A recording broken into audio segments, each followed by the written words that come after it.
Hello and welcome to Trial TV Live. I am the Squeegee of Justice. Thank you so much for joining us today as we continue our coverage on California versus Carlos Dominguez, Day 7. So I hope everybody's having a wonderful day out there. It is Tuesday here. If you're watching live, if you're on replay crew, appreciate the watch. And Rachel B, side D is first. Impressive. Capri Law sliding under the auspices of second. She's safe at second. JM, hello to you. You're third and fourth. Missy Russell, good to see you. Hazel, thank you for joining us. Green Eyed Cat. Laura Fry, good to see you. Jade, good to see you. Only Fan, 13th Juror, good to see you. Baka. And June, thank you. Welcome to Rabbit Ears. Shirley Roth, hello to you. Fala, good afternoon to you. Tackle hug for Fala. Drunky the Bear, hello. Hellcat. Sarah in Shock and Horror, good to see you. Mary, thank you for joining us. Appreciate it. Zach, only been timed out a few times. It's a wonderful day. Yes. Well, the day is still young, Zach. Katrina, good morning from California. How close are you to the trial, Katrina? We have many people in our chat that are in the area. Deanna was at the trial last week. She called in a couple times too. Afton, how are you? Thank you for joining us. Irish Amy, just another Karen. Good to see you. Alice, thank you for joining us. Who snitched on OnlyFan? Oh no, wait. Zach is asking OnlyFan who snitched on him. Yeah, just a few times. That's shocking. Shocking. Shocked. I'm shocked and horrored. Susie, thank you for joining us. Appreciate it. And I appreciate you guys coming over and watching a live trial with us. Always good to have you with us. How's everybody doing today? So, yesterday we heard from a lot of witnesses. 1, 2, 3, 4, 5, 6, 7, 8, 9, 10, 11, 12. We heard from 12 witnesses yesterday, and they ranged from a DNA crime lab criminalist. I'll show you my notes. There's some notes. This is the other side. We heard from a detective. We heard from a fingerprint expert. We heard from retired detective. They brought in some people from Sacramento for support. We heard from those guys. We have a band name, potential band name, came from Brat, Sprocket Writers. That was from our own Zach. You got me now, Zach.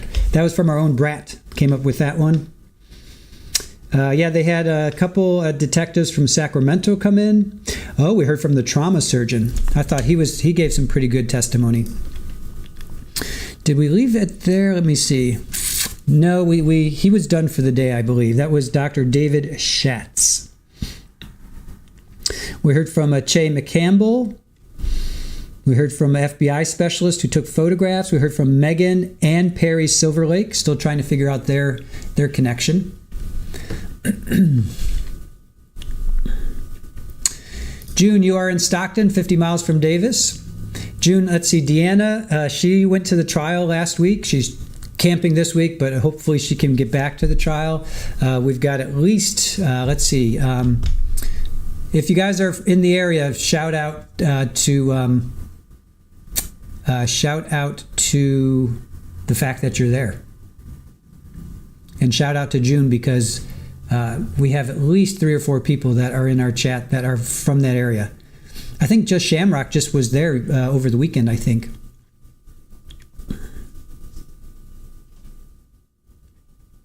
Hey, Missy, good to see you. Thank you for joining us. Appreciate it.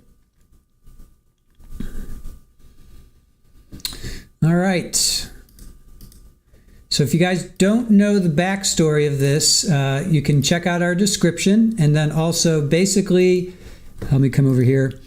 So Carlos Dominguez is the defendant. He's 21. He went on a 3-day rampage, knifing rampage. David Henry Breaux. He is known as the Compassion Guy. And then we have Karim Abou Najm. He is a student at UC Davis. David was unhoused at the time. Karim had a house, and then Kimberlee was unhoused at the time. So you're going to hear a lot about the unhoused situation, and Kimberlee has testified. She's had her friends testified. So they were all they didn't have a house at the time, but they all now have houses, which is nice, and homes. So David was April 27th, Karim was April 29th, Kimberlee was May 1st. So literally one days apart from each other. David was 50, Karim was 20, and Kimberlee was 24, or she is 64. She did survive, so she's the one survivor. And I want to show you. Let's see. So this is the compassion bench. So David's deal, if you guys don't know, David's deal was that he went to Stanford, graduated, I think in 95 or 97, I don't remember which. And then he went, he was in San Francisco, but then he came out to Davis, and he would sit on but he would stand on a street corner, and he would ask people, what does compassion mean to you? Tell me what compassion means to you. So they eventually created this bench, and they call it the Compassion Corner. So strangely enough, ironically enough, he was attacked and deleted on a bench. It was not this bench, but it was a bench. So, and again, for those that haven't been watching, hey, Northwest, good to see you. Katrina, good to see you as well. So again, for those that aren't familiar with this trial, he was sleeping, was attacked, and just terrible. And everybody that has taken the stand has just been, in a word, compassionate. That's all I can say about people in Davis. It just seems like they are the most compassionate people that I've ever run across. So no feed yet. I've got my eye on 2 sources, and they usually kick in like right as trial starts. So we just have to be patient for that to happen. We did a tour of Davis. If you guys didn't see, we did a tour. We did a Google map, and we were cruising around the city. It's a really pretty city. So I think that kind of gets you pretty much up to speed. Yep, OnlyFan. It's a hatred-free place, except for this. I think Deanna was telling us there's been, in 9 years, there were, I think, 9 homicides. 9 years, 9 homicides. And then this happened. So it's a very, very peaceful place. Definitely, for sure. Hazel, I know nothing about this one. Cool. So Squeed Cap and Refresh, always appreciated. Good. Yeah, I see a lot of new people, and I understand why. I understand that other trial is off today. So again, I appreciate you guys coming and spending your day with us. And if you have any questions, check out our description. Definitely let us know. We can answer any questions that you may have. Hey, Baka. Good morning to you, or good afternoon now for you, or for us. Not sure if you are or not. So, let's see here. And Drunky the Bear, good to see you as always. So that's the compassion bench. So David just seemed like a really cool guy. And here's the other thing with him. So David, check this out, I should say, you guys. So he wrote a book called The Compassion Compilation of Concepts, and he traveled around the country with that. But he, after he was stabbed, he said, if I'm ever harmed and unable to speak for myself, forgive the perpetrator and help others forgive that person. So, and he has a sister, and his sister is carrying out his legacy, and she testified as well. Her name is Maria. So his journey to becoming the compassion guy began in 2008 when he was experiencing depression after the end of a relationship. Heeding religion scholar Karen Armstrong's call for a charter of compassion, he gave away his car and most possessions and moved from Oklahoma to Davis to live with a friend. He couch surfed, stayed in friends' spare rooms, became homeless, and declined offers of housing until shortly before his passing, when he was getting ready to move into a local shelter. His sister Maria calls him the sweetest, most gentle, most chill person I knew. He was also forgiving. Now here, this is really ironic. Check this out. So Breaux's father, David's father, David Breaux, father physically abused him, Maria, and their mother, who had schizophrenia. Right? So his mom had schizophrenia, and here he's being attacked and deleted by a guy who supposedly, allegedly has schizophrenia. Yet, when his father was in poor health and asked Breaux to come home to Duarte, California to take care of him, he did. Also in 2016, he wrote a telling message to Maria: "If I'm ever harmed and unable to speak for myself, please forgive the perpetrator and help others forgive that person." So, just kind of gives you a little backstory on the, what Mr. Breaux is all about. So, quite a guy. If we could all live under that umbrella, we would all be living in a much more civilized society. So nothing, I don't see any feed yet, you guys. So we shall keep looking. We shall keep looking.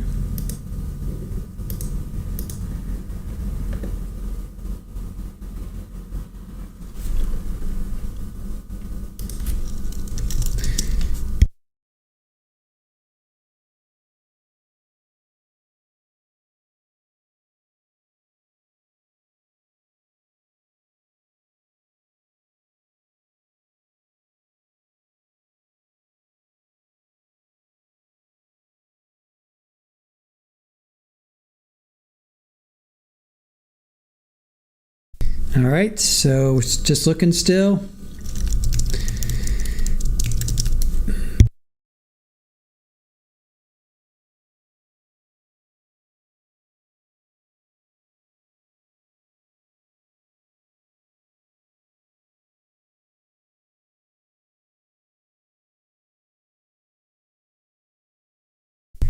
All right.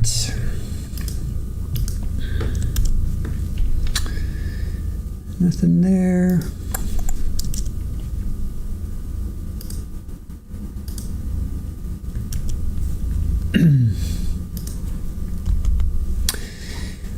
Tammy and KS, hello, how are you? Kathy Hamilton, good to see you. Thank you for joining us.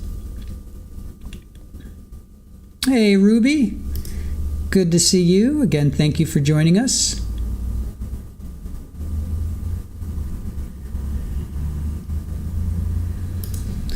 Take your seats while we're waiting for a feed to kick in. They are scheduled to go on at 9:30 today. Friday they're going to be off at 3.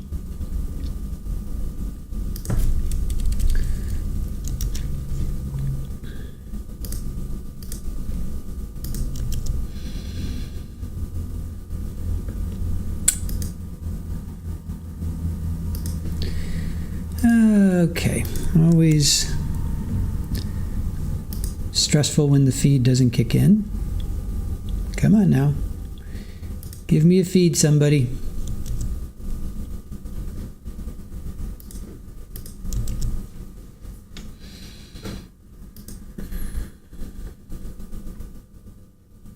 And juror 8 is number out. That is correct. They replaced juror number 8 with, was it number 6, was it? Who was it? Juror number 2. They replaced juror number 8 with juror number 2. Hey, MEG, good to see you. Thank you for joining us. Karen Dietrich. I don't see a Karen. Let me see if I can. Where's Karen? Well, there you are, Karen. Thank you for joining us. Appreciate it. And we're just waiting for a feed to kick in, which should be, hopefully, any minute. They are scheduled to start now, 12:30 or 9:30 California time.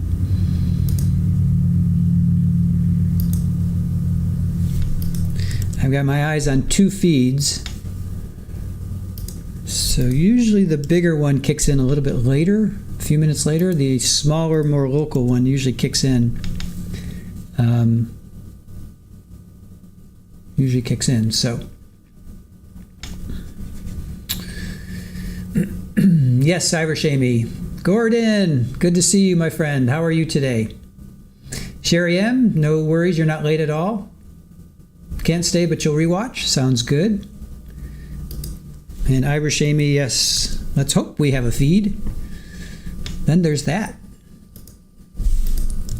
There's always in the back of my mind that they're not going to give us a feed. And then what do we do? That won't be fun.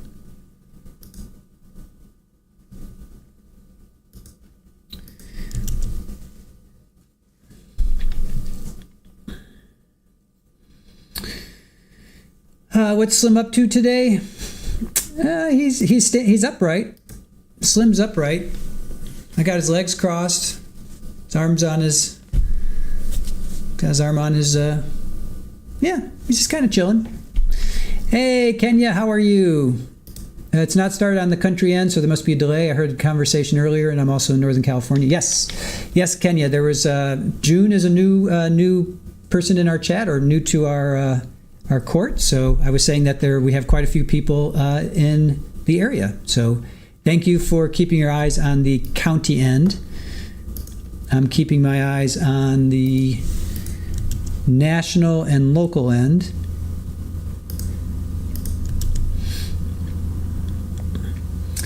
So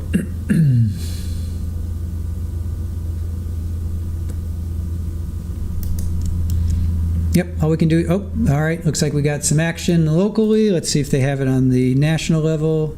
Don't have it on the national level yet. Looks like we may have one here. Yep, all right. Hang tight, we got a feed. We have a feed. All right, just give me 2 seconds.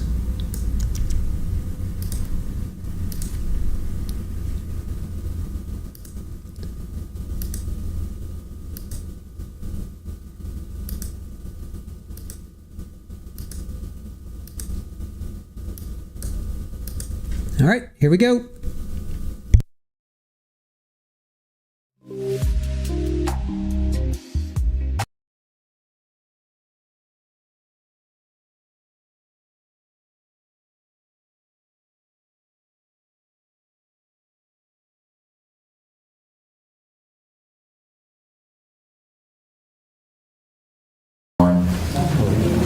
And we're ready to continue in the evidentiary phase of this trial, the people's case in chief, and so we're going to jump right into it.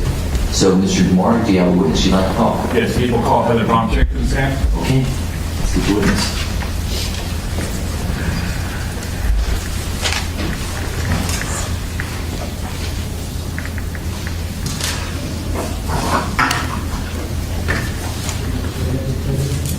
Good morning. Yeah, come on into the podium here. Thank you for being here. The clerk will administer the oath, and then we'll have you take the witness stand. You do solemnly swear that you are to give the cause not being before the court, shall be the truth, the whole truth, and nothing but the truth? Yes, I do. Thank you. Please be seated.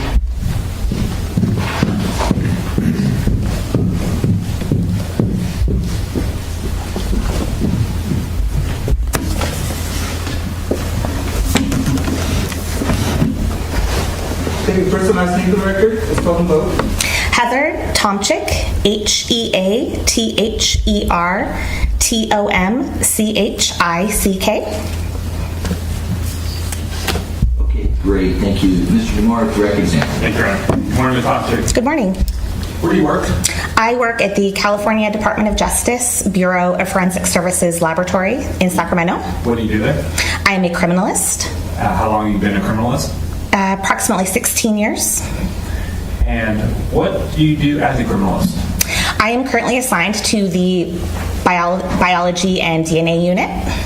What's that? I examine items of evidence for body fluid identification, like blood and semen, and I perform DNA testing on items. When you perform DNA testing, are you performing typically an analysis to try to identify a contributor to the DNA?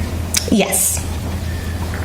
And yesterday we heard from a criminalist with the Sacramento County District Attorney's crime lab a little bit about her education training experience to be a criminalist. So let's hear about yours.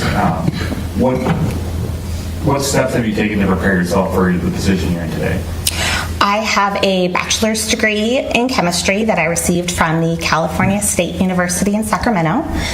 Once hired as a criminalist, I then completed on-the-job training over the course of approximately 9 months, in which I analyzed mock case samples as if they were evidence for body fluid identification and DNA, as well as taking numerous courses from the California Criminalistics Institute over topics covering DNA typing, body fluid ID, crime scene processing, and things like that. And as part of your training experience, do you have to engage in continued training with your employment with Cal DOJ? Yes, every year I am required to keep up with approximately 8 hours of continuing education. Do you belong to any professional associations? I am certified in the area of forensic DNA by the American Board of Criminalists. Do you do any teaching or instruction as part of your job? Sometimes I'm involved in assisting training law enforcement agencies over our DNA processes.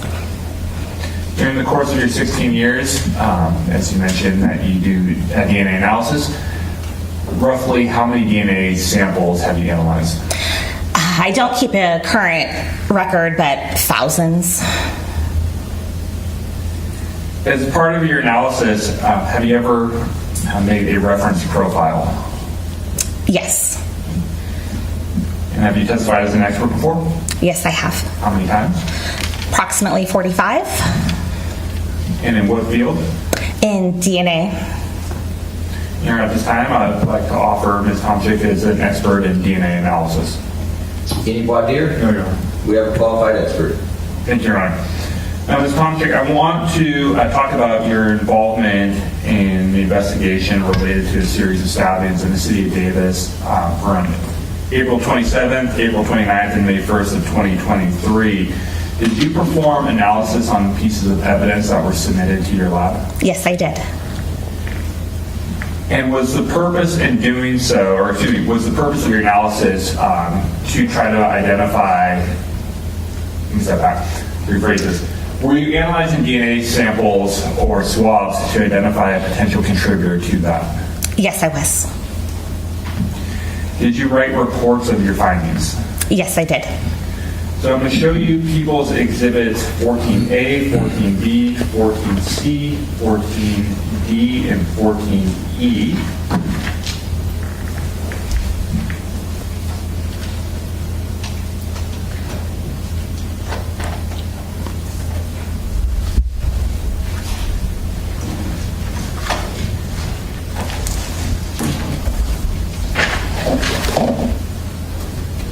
Paper turn? Okay.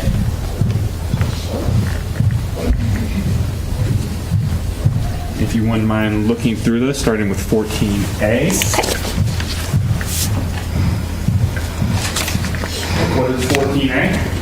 14A is one of the first reports that I authored in regards to this analysis. What's that analysis of? I analyzed swabs that were labeled as different grade areas. I examined a knife. I examined swabs from a sweater and from a towel. And I also analyzed reference samples from 2 individuals. And what is 14B? 14B is where I examined items from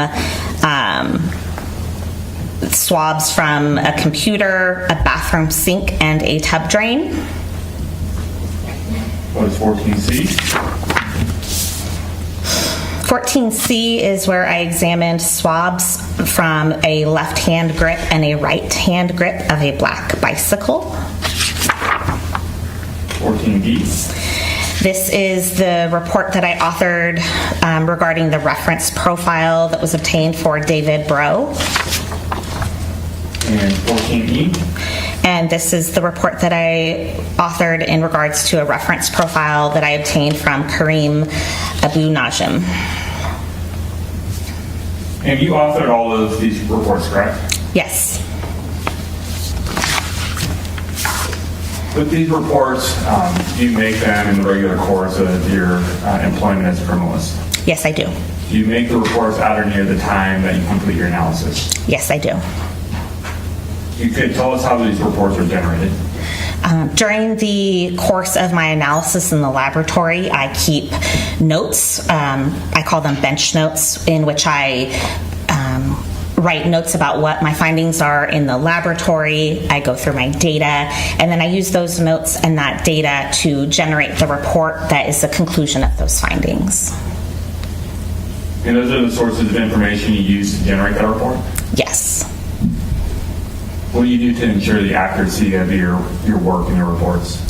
At the end of my writing of my report, the entire case packet is submitted to my laboratory for review. It goes through a technical review in which another qualified DNA analyst goes through every step of the process to ensure that they agree with my findings and my results, and that my report is accurate. And then after that, it goes through administrative review, in which it's gone through again from front to back to make sure all of the administrative functions are accurate before the report is released to the law enforcement agencies.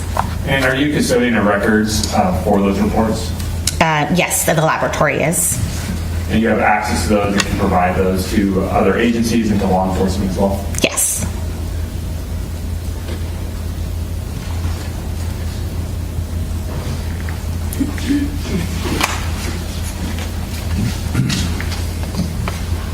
All right, approach to People's Exhibit 74. Okay. I'll give you People's Exhibit 74. We'll grab these quickly. Okay. And do you recognize 74? Yes, I do. How do you recognize that? These are pages from my laboratory notes. I have the case number from our laboratory and the date and my initials on each page. And so did you produce that document? Yes, I did. And what's that a document of? This is a document of my examination of a knife in the laboratory. And is that a knife that you ended up doing a DNA analysis on from People's Exhibit 14A? Yes.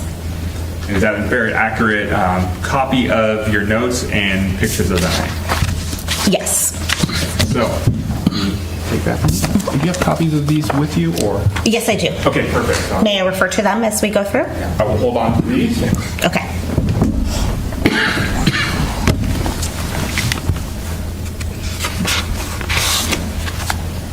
So, I want to talk, I'm probably going to go in reverse order here for a second. And so you had mentioned that in reviewing People's Exhibits 14D and 14E, you did analysis, or you had reference samples for Mr. David Breaux and Mr. Karim Abou Najm, correct? Yes. And so, did those reference samples, did they come in as like DNA cards or blood cards? May I refer to my reports? If that were refresh your recollection. Thank you.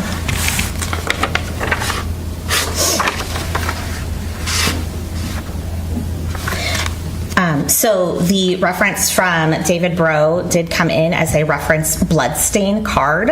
So it would have been a card with blood on it.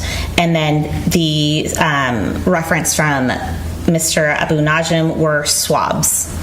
When you say swabs, we're referring to those, if I'm pronouncing correctly, the buccal swabs? Yes. And those are the ones that are taken with the Q-tip in the mouth? Yes, they would be on the inside of the cheek to get DNA from that person. And so you created, is it fair to say you created your own reference profiles for each individual? I analyzed them and generated the profile, yes. At some point during your analysis, did you also create a reference profile for Ms. Kimberlee Guillory? Yes, I did. And how did you do that? Referring to my report, That was also, it was a reference buckle sample, so a sample from the inside of her cheek, processed that for DNA and generated a profile. And did you do the same for Mr. Carlos Dominguez as well? Yes, I did. How did you do that?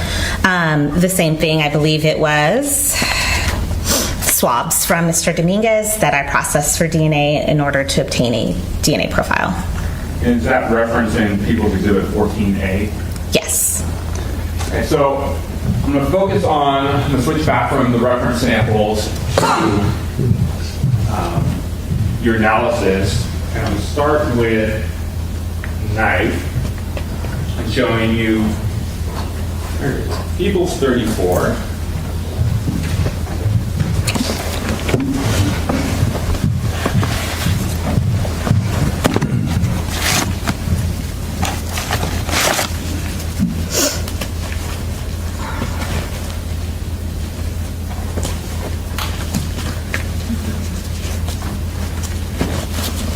Did you want me to open it? Yes, you did. Now that you got your gloves on.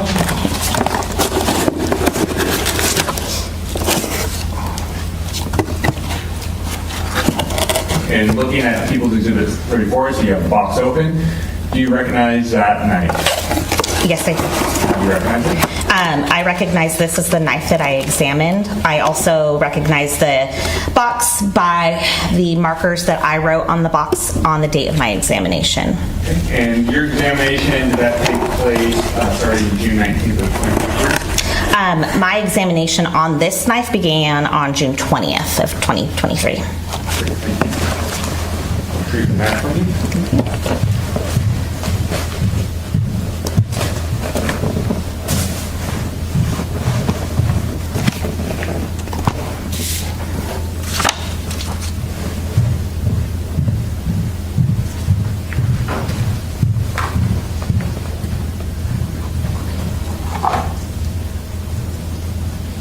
So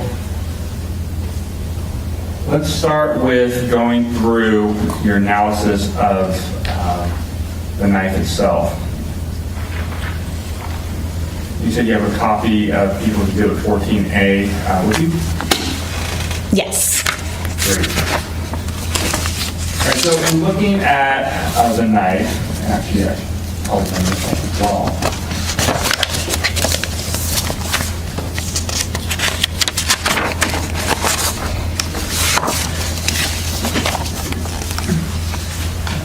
Were there a particular area, well, I should start with, when you observed the knife, did you see any potential evidence that would lead you to believe you would find DNA or be able to identify a contributor to that?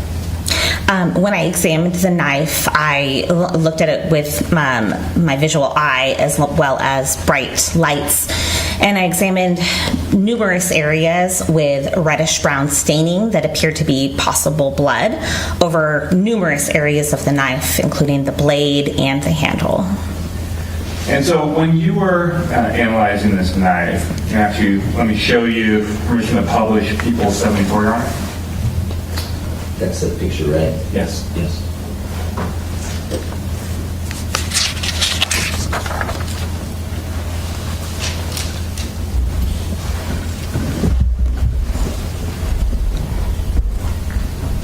Looking at People's 34, and I'm Tom Chick. Is this the knife that we just showed you in People's, this is 74, what we showed you in People's Exhibit 34? Yes. And so when the knife came to you, it was in similar condition, being just tied into the box, is that correct? Yes. Okay. Once you removed the knife and started to inspect it, can you identify us where some of the areas were that you saw potential DNA? I saw reddish-brown staining over areas on both sides of the blade. There was staining near the tip of the blade, as well as on the area where the handle meets the blade, near the hilt. There's a crease in there. I could see red-brown staining in there. And then on the handle of the knife itself, there are creases going along the handle, and it appeared that there was red-brown stains within those creases as well. Now, in looking at that exhibit, pages really quickly. Oh, can you turn that off? That's okay.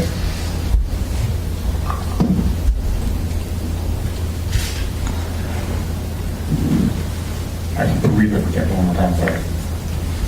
Thank you. All right, looking at these, second page of People's 74. On looking at side A, the handle, and then side A, the blade, are you able to, with the laser pointer, identify where you were, the area you were talking about?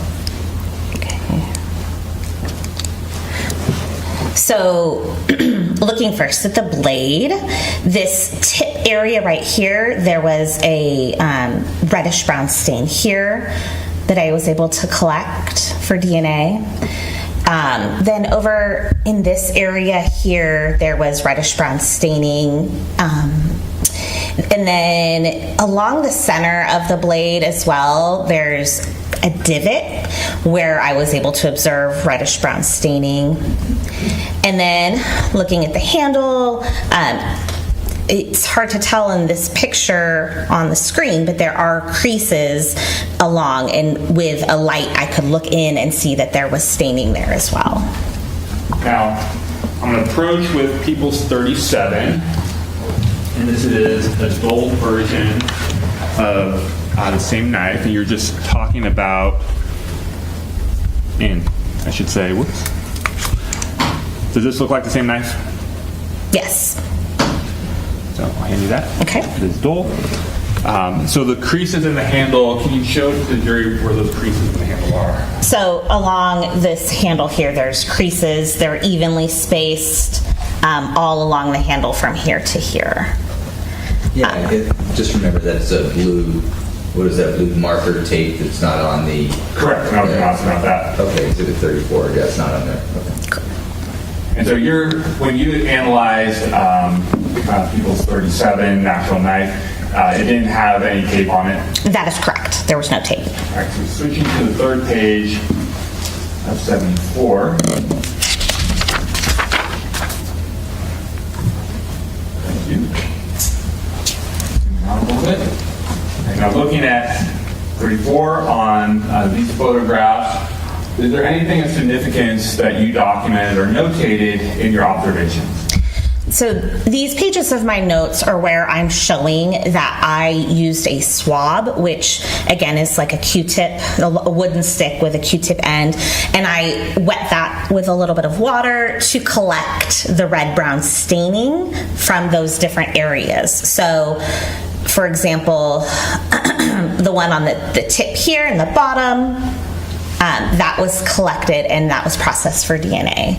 And then the same goes for the different areas that are circled and notated in these pages. Moving to page 4.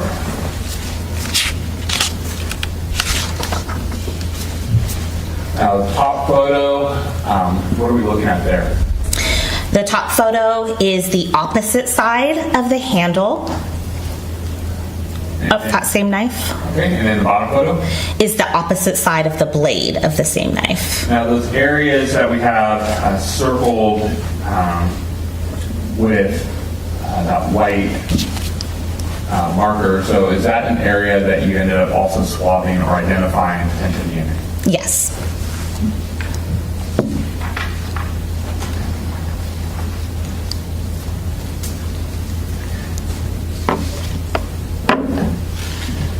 And so in those areas, how did you, so you talked about actually swabbing it, what process did you use to analyze whether there was DNA that could be linked to one of the reference samples or potential contributors? I processed each of those swabs through the DNA typing process and analyzed them to determine if they were samples that could be interpreted for contributors.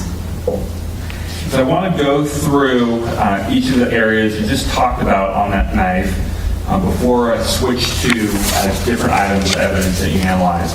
So look at the knife itself.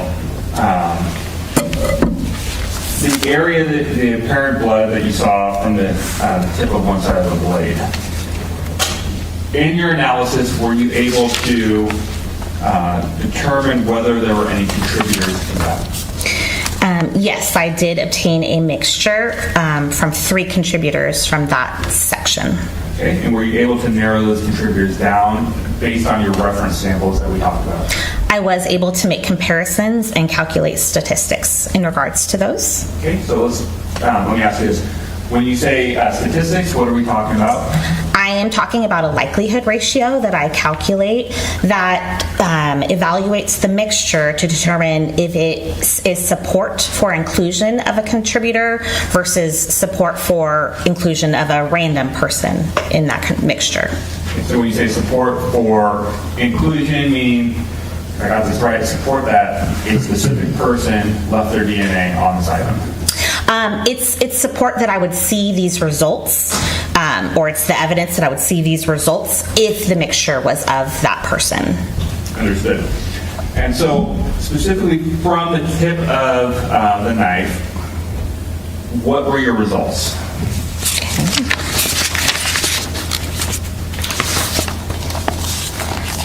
So I calculated a likelihood ratio for each of those individuals, and is it okay if I read those numbers from my report? With the honor's permission, fine. Thank you. Okay. So the likelihood ratio that I calculated for Mr. Abou Najm was 1100, which means it is 1100 times more likely to observe these DNA results if Mr. Abou Najm and 2 unknowns are contributors to that mixture than if 3 unknowns were the contributors.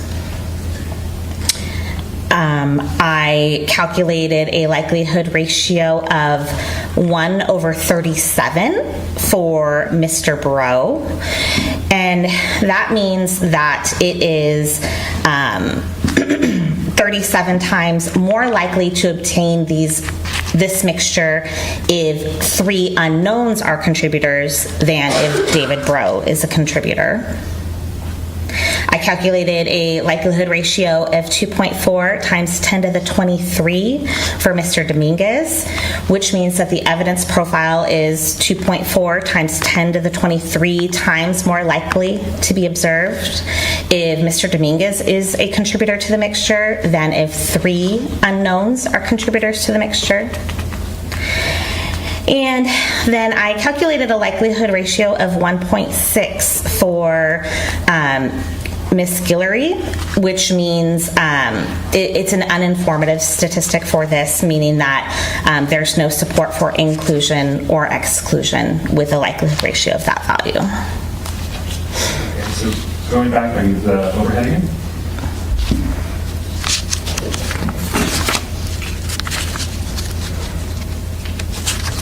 All right, so when we're talking about these results, we're talking about the results for, is it this portion of the knife right here? It's on the opposite side of the blade, so that is 97B1. The ones we were just referring to was 97A1. So more of this area right here. Yes. Thank you. All right, so with the statistics, and correct me if I have this wrong, that you just gave us, does that give us very strong support for inclusion of Mr. Dominguez? Based on the evaluation of 3 contributors to that mixture, yes, it is very strong support for his inclusion versus 3 unknown contributors. And as it relates to Mr. Karim Abou Najm, is it a moderate support for inclusion of him as well? It is moderate support with that likelihood ratio, yes. And so to break down for Mr. Breaux and Ms. Guillory, those statistics provide limited support for exclusion on Mr. Breaux? Yes, it's limited support that he is not a contributor to that mixture based on that evaluation. And based on what you said about Ms. Guillory, that would be no support for exclusion or inclusion on the tip of the knife, correct? Yes. All right, so going to item 97A2, and this was in the the blood from, or suspected blood from the center divot on one side of the blade. And bring up the photograph again.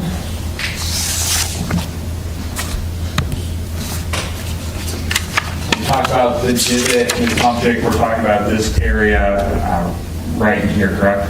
Yes. Right. What did your analysis of the divot produce? On that side of the divot, I also obtained a mixture of 3 contributors, and I evaluated that mixture for the inclusion or exclusion of those 4 individuals by calculating likelihood ratios. Okay, and so let's focus on, actually, I just asked you, what were your results? Okay. The likelihood ratio that I calculated for Mr. Abou Najm was 8.2 times 10 to the 22, meaning that assuming 3 contributors, the evidence profile is 8.2 times 10 to the 22 times more likely to be observed if Mr. Abou Najm and 2 unknowns are the contributors than if 3 unknowns are the contributors. What about Ms. Guillory? I calculated a likelihood ratio of 1.7 times 10 to the 22, meaning that the evidence profile is 1.7 times 10 to the 22 times more likely to be observed if Ms. Guillory is the contributor with 2 unknowns versus 3 unknowns being the contributors. And based on those numbers, when we say 10 to the 22, we're talking about the number of zeros afterwards on this number? Correct. So based on your analysis, would that be very strong support of inclusion? Yes, the very strong support for inclusion is a number that we've calculated that's over 1 million. Now, as it relates to Mr. Carlos Dominguez, what were your results on the analysis for this portion of the knife? The likelihood ratio that I calculated for Mr. Dominguez was 1,700, which is moderate support for inclusion. The evidence profile is 1,700 times more likely to be observed if Mr. Dominguez and 2 unknowns are contributors than if 3 unknowns are the contributors. And what about Mr. David Breaux? I calculated a likelihood ratio of 0, which means that Mr. Breaux is excluded as being a contributor to that mixture.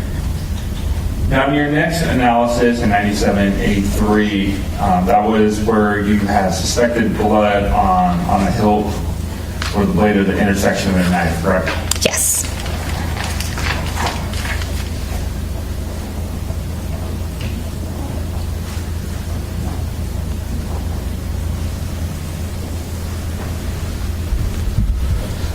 So looking at 74, this is this area that we're talking about right now?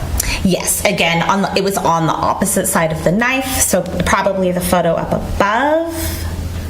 Yes, so that particular area was the 97A3. And it's the upper left-hand photograph on people 74.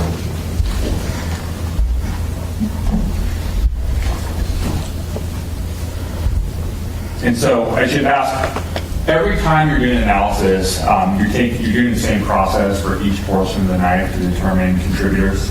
Yes, if I determine if it is a mixture that can be interpreted, I determine how many contributors are in that mixture, and then I make comparisons by calculating a likelihood ratio for each individual. So on this portion of the knife, what were the results? I calculated a likelihood ratio for Mr. Abou Najm of 1.6 times 10 to the 21.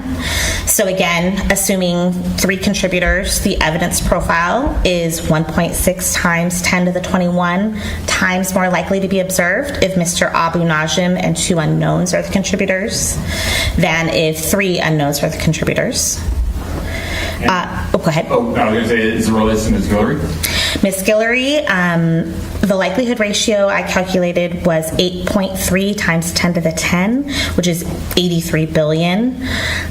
So again, just putting her name into that same situation, the evidence profile is 83 billion times more likely to be observed if Ms. Guillory and 2 unknowns are the contributors than if 3 unknowns are the contributors. So the result of your findings, to summarize that, would be very strong support for inclusion of both Mr. Abou Najm and Ms. Guillory. Yes. All right. How about for Mr. Carlos Dominguez? Mr. Dominguez, the likelihood ratio I calculated for that item was 8,200. So it is 8.2 times 10 to the third times more likely to observe this mixture if Mr. Dominguez is a contributor with 2 unknowns versus 3 unknowns are the contributors to that mixture. And did you identify that as a moderate support for inclusion? Yes. How about for Mr. David Breaux? The likelihood ratio that I calculated for that is 1 over 4,700, meaning that it is 4,700 times more likely to observe this DNA mixture if 3 unknowns are the contributors than if David Breaux is and 2 unknowns are the contributors, meaning it's moderate support for his exclusion to that mixture. But unlike in 97A2, not the complete exclusion like you had talked about. Correct. So moving to 97A4, you talked about analyzing the handle for suspected blood as well? Yes.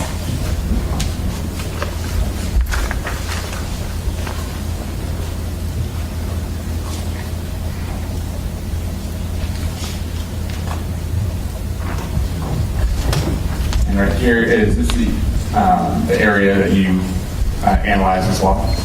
Yes, I swabbed specifically in the creases of each of those portions of the handle. You say each of the creases, it looks like there's 10 or 11 creases in that handle. Did you swab each one individually? No, I used one swab and just swabbed in the section altogether with one. Understood. So what were the results of your analysis for the handle? From the apparent blood from those creases, I also obtained a mixture of 3 contributors, in which I calculated likelihood ratios for Mr. Abou Najm, which was 1.3 times 10 to the 16th, 1.3 times 10 to the 16th times more likely to observe this mixture if Mr. Abou Najm and 2 unknowns are the contributors than if 3 unknowns are the contributors. Ms. Guillory, I calculated a likelihood ratio of 1 over 190, meaning that it is 190 times more likely to observe this mixture if 3 unknowns are the contributors than if Ms. Guillory is a contributor with 2 unknowns. And the likelihood ratio I calculated for Mr. Dominguez was 2.1 times 10 to the 16th, meaning it is 2.1 times 10 to the 16th times more likely to observe this mixture if Mr. Dominguez is a contributor with 2 unknowns versus 3 unknowns. Does that result in, for Mr. Abou Najm and Mr. Dominguez, very strong support for inclusion? Yes, it is. And moderate support for exclusion from Ms. Guillory? Yes. And how about for Mr. Breaux? Mr. Breaux, this was a likelihood ratio of 0 once again, so an exclusion as him being a contributor to that mixture. Now, there was an area in 97A5, the unstained area from the handle near the hilt on one side of the knife. Did you do an analysis of this area as well? Yes, I did. Okay. What were the results of your findings here? The results of this findings were also a 3-person mixture in which I calculated likelihood ratios for each of those. Mr.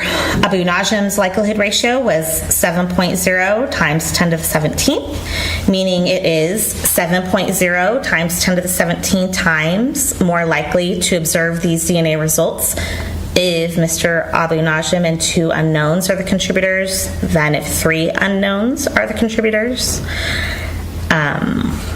For Ms. Guillory, it is 950 times more likely to observe this mixture if Ms. Guillory is a contributor than if 3 unknowns are the contributors.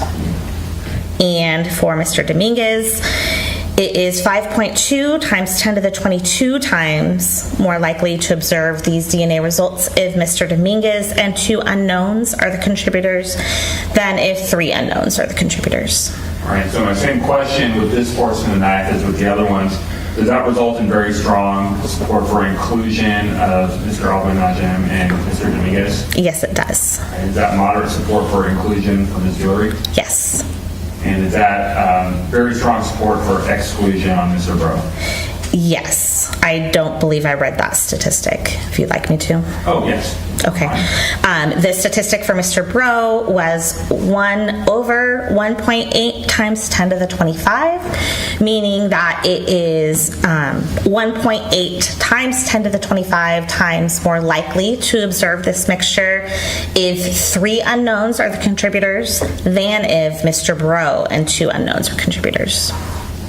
So, want to go now to 97B1, where it was found blood from the tip of the opposite side of the knife. You looked at both sides of the tip of the knife, correct? Yes. And so, looking at this, what were the results that you obtained? I also obtained a mixture of 3 individuals. And then I calculated likelihood ratios for each of these 4 contributors.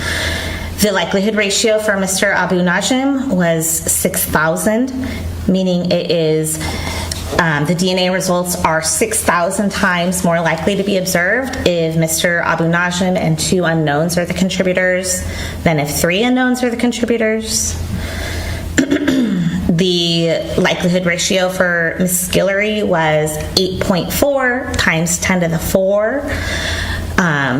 So it is, the DNA results are 84,000 times more likely to be observed if Ms. Guillory and 2 unknowns are the contributors than if 3 unknowns are the contributors. And Mr. Dominguez's likelihood ratio was 6.7 times 10 to the 20, meaning it's 6.7 times 10 to the 20 times more likely to observe these DNA results if Mr. Dominguez is a contributor with 2 unknowns than if 3 unknowns. And the likelihood ratio for Mr. Breaux was 1 over 23, meaning it is 23 times more likely to observe these results if 3 unknowns are the contributors than if David Breaux and 2 unknowns are the contributors. And as we learned yesterday, I am not good with math. I'm better with words, maybe. So to break it down, I'll just go back to my question. Is that very strong support for inclusion for Mr. Dominguez? Yes. And is that strong support for inclusion for Ms. Guillory? Yes. Is that moderate support for inclusion on Mr. Abou Najm? Yes. Is that limited support for exclusion on Mr. Breaux? Yes. Wait, can you say your question again? Oh, yes. Is that limited support for exclusion on Mr. Breaux? Yes. Now, a question based on this result is we have very strong support for inclusion and then for Mr. Dominguez, and then strong support for inclusion of Ms. Guillory. What's the difference between very strong and strong? So when I calculate a likelihood ratio, I am then attempting to give weight to what that number means by giving you a verbal qualifier. So if I were to start at the number 1, meaning that it's the 2 propositions or the 2 alternate things that I'm weighing, they're even. They're equally as possible. The bigger the number that I get, the more support that it will be for one versus the other. So I'm giving you a scale. Is it moderate support? Is it strong support? Or is it very strong support? So we have a scale that we use, and if it's over 1 million, that likelihood ratio is very strong support. I believe it's... May I look at my notes to get the actual numbers? Yes. Okay. Yes, thank you.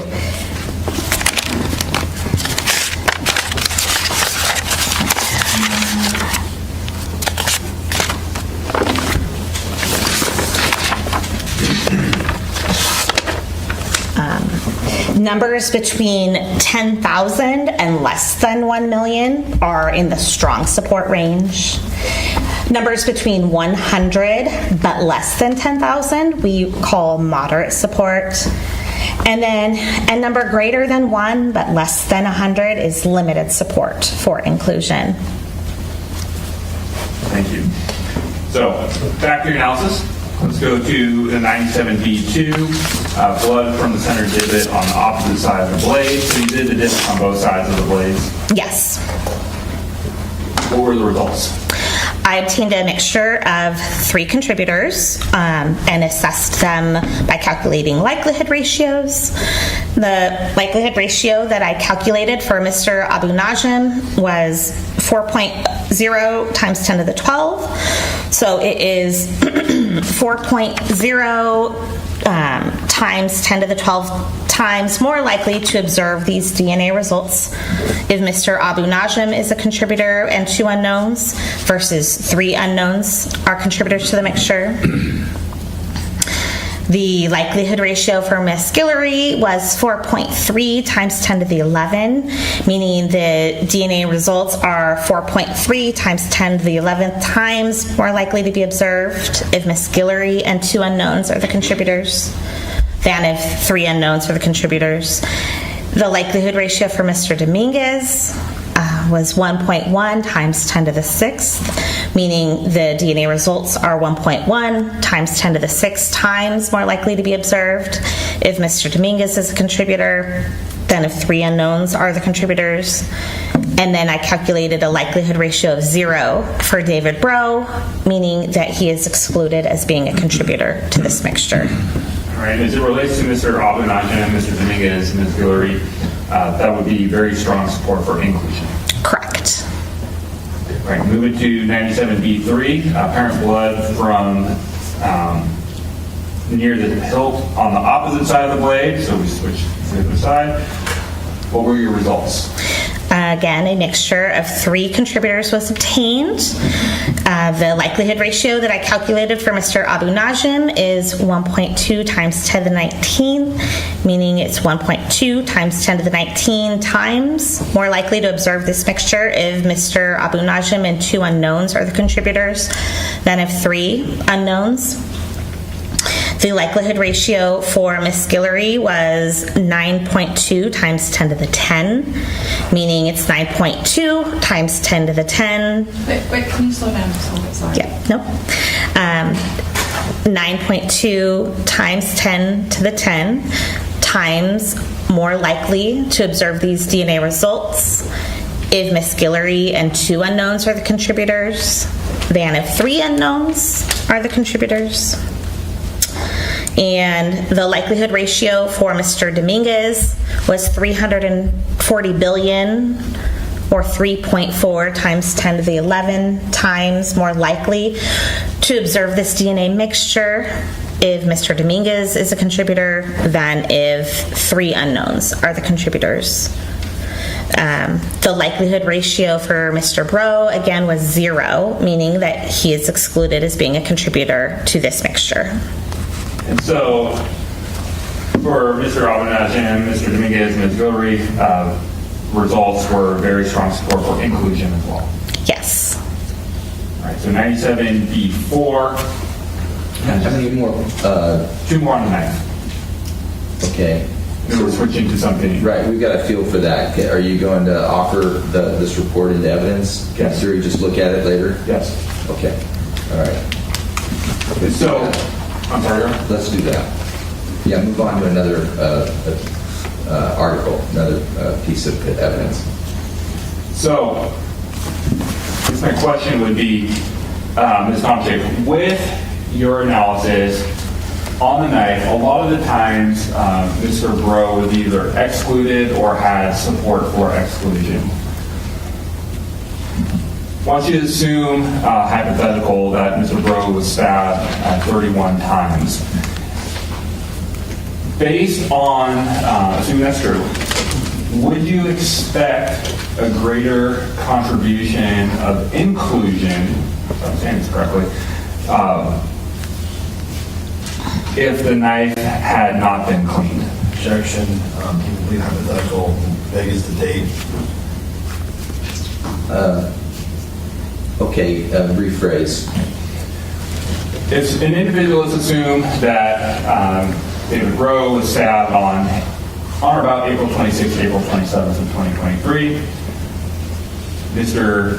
Karim Abou Najm was stabbed on April 29th, and Ms. Guillory was stabbed on May 1st of 2023. Would you expect, if Mr. Breaux had been stabbed 31 times, would you expect, based on your experience, a greater inclusion of blood unless the knife had been cleaned or something like that? I mean, there's so many things that could have happened with a knife afterwards versus being cleaned, how it was handled, how it was stored, what it was used for after that event. But if there's not the DNA there, it would have gotten away somehow, but I can't say for certain that it was cleaned. And so, That's not really your area of expertise, is it? Correct. Right? You just test for DNA. Right. Okay. I just want to make sure I understand. If you had any training in that area, No, I can't say whether it's cleaned or not. okay, thanks. and so shifting gears to other pieces of evidence that you analyzed. Now, still on People's 14A, did you receive grid squares or DNA swabs off of grid squares from the Davis Police Department? I received swabs that were labeled as being from different grid areas, yes.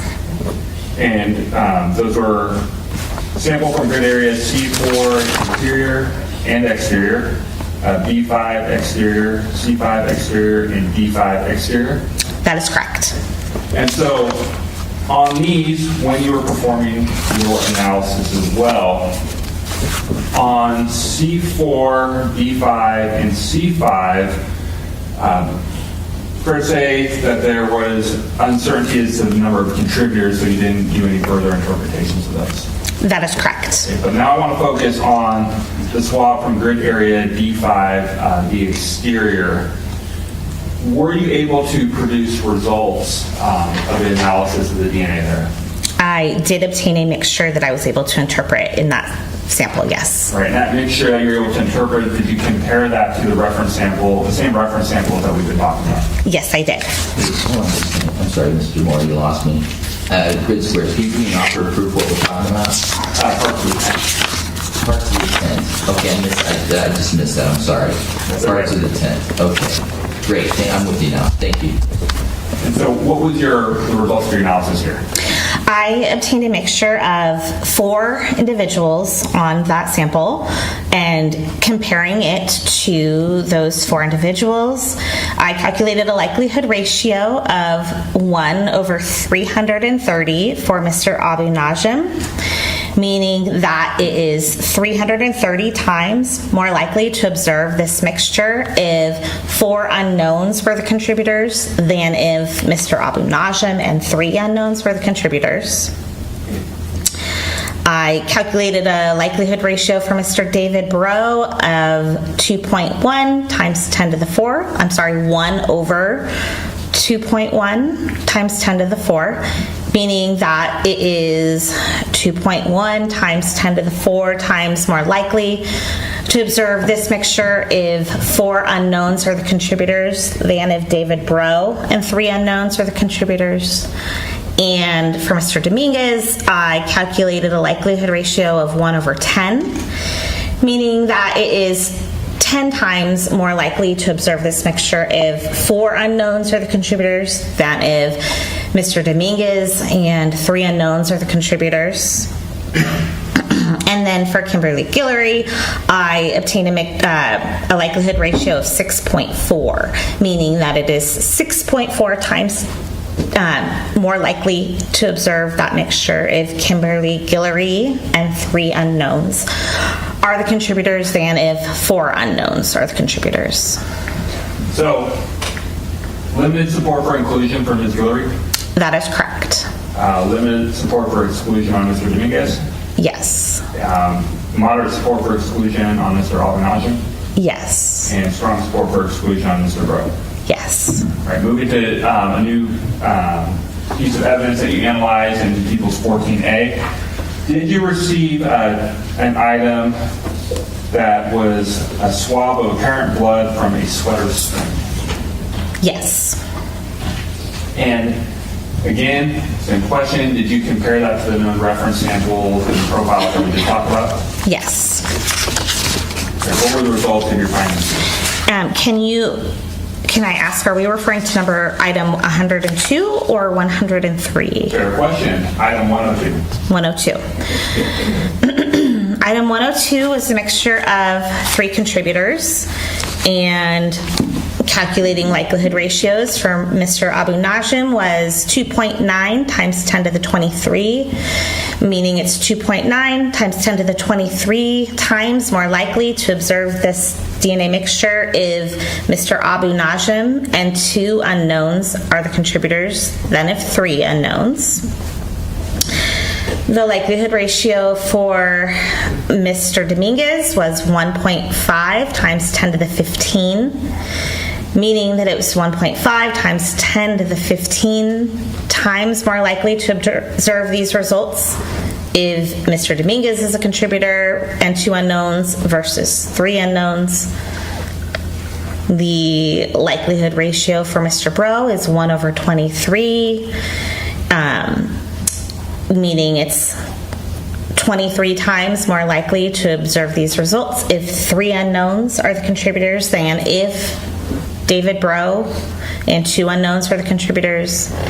And the likelihood ratio for Ms. Guillory is 1/24, meaning it's 24 times more likely to observe these results if 3 unknowns are the contributors than if Ms. Guillory and 2 unknowns are the contributors. So for the sweater string, strong support for inclusion on Mr. Abou Najm, is that correct? Yes. And then, very strong support for inclusion. Exclusion, Mr. Breaux, Mr. Dominguez, and Ms. Guillory. It's very strong support for inclusion for Mr. Dominguez. Oh, sorry. Item 102, I was looking at item 103. So just to be clear, item 102, swab of blood from the sweater. Yes. And so very strong support for inclusion for Mr. Abou Najm and Mr. Dominguez. Yes. Limited support for exclusion on Mr. Breaux and Ms. Guillory. Yes. Perfect. Sorry, that was my fault. Moving to item 103, the swab of apparent blood from the sweater strings. You analyzed this as well? Yes, I did. What were the results? I obtained a mixture of 2 contributors. I calculated likelihood ratios for Mr. Abou Najm was 3.9 times 10 to the 23, which was 3.9 times 10 to the 23 times more likely to observe this mixture if Mr. Abou Najm and 1 unknown are the contributors than if 2 unknowns are the contributors. And then the likelihood ratio for Mr. Breaux, Mr. Dominguez, and Ms. Guillory were all 0, meaning that they were all excluded as being contributors to that mixture. Now, the last piece of evidence you analyzed in People's 14A, had you received, actually, sorry, let me step back, I'm getting ahead of myself. So that would be strong support for inclusion on Mr. Abou Najm, correct? Yes. And then, as you said, the other 3 were excluded as well. Mr. Kumar, can I ask you, as offer of proof, what are the items in 102 and 103 exactly? 102 is a sample from the sweater, the bottom right is a swab, and 103 is a sample from the sweater string stain, and Detective Torres is going to return and talk about those. Okay, thank you. And so, the last item that you analyzed in this was something labeled sample of towel located at residence 762 Hawthorne. That's right? Yes. What were the results of your analysis here?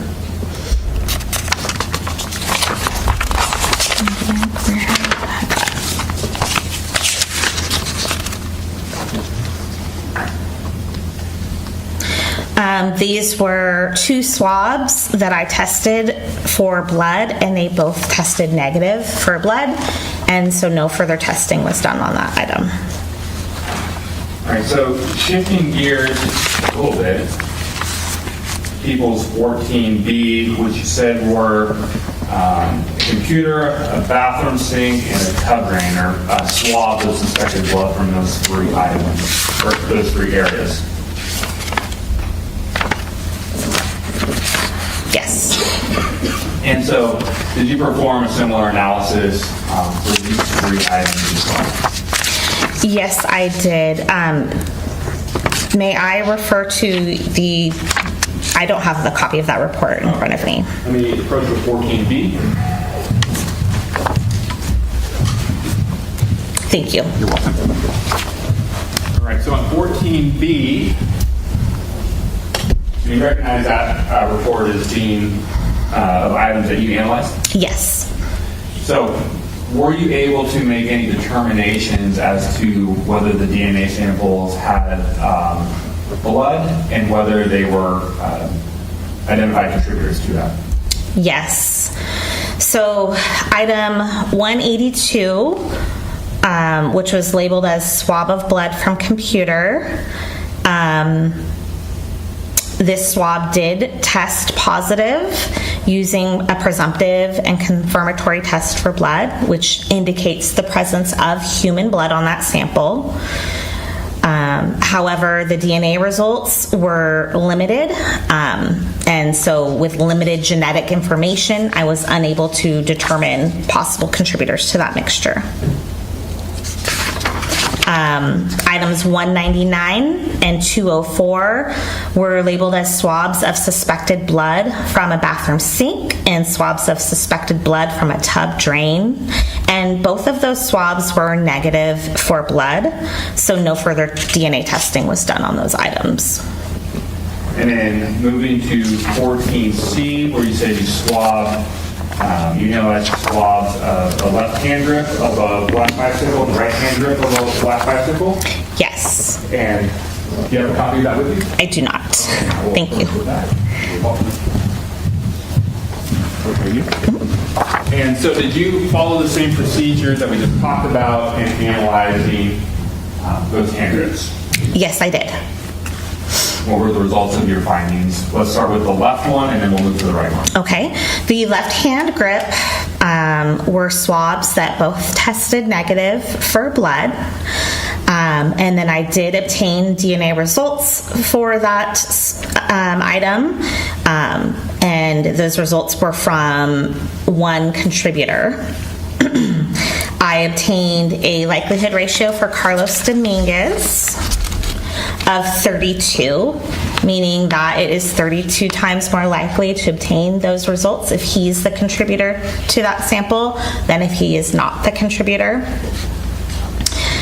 I calculated likelihood ratios for Kimberlee Guillory and Mr. Abou Najm and Mr. Breaux. The likelihood ratio for Kimberlee Guillory was 1 over 5.9 times 10 to the 5, meaning that it is 5.9 times 10 to the 5 times more likely to obtain these results if an unknown person is the contributor than if Miss Guillory is the contributor. Mr. Abou Najm's likelihood ratio is 2.5 times 10 to the 6th, 1 over that, I'm sorry, meaning it is 2.5 times 10 to the 6th times more likely to obtain these results if one unknown is the contributor versus Mr. Abou Najm being the contributor. And for Mr. Breaux, it was 1 over 2.7 times 10 to the 7, meaning it's 2.7 times 10 to the 7 times more likely to obtain these results if an unknown contributor is the source of these results than if Mr. Breaux is a contributor to these results. And then the right side.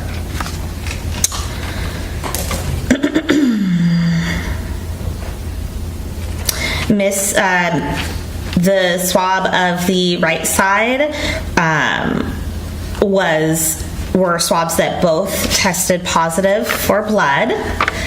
However, there were no DNA typing results detected from those swabs. And that complete your analysis for those items? Yes. I'll read the exhibits.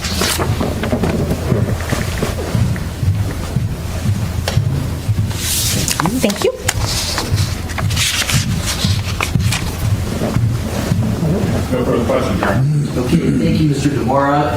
Mr. Hutchinson, cross-examination.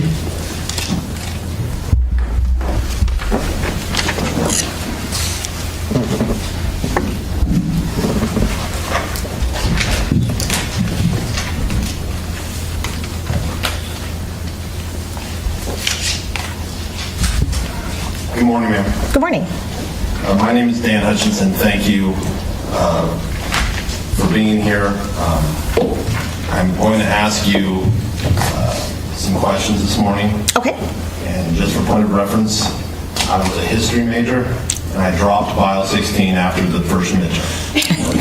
Okay? So we are going to try to keep this very basic.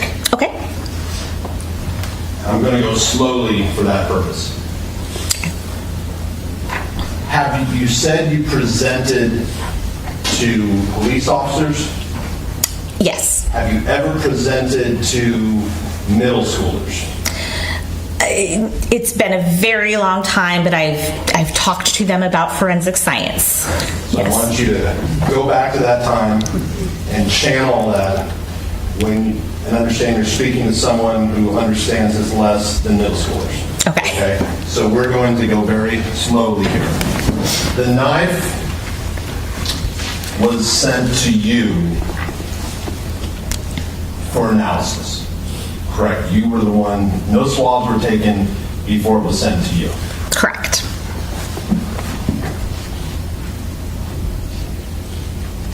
And so you visually examined the knife with your eyes.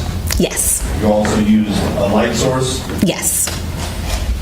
And it was clear to you that there were numerous stains of apparent blood on numerous parts of the knife. Correct. You were able to see that with your naked eye Correct. without having to use a light source. Correct. It would be fair to say it was obvious there were apparent stains of blood on this knife. It is a black knife, and so I did have to look close. Light did help that, but yes, once you looked and focused, you could see that there were staining on the knife. If it had been a light-colored knife, it probably would have been easier to view. Correct. But even that this was a black knife, and it was solid black, correct? Correct. Even with this solid black knife, with your naked eye, you were able to see apparent blood stains over numerous parts of this knife. Correct. And in your report,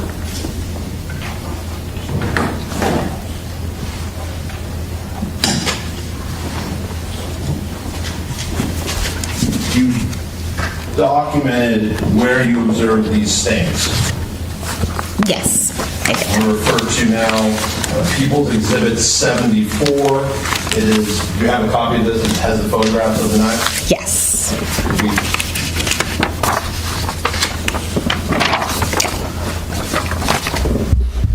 And I'm showing what's been marked People's Exhibit 4. This is the second page. You identified the various sides of the knife by side A and side B. Is that correct? Yes. You did that so it is clear in your report what side you were referring to. Yes. And looking at the top of this photo, we have slide A handle. You see that? Yes.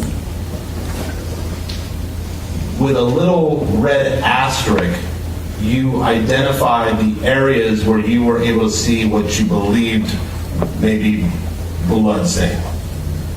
Those are identified with a red asterisk that I tested that area specifically for a presumptive test for blood, and it was red-brown stained. And you saw a red-brown stain in these areas. Correct. So there appears to be 1, 2, 3, 4, 5. I think Mr. Moore counted 12, but there's approximately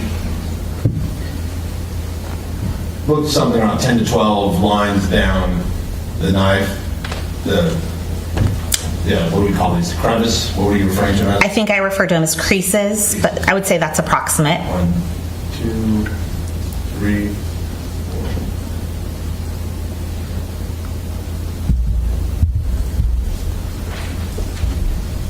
Looks like it's either 11 or 12. Would that be approximate? I would agree with that. So there are 4 red asterisks noted on this slide. There's one on a crease on the top, one on a crease in the middle, and then 2 on creases toward the bottom. Do you see that? Yes. And you took a swab of all 4 of those areas? Yes, the swab that I took from that handle did actually go into each of those creases. So my question is, did you go into each of those 4 creases with the same swab? Yes, I did. Did you swab any of the other 7 or 8 creases that are on the handle? Yes, all of the creases were included on that same swab.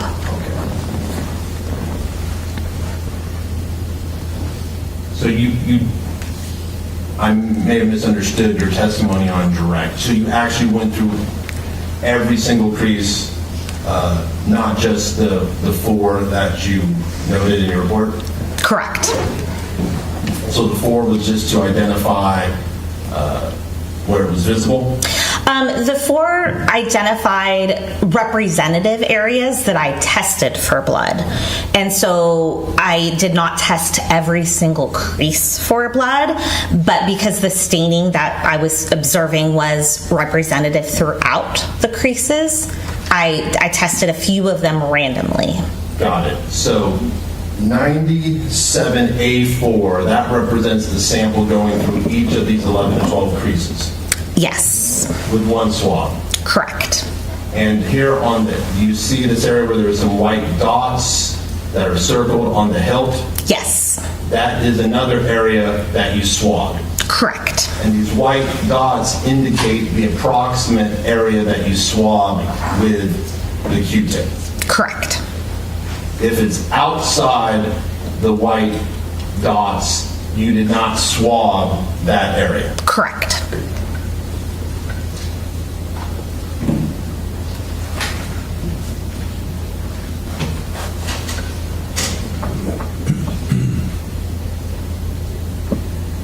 Ma'am, now I'm still referring to People's Exhibit 74. This is now the 3rd page.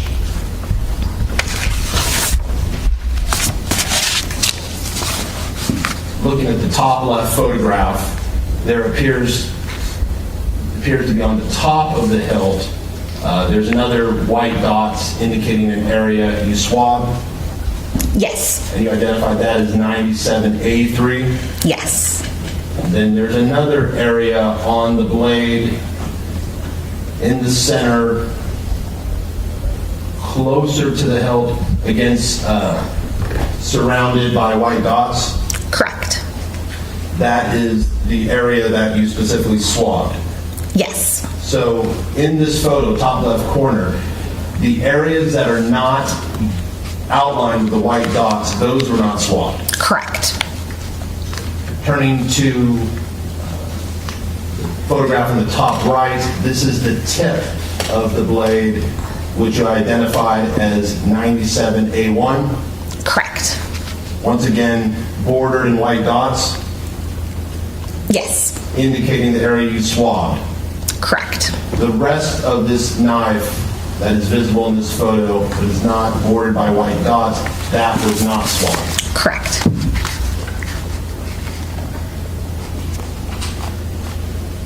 And now, ma'am, this would be the bottom left photograph. Now we're looking at the B side of the blade, Yes.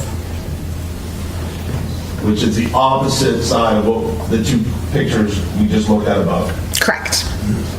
Again, you have a small area on the hilt bordered by white dots, Yes. and another small area on the blade just above the hilt circled with white dots. Correct. those are the areas you swabbed specifically. Correct. All Yes. the other areas visible in this photograph, not noted in another photograph, were not swabbed. They were not swabbed for DNA, no. Some of the areas might have been tested with the test for blood, and that was noted on a previous photo, but they were not collected for DNA if they were not circled in white. And now I'm showing you the bottom right photograph. We're still on the B side, that's 97B1. Yes. And there appears to be a small area circled in the middle of the blade where you swab, Yes. and then a tip, a very small area bordered by white dots on the tip, and that also indicates where you swab. Yes. If the tip is B1, what is the area in the middle identified as? That is B2, which is, it's labeled on the next page of the notes. So we'll go down.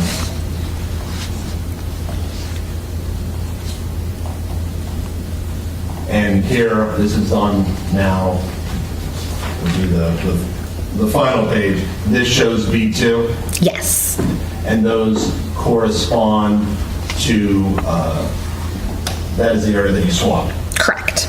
So when the jury looks at this report and they want to know the specific areas that were swabbed, they just look at the white outlines and that will tell them what areas were swabbed on the blade.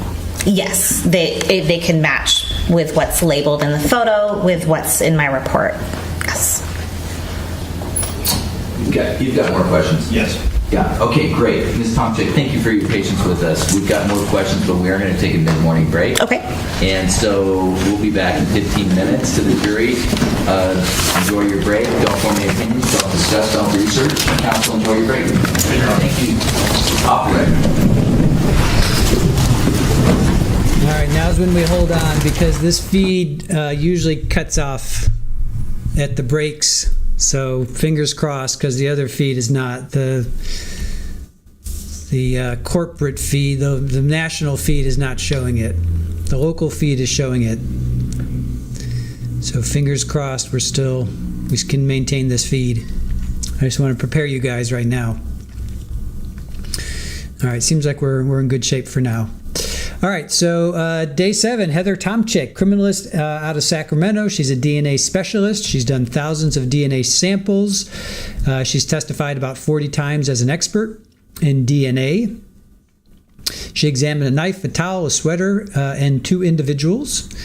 Those 2 individuals, I guess, why not 3? Because then she talks about David, Karim, Carlos, and Kimberlee. So not even sure why she said 2 individuals. Anyway, she did a computer, bathroom sink, and a tap drain. She did the left and right hand grip from a black bike. Now remember, Karim had a green bike. So I know at one point, one of his bikes after Kimberlee, that bike, the chain was broken or something. Because remember, he was like pedaling it with just when he's pushing it with one foot, one leg. Yeah. So the knife, she analyzed numerous areas, including the blade and the handle. The blade had 3 contributors, and she just goes through and, Karim. Pretty much the the recap of that was that Karim, David, Kimberlee, Carlos, all their blood was all over this knife. So then the cross gets up and says, go back to the time of talking to middle schoolers, So pretty much blood was everywhere, which again goes to the state of mind. So he didn't clean the knife between the stabbings, right? Doesn't that go to his state of mind, I would think? Widespread. I'm in awe of Heather's brain. I'm not smart enough to do what she does. Yeah, it is, Lily, but that feed just went dead. So let's hope they come back. I don't know why they go dead. I don't know why they just don't. So we currently do not have a feed. So just be aware of that, you guys. We currently do not have a feed. So don't shoot the messenger. Let's hope they come back.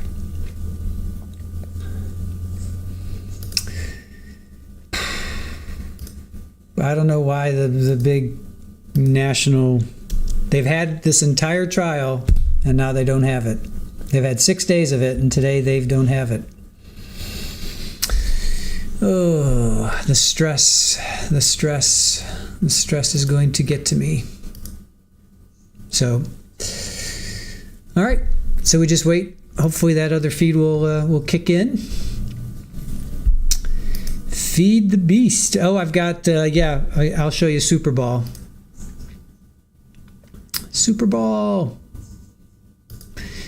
Knives often have blood in crevices. Yeah, that's where we found out about the handle, right? Here, I'll show you. Okay, so check it out. So let me show you the result. This was the result, right? So that's the result. All right? You can see the result? Now let me show you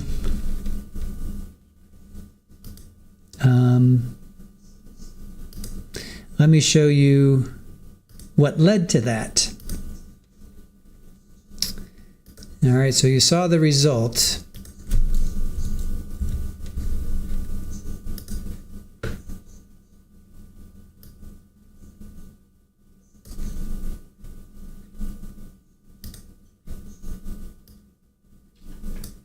So there she is.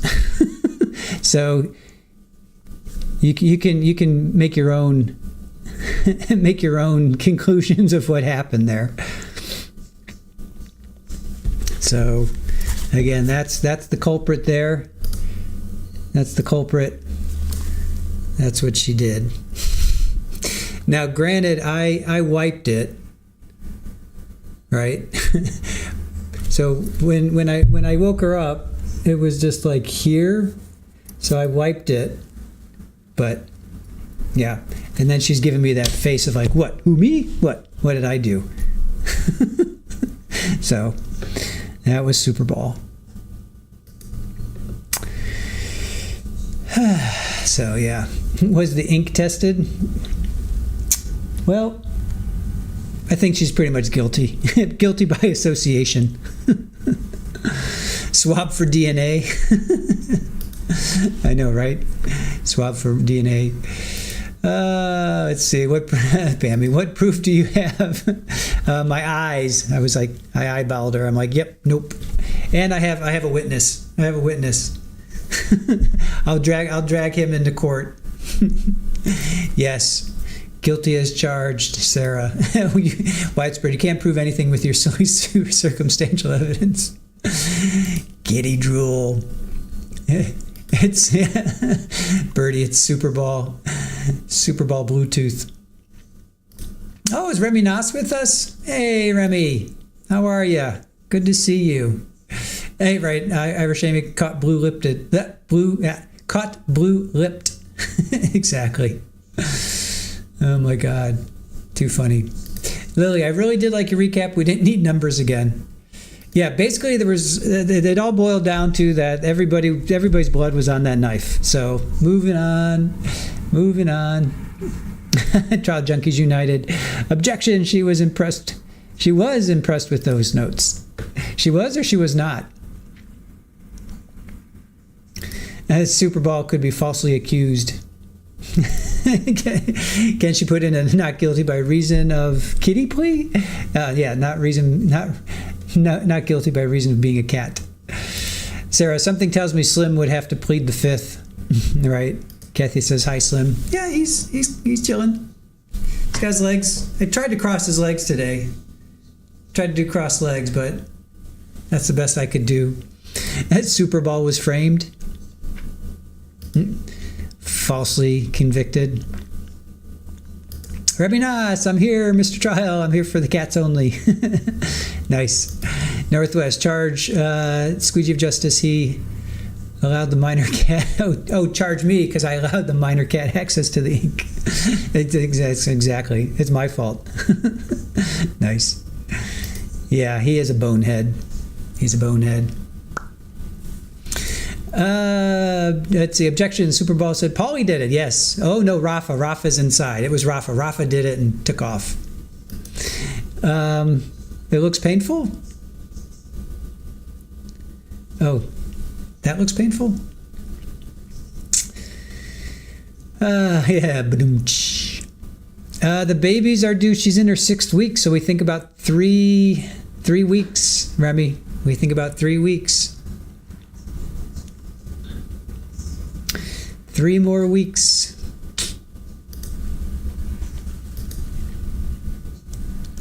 She's getting big. She's definitely getting. She's getting portly. Mama Polly is getting portly. She's so cute though. I kind of felt. Oh, Polly wants to come in. Oh, all right. Hey, hold on. Let's get Polly in.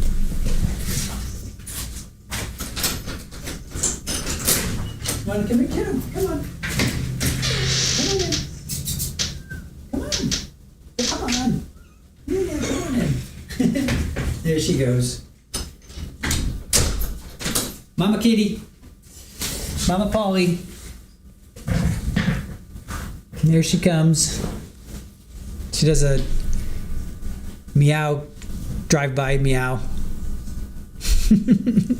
Did a drive-by meow. Nope, and she's off. Pregnant Polly. Yep, pretty pregnant Polly. Yeah, 3 weeks to go. No, I know. Bless her little Polly. There's Floofy. Oh, not Super Ball. No, I know. Super Ball just looks at her. Super Ball is just like here, like. She's like, yeah, whatevs. Super Ball smacks her though. I don't like the fact that she's smacking her around. Who's the father? We don't know. She found something though. She found a little something. I remember those days, Polly. The last little bit is miserable, Missy says. Yeah, quick run before Super Ball.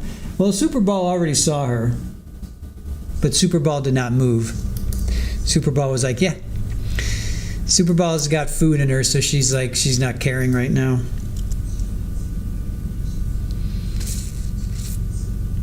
All right. What do you say, a 15-minute break? How long have they been on a break? 10 minutes? Yeah, we wish the father was Rafa, but Rafa was just a little too young. He didn't know what to do. He would jump on her and bite her, but he didn't know what to do. He didn't know what to do after that.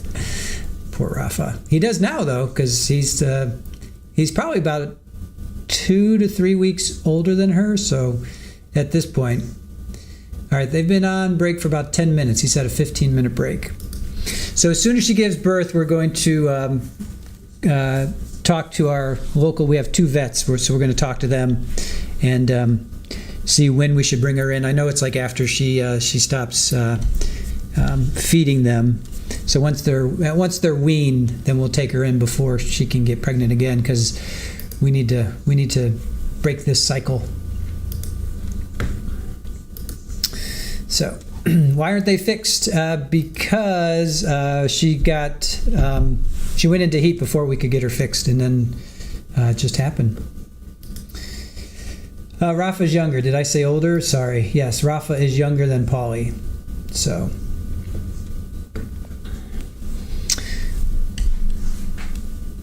Rafa is younger than Polly, so he didn't know what to do. So. Yeah, we didn't want to take her in when she was pregnant because they would have killed the kittens. So as soon as she gives birth, we're going to call our vets and see when the best time to take her in, which I'm assuming is probably going to be about 4 weeks afterwards. But I have to talk to them.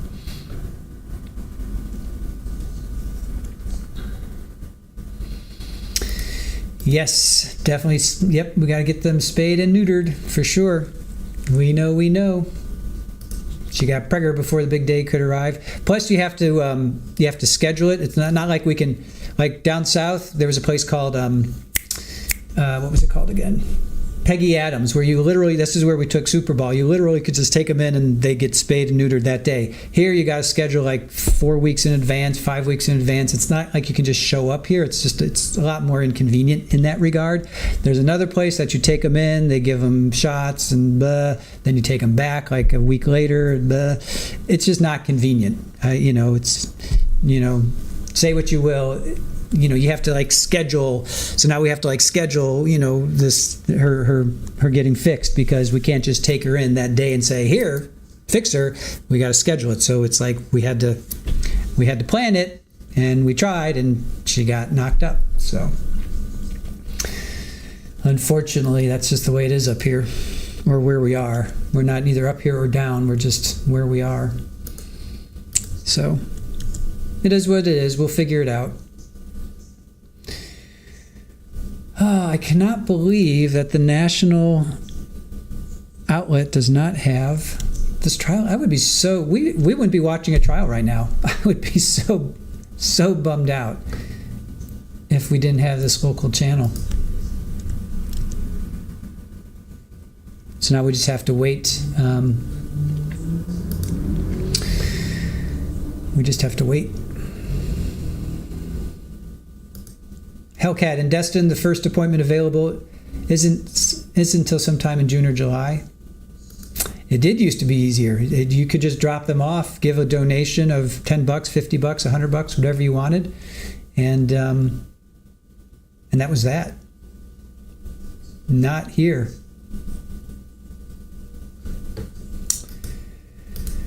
So,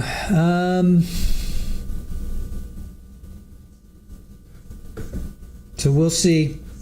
We'll see what happens with this feed, guys. I'm preparing you right now.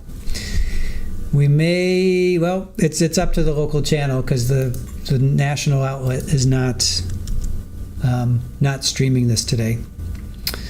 So that will put a crimp in our day if they don't come back. Hopefully they'll release it tomorrow. I mean, I don't want to whatever. Not going to go there. Let's just see what happens. Let's just see what happens. Sarah, this is a relaxed group. I don't think anyone minds waiting.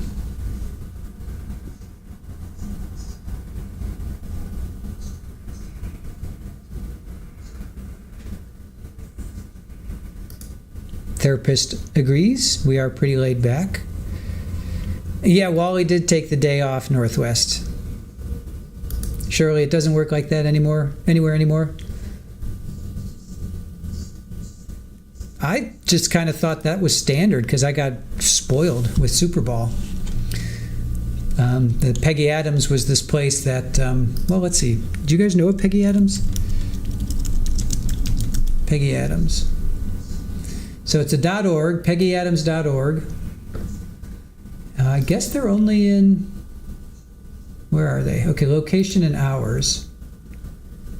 All right, so they're only in West Palm. They're only in West Palm Beach. So I got spoiled. I got spoiled by them because you just drop them off, and you just drop off your pet, and boom, Bob's your uncle. Up, where we are now, you got to schedule. And it's not like it's like a, scheduled for 2 days or 3 days. It's like weeks out. Your county still has fixing clinics. There is one, but it's like 30 minutes away from us. There is one, and I think they might be the day of. I think I can just drop her off. I think. And there's also another one that's like 15 minutes away, and that's the one where you take them in. They do a pre-screening, if you will, give them shots, I guess, and then you bring them back the next day. So, yeah, neither up nor down. I'm in the middle. That's true. Every single place around us is at least a month out scheduling, so yeah. So, in Ontario, we always had to make appointments in advance for spaying. I know. Northwest, I scheduled my dog's fixing before she got old enough. Yeah, I mean, that's great. It's great if you can do it. And the other place is a month out.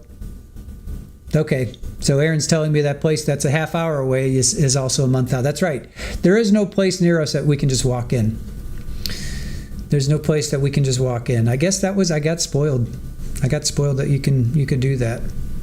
Where we were, now we have to schedule it. It just adds to everything, you know.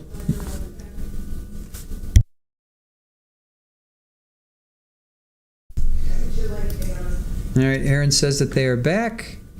Oh, I've got it. I got the link. Okay, they are back. I've got the link. Hold on, guys. Give me a second. So they came back. Just give me a moment. Let me pull up this feed. It's going to be one of those days, I can tell already. I'm going to be doing a lot of work on the back end. Let's see. Okay, so back to it. Back to live trial. What do you call it? Trial.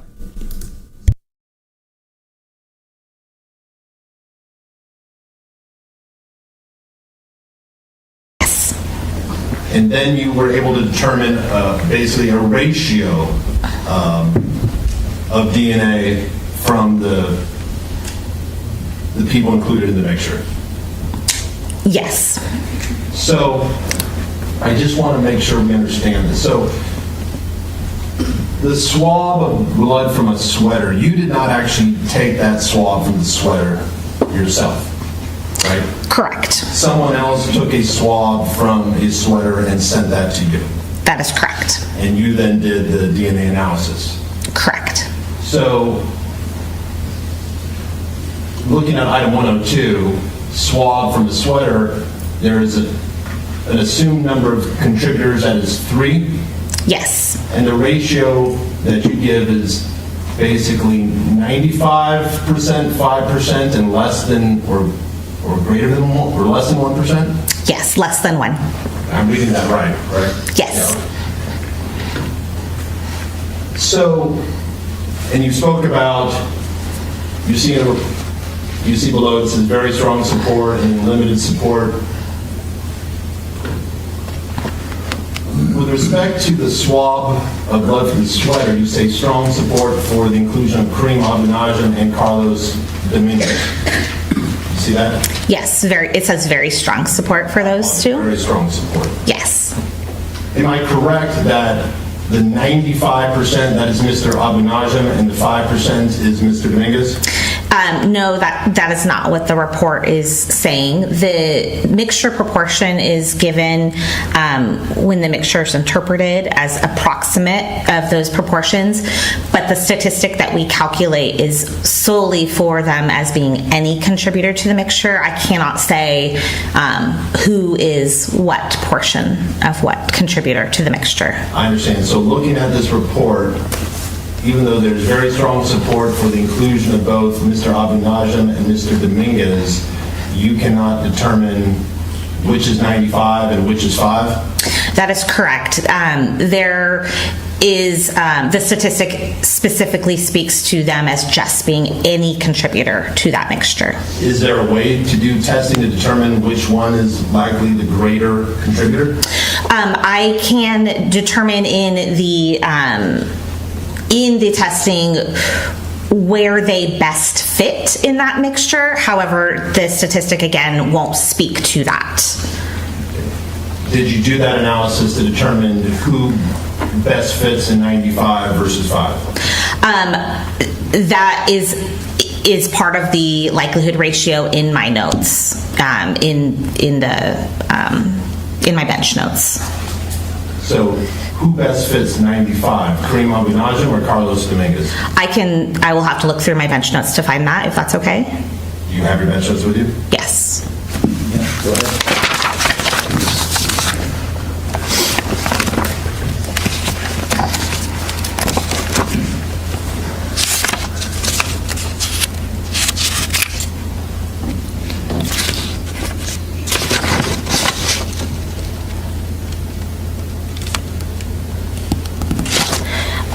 For item 102, Mr. Abou Najm does best fit as the 95% contributor, and Mr. Dominguez does best fit as the 5% contributor.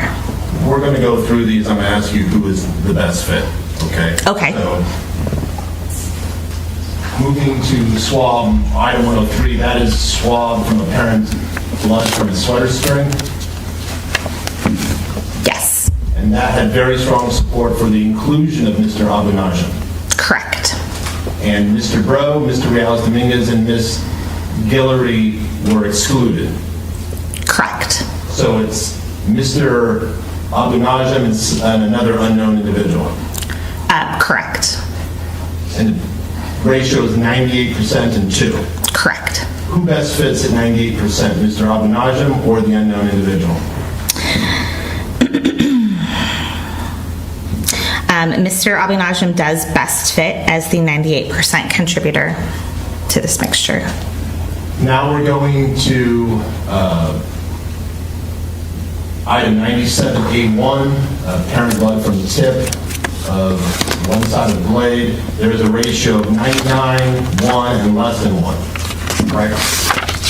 Yes. Very strong support for inclusion of Mr. Dominguez. Yes. Moderate support for the inclusion of Mr. Abou Najm. Yes. And then limited support for exclusion of David Breaux. Yes. And no support for exclusion or inclusion of Kimberlee Guillory. Yes. Who best fits at the 99%? Best fitting at the 99% for this one is going to be Carlos Dominguez. And the best fit for the 1%, that is that Karim Abou Najm. Yes. And then the less than 1% would be some unknown individual. Potentially, yes. There's limited support for exclusion for David Breaux and no support for inclusion or exclusion for Kimberlee Guillory. So it could be an unknown individual, David Breaux, or Kimberlee Guillory. Yes, there's no support for inclusion or exclusion for Kimberlee Guillory. And limited support for exclusion of Mr. Breaux. Yes. Let's go to 9782. This is the center divot. We'll move faster. There's a ratio of 74, 25, and 1. Who best fits the ratio of 74?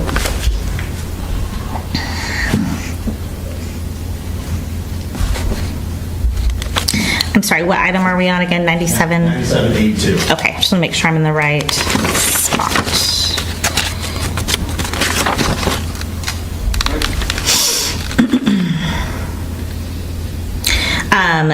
That would be, Karim Abou Najm. And the 25%, the best fit for that, is that Ms. Guillory? Yes.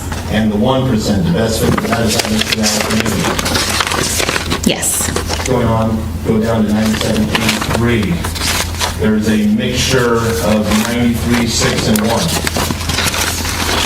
Yes. The best fit for the 93, is that Mr. Abou Najm? Yes. The best fit for the 6%, is that Ms. Guillory? Yes. The best fit for the 1%, is that Mr. Dominguez? Yes. Going to 9784. Now a mixture of 64, 35, and 1. Yes. And there is very strong support for the inclusion of both Mr. Abou Najm and Mr. Dominguez in this. Yes. The 64%, is that Mr. Abou Najm?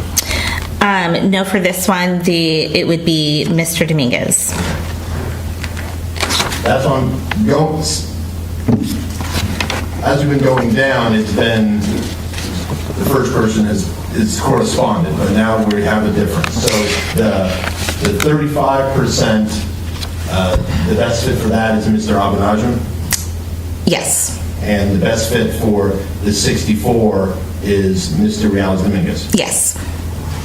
And the 1 that can be an unknown individual. We also said there's moderate support for the exclusion of Kimberlee Guillory.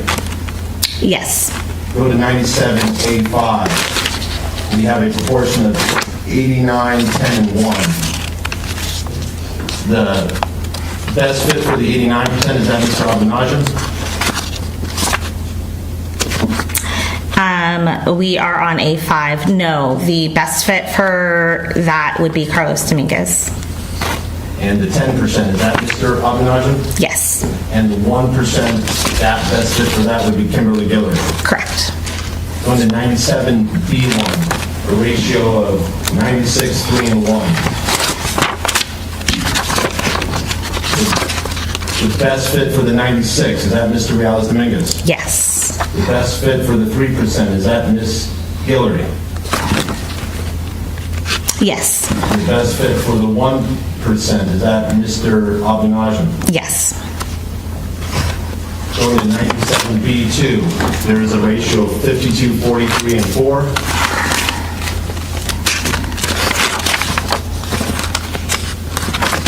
Yes. The best fit for the 52, is that Mr. Abou Najm? No, this one is Miss Guillory. So 97B2, the 52 is Ms. Guillory. Okay. Who's the best fit for the 43? Mr. Abou Najm. And the best fit for the 4 is Mr. Dominguez. Correct. Let's go to 97B3. Ratio of 52, 28, and 20. Yes. The best fit for the 52, who is that? Mr. Abou Najm. The best fit for the 28?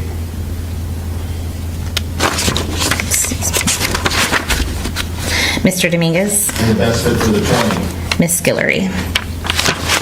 And item 97B4, the ratio of 52, 47, 20. Who's the best fit for the 52? Mr. Abou Najm. Who's the best fit for the 47? Miss Guillory. And who's the best fit for the 2? Mr. Dominguez. On 97B5, we have ratio of 89, 10, and 1. Who's the best fit for the 89? Mr. Dominguez. Best fit for the 10? Mr. Abou Najm. And the 1, there's no best fit because Ms. Guillory has limited support for exclusion and Mr. Breaux has strong support for exclusion. Correct. I think we're down to the last one, 97B6. This is the apparent blood from the handle near the hilt. Who is the 87%? Mr. Dominguez. And the 8%? Mr. Abou Najm. And the 5%? Miss Guillory. I just wanted to go back.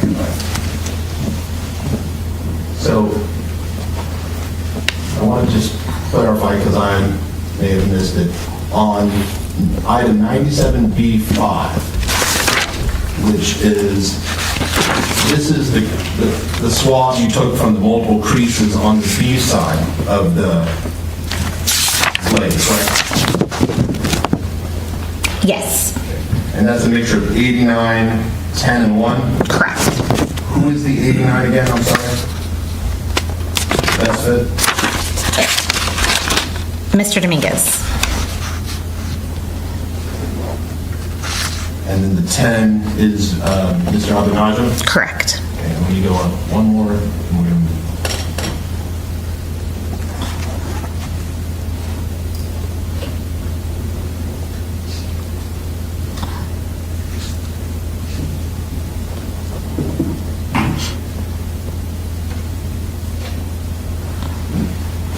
Item 97A4, that is, again, that's the creases from the A side of the blade that you sampled, right? Right. That has a mixture of 64, 35, and 1. Yes. Who is the 64? That's it. Mr. Dominguez. And who is the best fit for the 35? Mr. Abou Najm.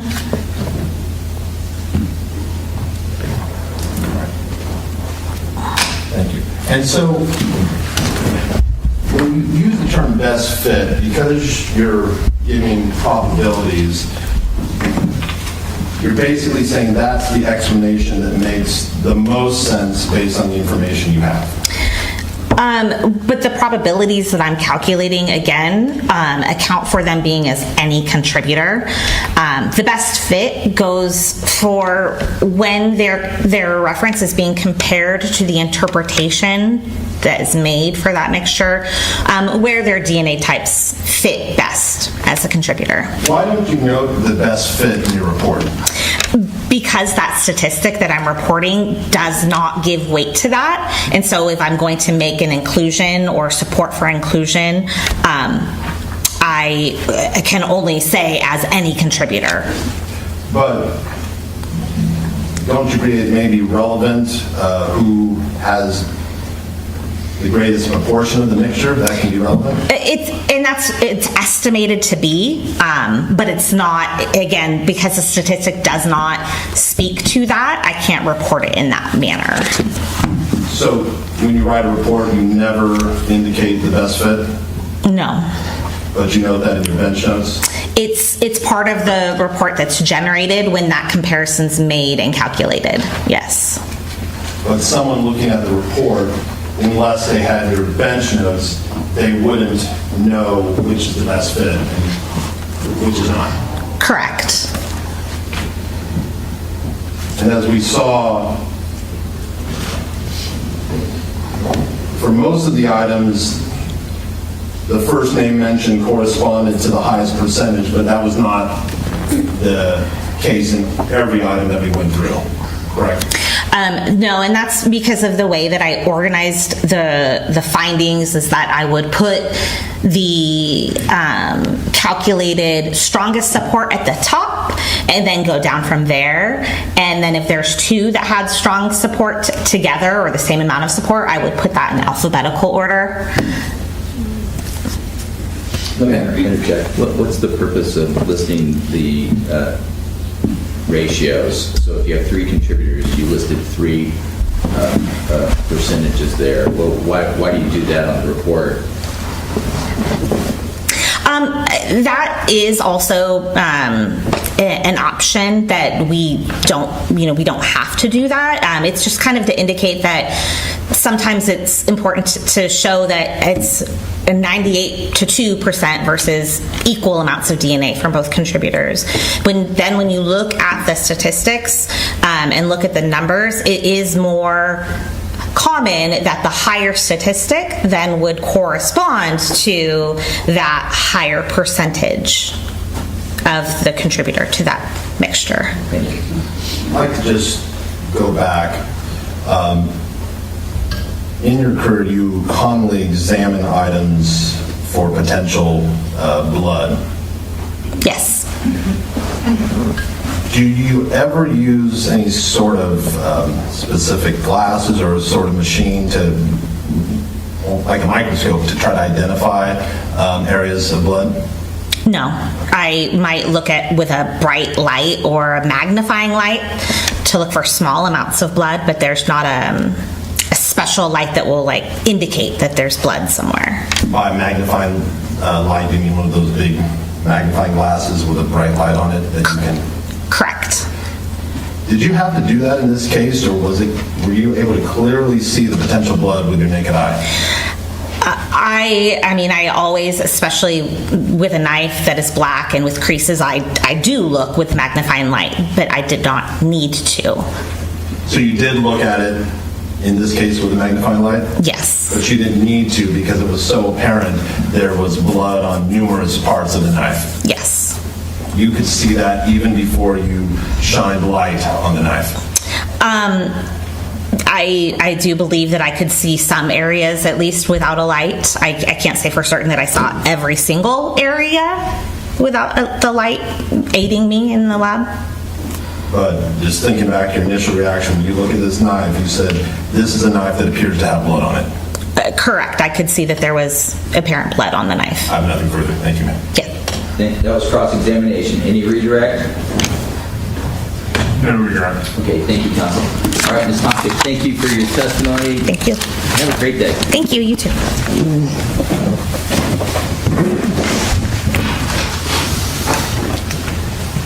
Okay, Mr. Demora. People call Monica McGuire. Okay. We'll grab the witness.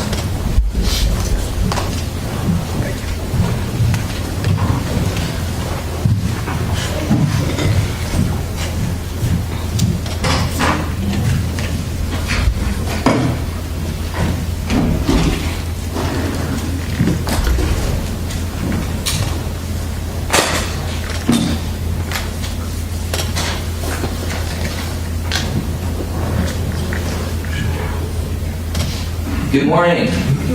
Come on in and stand here at the podium right in front of me. Thank you for being here. Thank you for your patience. Clerk will administer an oath to you, and after you take the oath, then have a seat and witness stand. Please raise your right hand. You do solemnly swear to swear to give and the cause nothing for the court, so be the truth, the whole truth, and nothing but the truth? Yes. Thank you. Please be seated.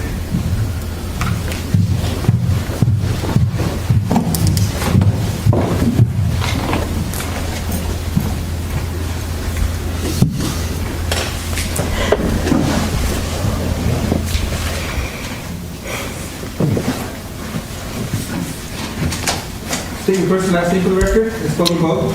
Monica, M-O-N-I-C-A, McGuire, M-C-G-U-I-R-E. Okay, thank you. Mr. Demora, direct exam. Thank you, Your Honor. Good morning, Ms. McGuire. Good morning. Where do you work? I work for the Federal Bureau of Investigation. What do you do there? I'm a forensic accountant How long have you been with the FBI? for 39 years. Now, I'm going to talk to you about your job duties as a forensic accountant. I'm going to talk to you about your job duties as a member of the evidence response team. Are you part of that? Yes, I am. What do you do with the evidence response team? I am just part of the team. Everybody is cross-trained to do various things on the evidence response team.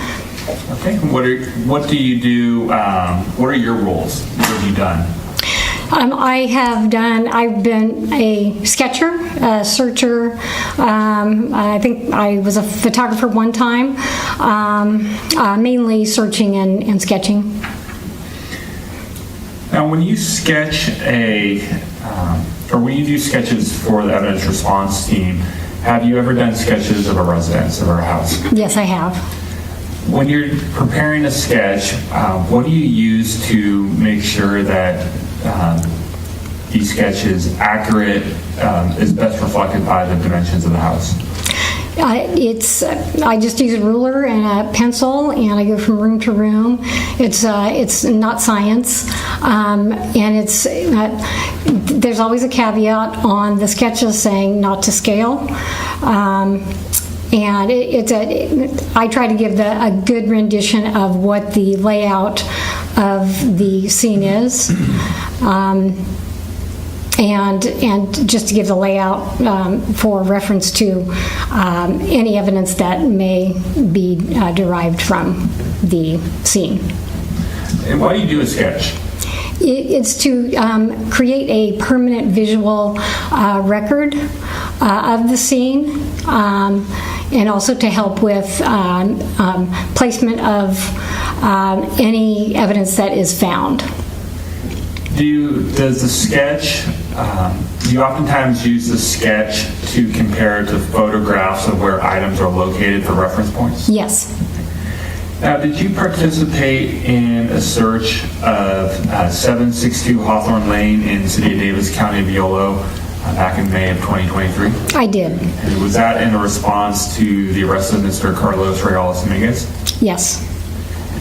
So when you responded to that location, were you primarily tasked with doing the sketch of the house? The sketch as well as some searching. I want to focus on the sketch itself. I'm going to show you People's Exhibit 69 for identification. Can I approach on? Okay. Ms. Wire, do you recognize that? Yes, I do. And how do you recognize that? I prepared this. What is it? This is the sketch of 762 Hawthorne. And is that a fair and accurate depiction of 762 Hawthorne as you documented it on May 3rd of 2023? Yes, it is. And is this an accurate copy of your original sketch? Yes, it is. Thank you.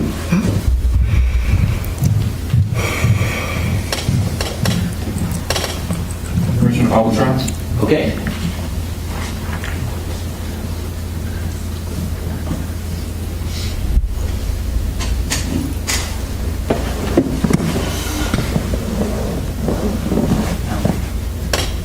Mr. Wire, when you went through 762 Hawthorne, you said you did a little bit of searching. Take us through the process. When you get to the residence, do you search first, or do you identify areas that are going to be included in the sketch?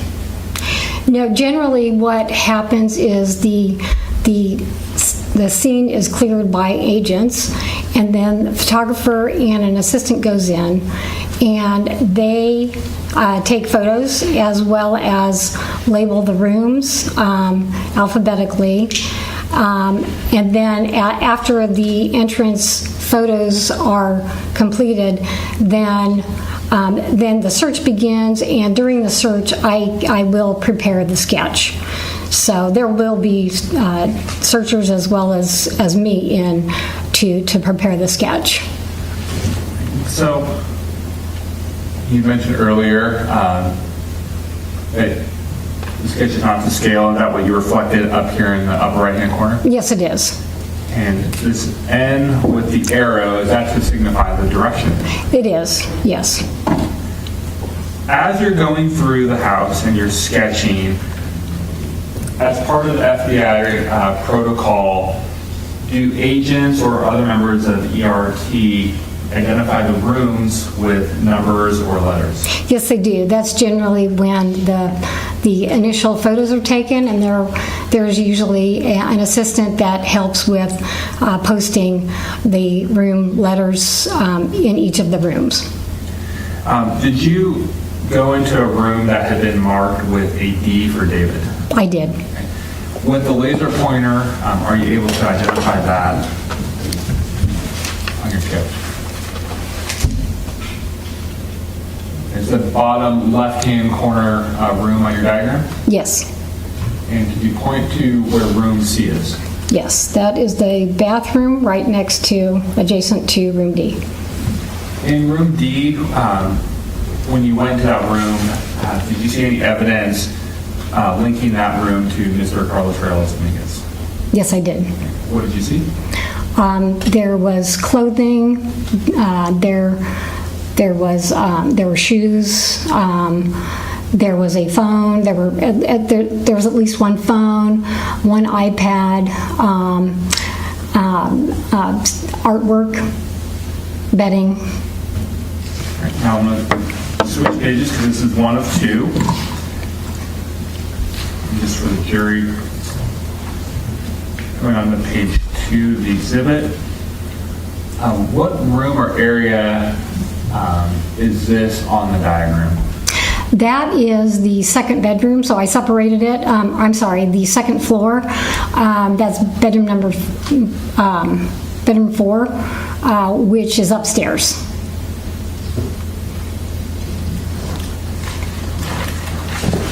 Thank you. No further questions. Thank you, counsel. Can you cross? Yes. Good morning. Good morning. So when you say it's not to scale, can you explain what you mean by that? Well, it's I did not measure the rooms. It's typically we just put not to scale. It is just the best estimate of the scale to the layout. But no, it is not. We did not measure every little inch of the residence to complete the sketch. So no one should rely on your sketch in determining which bedroom is bigger than another? No. When you participated in this search, Mr. Dominguez had already been placed under arrest based on your knowledge. Yes. So you were particularly focused on his bedroom. Would that be a fair statement? Yes.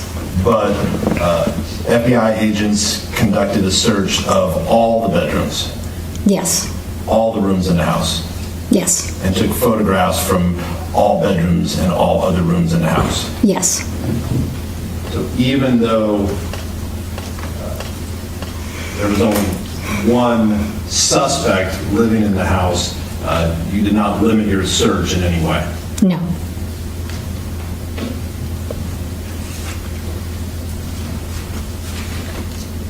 Did you were you responsible for photographing any items? No. And when agents found items of potential evidentiary value, were you involved in removing those items, photographing them, and packaging them to be placed in evidence? I did not photograph anything. After items were found, they would be photographed in place, and then it's possible that I did help bring the item to the evidence technicians to be packaged. So if an item of evidentiary value is found, first it is photographed where it is, where it's found. Yes. Then it is removed and photographed. Generally, it's going to be photographed where it is. It's not going to be moved generally to photograph it again unless it needs to be measured and separated, but it's always going to be photographed where it was found. But if it's going to be taken from the scene, it is ultimately removed from where it's found and either photographed in more detail or put directly in packaging for evidence. Yes. I have nothing further. Thank you. Thank you. You redirect? No, Your Honor. Mrs. McGuire, thank you for coming to court. Have a great day. Thank you, Your Honor.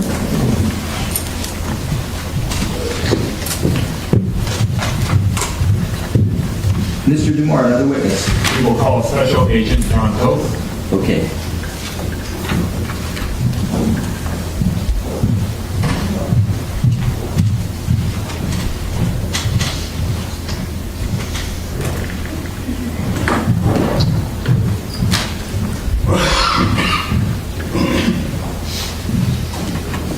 All right, sir. Good morning. Morning. Come on into the podium. The clerk will administer the oath, and then we'll have you take a witness stand.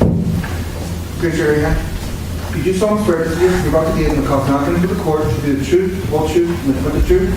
Yes. Thank you.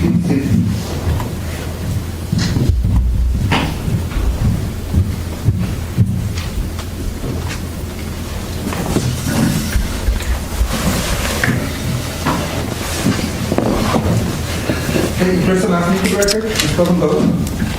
John Pope, J-O-H-N-P-O-P-E. Okay, the mic's going to pick you up. Okay, right here. Okay, sorry. You're all good. Okay. Thank you. And Mr. Dumore, this will be direct. Thank you, Your Honor. Good morning, Agent Pope. Morning. Where do you work? I work for the Federal Bureau of Investigation, Sacramento Field Division. What do you do there? I'm a special agent. I've been a special agent since 2005. I've been a member of the evidence response team since 2007, which is a collateral duty for the FBI. And I am currently a team leader in the Sacramento Field Division for the evidence response team. How long have you been a team leader? I believe around since 2014, 2015. So were you the team lead who responded to 762 Hawthorne Lane in the city of Davis, County of Yolo in May of 2023? Yes. As a special agent, what's your current assignment? What do you investigate? I do national security investigations. So going to the search of 762 Hawthorne,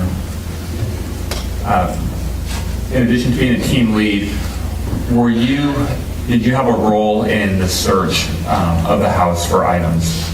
Yes, I, as a team lead, I supervise the search. I also, as part of being the team lead, when we have a crime scene like that or we're doing a search, we'll do a walkthrough and we'll take entry photos. So during that preliminary, we'll identify items of potential interest and we'll go back, brief the team.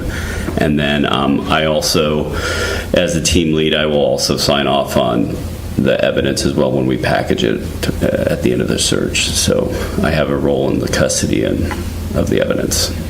When agents and members of ERT are going through a house or a location identifying pieces of evidence, is there a role, designated roles as a collector and a finder? Yes. So the person that finds it that'll be the first name on the evidence log, and then, I basically verify that that's a piece of evidence, and we both sign off on the evidence label at when we seal it up at the end of the search. And in those roles, as the finder, if an agent or FBI personnel identify a piece of evidence, we'll go to the specific search, did they notify you and say, hey, we found something that may be of value? Yes, they will mark it, and then we'll make a determination if it's a piece of evidence that was listed in the search warrant that we're able to take it. So yes, we would identify that with a placard, and then we would collect it at the end of the search. Of course, we'll take photos in place before we remove it. We'll do like overall photos of a room, and then when we do find a piece of evidence that we're going to seize, we will do photos of those items before they're removed. So I guess my question to you was, every time a piece of evidence or potential evidence was found, did you put your own eyes on it to observe it and look at it? Yes, I'd take a look at it, yes. And so, as the evidence response team was searching 762 Hawthorne, did you go into a room that had been labeled Diaz and David? Yes. Were there pieces of, I shouldn't say pieces of evidence yet, were there things of interest to you that you observed in there? Yes. As it relates to the person who occupied that room, were there anything that you observed that identified the person who stayed there? Yes, there were items in the room that identified the individual who occupied that room. What items of evidence did you observe? We saw a passport, an El Salvadoran passport, a couple of bank cards, and a UC Davis ID card. What was that, UC Davis? ID card, sorry. So the passport did have a name on it? Yes. What was that? It was, I believe, Carlos Dominguez. I think it's Reales Dominguez, if my memory serves me correctly. And how many bank cards did you find? I believe 2. And did they also have Mr. Dominguez's name on it? Yes. You said a UC Davis, was it an ID card? I believe so, yes. Whose name was on that? The defendant's. You say the defendant's? Defendant. Did it say defendant or did it have his name on It it? had his name on it.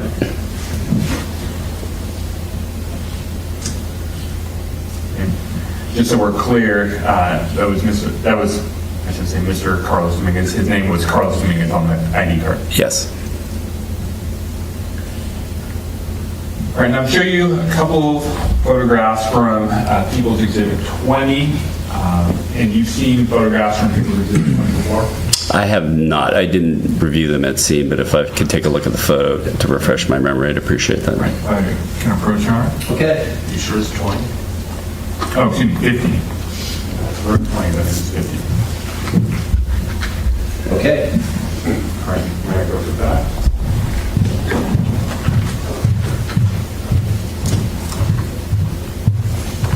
And just in looking at the thumbnails on here, do you recognize those photographs? That one right there. Oops, this one.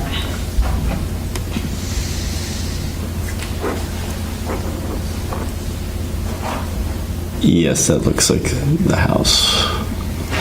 It's scrolling down. Yes. Right, and those thumbnails, do those all appear to be 762 Hawthorne Lane as you observed it on during your search? Yes. The thumbnails appear to be very accurate depictions of Hawthorne Lane, or excuse me, 762 Hawthorne Lane. Yes.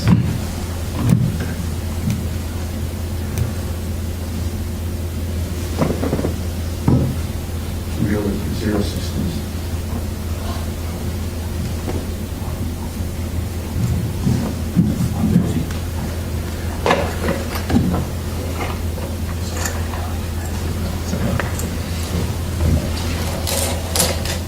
All right, while we're getting that fired up.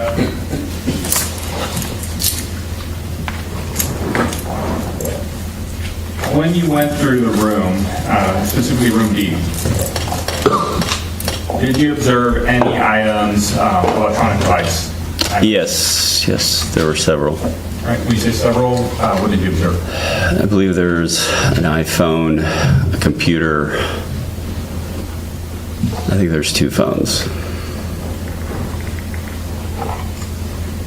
Was one of those phones located on like a cat, like a ladder or something like that? Yes.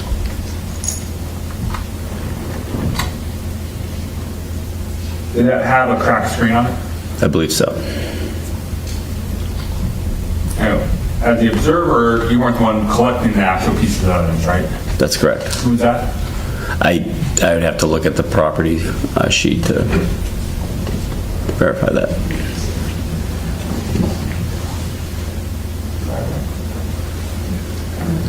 Okay, give me 06, please.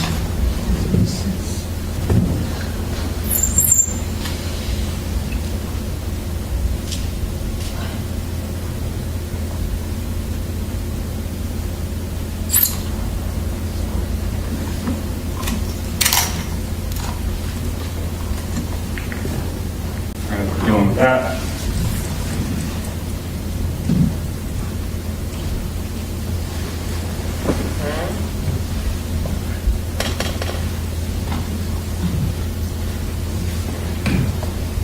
All right, so looking at photo 06, Agent Pope, is this 762 Hawthorne? Yes.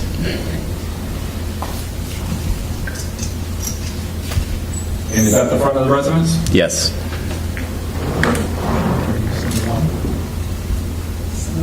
Yeah, 71.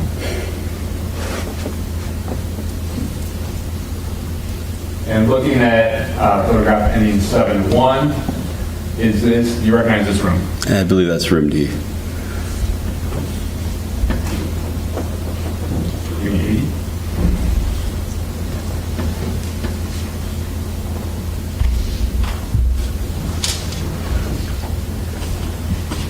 All right, and photograph ending in 80, is this cat tree that we were just talking about? Yes. Looking below it, is that the cracked iPhone that we were just talking about? Yes.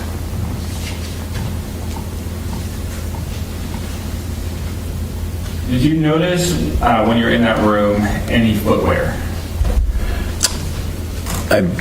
Yes, I don't recall what exactly, but yeah, there was footwear in the room.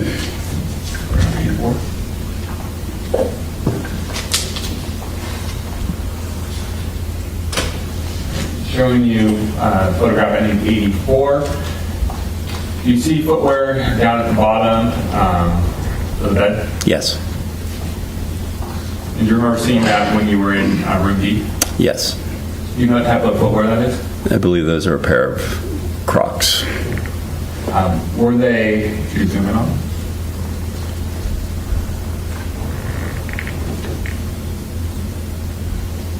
It appears that they're like a light multicolor one. Do I have that right? Yes.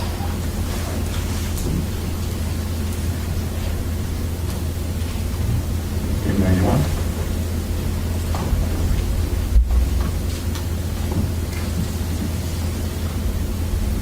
Photograph ending 91. Looking at the bottom left, you recognize that computer there as well? Yes. And so, Agent Pope, with the photographs I've just shown you, does this appear to be a fair and accurate depiction of some of the items that you saw in room D at 762 Hawthorne? Yes.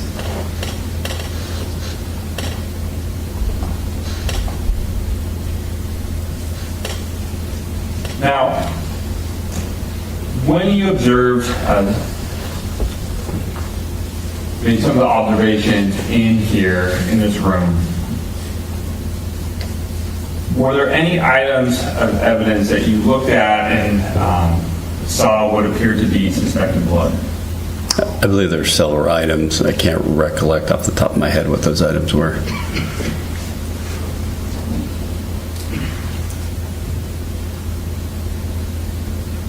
And were they?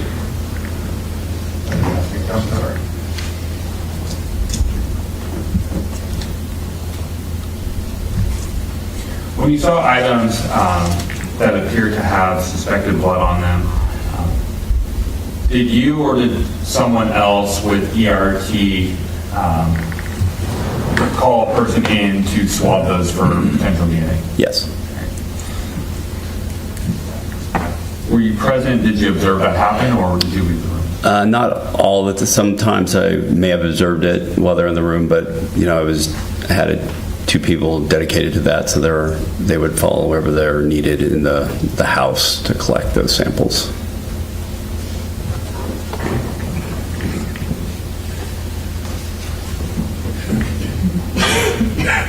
And those two individuals were Perry and Megan Silverlake? That's correct.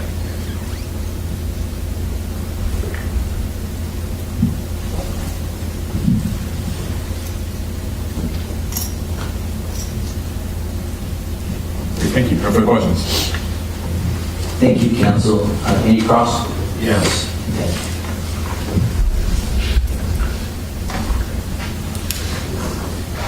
Good morning, sir. Good morning.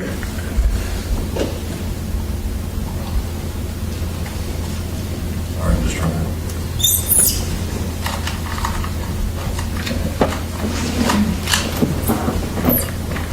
What is this?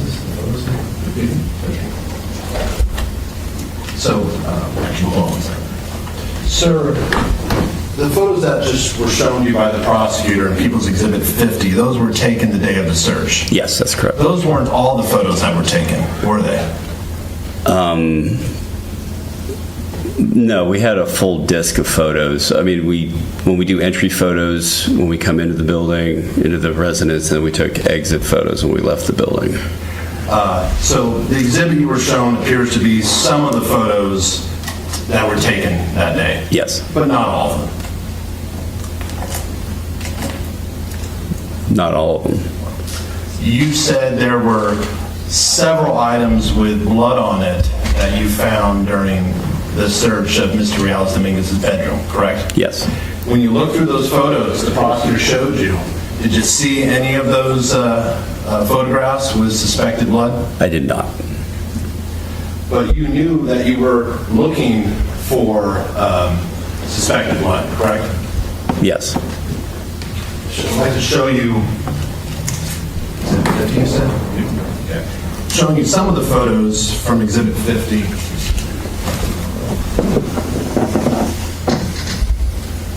Sir, this is photo 257. That appears to be a washer and dryer, correct? Yes. That is taken in the garage of that home.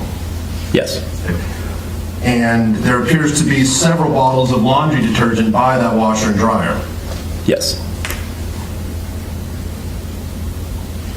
And I'm showing photo 258, once again, the washer and dryer in the garage with several bottles of laundry detergent. Did you see that? Yes. And then I'm in photo 259. There appears to be another bottle of laundry detergent that is a Tide. Okay. You see that? Yes. And there appears to be a bottle of bleach by it. Yes. And you know that if someone wants to wash blood off their clothing, they can put it in a washing machine and wash it. Yes. You know if someone wants to wash blood off their sheets, they can put it in a washing machine and wash it, correct? That's correct. When you were searching Mr. Dominguez's room, you saw blood on the sheets. Yes. And you packaged those sheets and put them into evidence, correct? Yes. And it was apparent to you that it was blood. Well, suspected blood. And you also found clothing with blood on it, correct? Yes. And those bloody sheets, those aren't included in any of these photos that were shown to you by the prosecution, correct? Can I go back? Was it picture 50 that showed the bed? You can go back to 50 here. It wasn't 50, it's not the bed. Okay. The exhibit is 50, Correct, but there's, and then the number in that, I'm not sure what the numbers were. Now, the bed was 84. you don't, when you look through the photos that were shown to you by the prosecution, you don't recall seeing the photos that had the bloody sheets. Well, the sheets that were shown there, after we inspected them, there's blood there. You just can't see it because it's heavy color. So the suspected blood was soaked into the mattress and the sheets. But you did take photographs of that? I believe so. I believe the photographers did take photos of everything that was taken. I mean, what you're looking at are entry photos, not, the after photos. Because I do believe we took swatches of the mattress for evidentiary purposes. And what you saw on the sheets that of suspected blood, that was booked into evidence and given to the Davis Police Department? I believe so, yes. You didn't take it with you to the FBI? No. At the end of the search, what we did is we transferred custody of all evidence over to Davis PD. So it's then up to the Davis PD to have those items tested for blood or for DNA analysis, correct? Yep, that's correct, because we're just there to process the scene and forensically process it. So if they didn't test those items, their reasons for doing so is not something you can speak to, correct? I cannot, no. You also mentioned that you found bloody clothing, correct? Yes. Showing you what's been marked. People's Exhibit 50, photo 99. This is a closet. Yes. Mr. Dominguez, yes. And you see here there appears to be a hamper? Yes. And there's clothing inside that hamper. Yes. And although you can't see it here, this red is not blood, it's a part of a pair of shorts. That's correct. Yes, correct. And there's also a green shirt in there. Yes. And these were the only two items in this hamper that you recall. And I believe they were soaked in some sort of liquid. They appeared to have liquid that appeared to you to be blood, correct? Suspected blood, yes. And you removed those items from this hamper? They were removed and they were booked into evidence. And they were photographed? I believe at some point they were. And with the evidence photos, like you said, all the photos are not here as far as the evidence goes. We took pictures of those These items. clothes were right out in the open on the bottom of this hamper, correct? They were there, yeah, they're inside the hamper. There was a t-shirt with suspected blood on it? I believe so. There was shorts with suspected blood on it? I believe so, yes. And there was also some blood that appeared to have been got on this hamper? I believe so, yes. And you photographed that? I can't tell you if they photographed that particular stain or not, but they should have taken a photo of the items in place before they... And it was packaged? Yes, it's packaged. Should have been packaged in paper, so make sure that it doesn't get moldy. And then given to the Davis Police Department? Yes, after the end of the search, we packaged it, they signed a receipt and took custody of all those items. And it's up to them whether they want to test that, determine its blood? That's correct. It's up to them whether they want to do DNA analysis? Yes. Okay. And sir, in looking at a scene, sometimes you see an item that may be blood, it could be something else? That's accurate. Looking at that shirt and those shorts, as a trained law enforcement officer who's seen blood, it was clear to you there was obvious blood on those shorts and that shirt. Objection, speculation, and foundation. Overruled. It appeared to be suspected blood, yes. When you looked at it, did you say that's suspected blood, or did you say to yourself, that's blood? Well, I can't say one way or another it's blood. You know and I know that. I can't say that's blood, but it had a distinctive smell that may have indicated it could have been suspected blood. Did not appear that anyone had tried to wash those shorts or shirt, correct? Yes, they did not appear there was an attempt to wash those. They appeared to be dirty, soiled clothing. Yes. And this photo right here, 99, that is how the hamper looked when you first encountered it. I believe so. So, sir, if someone were to say that there was absolutely no blood found at the Hawthorne residence, would that be a true statement or not? Objection, argumentative. Overruled.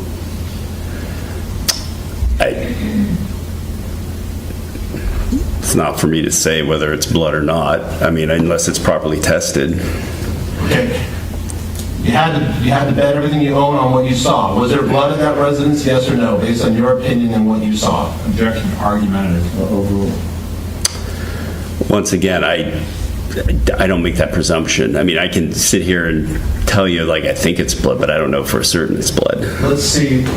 Sir, you have been a law enforcement officer for how many years? 26 years. Have you seen blood? I have. Have you smelled blood? Yes, I have. You've seen blood at crime scenes? I have. You've probably seen blood when you've cut yourself. Absolutely. So you're familiar with what blood looks like? Yes. And you're familiar with how blood can get on clothing? Yes. And the patterns it can leave? Yes. So I'm asking for your opinion. I know it hasn't been tested, but the shirt and shorts that was in that hamper, was there blood on it, in your opinion? In my opinion, there probably was blood.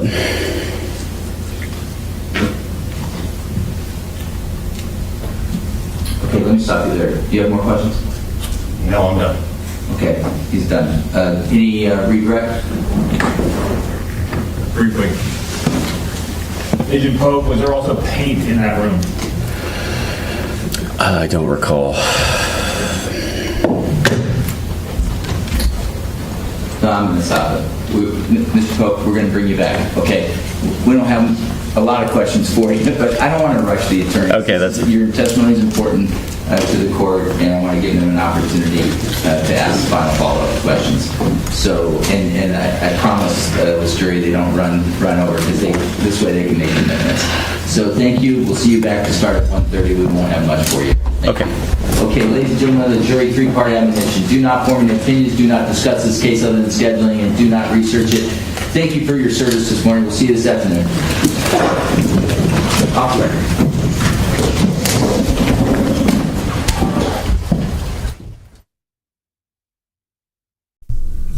All right, we're going to stay here just in case they come back. Sometimes they do, or if they cut the feed. But I'll keep an eye out and get us back in there.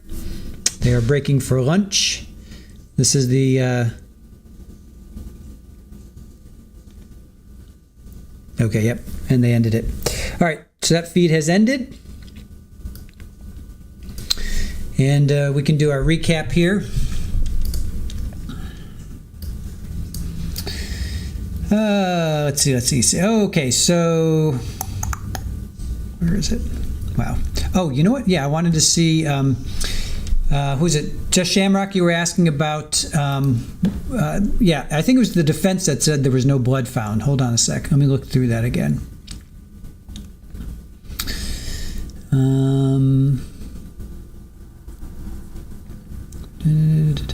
Now disabled.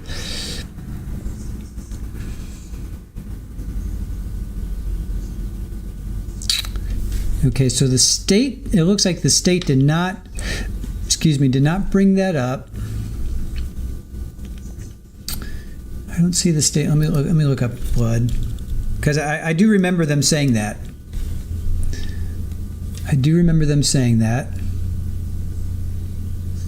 No blood found at residence is not true. Carlos made no effort to clean or wash anything. So I guess the state did say there was no blood. No, so the state said no blood was found at his home. All right, so the state said no blood was found, and this was opening statements. So the state said no blood was found at his home, and then the defense said no blood found at residence is not true. Carlos made no effort to clean or wash anything. Right? So let's keep that in mind. I'll post those two. All right, so this is the state. So the state said this, right? And then the defense said this. So let's analyze that. Where is that? Oh, come on. And then the defense said, ugh. And then the defense said this. All right, so we can talk about this. All right. So that's what the defense, this was in the openings, right? So the openings were, state said no blood was found at his home. Defense said no blood was found at residence is not true. Carlos made no effort to clean or wash anything. So by saying no blood was found at the residence, that means he showered, he cleaned up, conscious of guilt, all that stuff. And then the defense is saying no, he didn't clean up, he made no effort, so that means he's mentally not there. So that was John. Okay, so before that, Monica McGuire, she was FBI forensic accountant. She took a sketch of the house, but now it's John Pope, Special Agent John Pope. And the real thing is coming out in cross now. So there was bottles of laundry and detergent and bleach. Yeah, no problem, Just Shamrock. I remember that too. So thanks for bringing that up because we can talk about it. So there were bottles of laundry detergent and bleach. Sheet had blood as well as mattress. Hamper and clothing had suspected blood. So why is this agent, this is like the lead, right? He's like the team lead. He is saying that there was blood found at the home. So why did the state say no blood was found at the home? Shorts and t-shirt had blood on it. Doesn't know if they were photographed. And then he asks him point blank, was blood found at the residence? Objection argumentative. That was overruled. And he says not for him to say. His opinion is the shirt and shorts in the hamper probably had blood. So why did the state say no blood was found at his home? Seems like we might have a little discrepancy there between the state and the defense, right?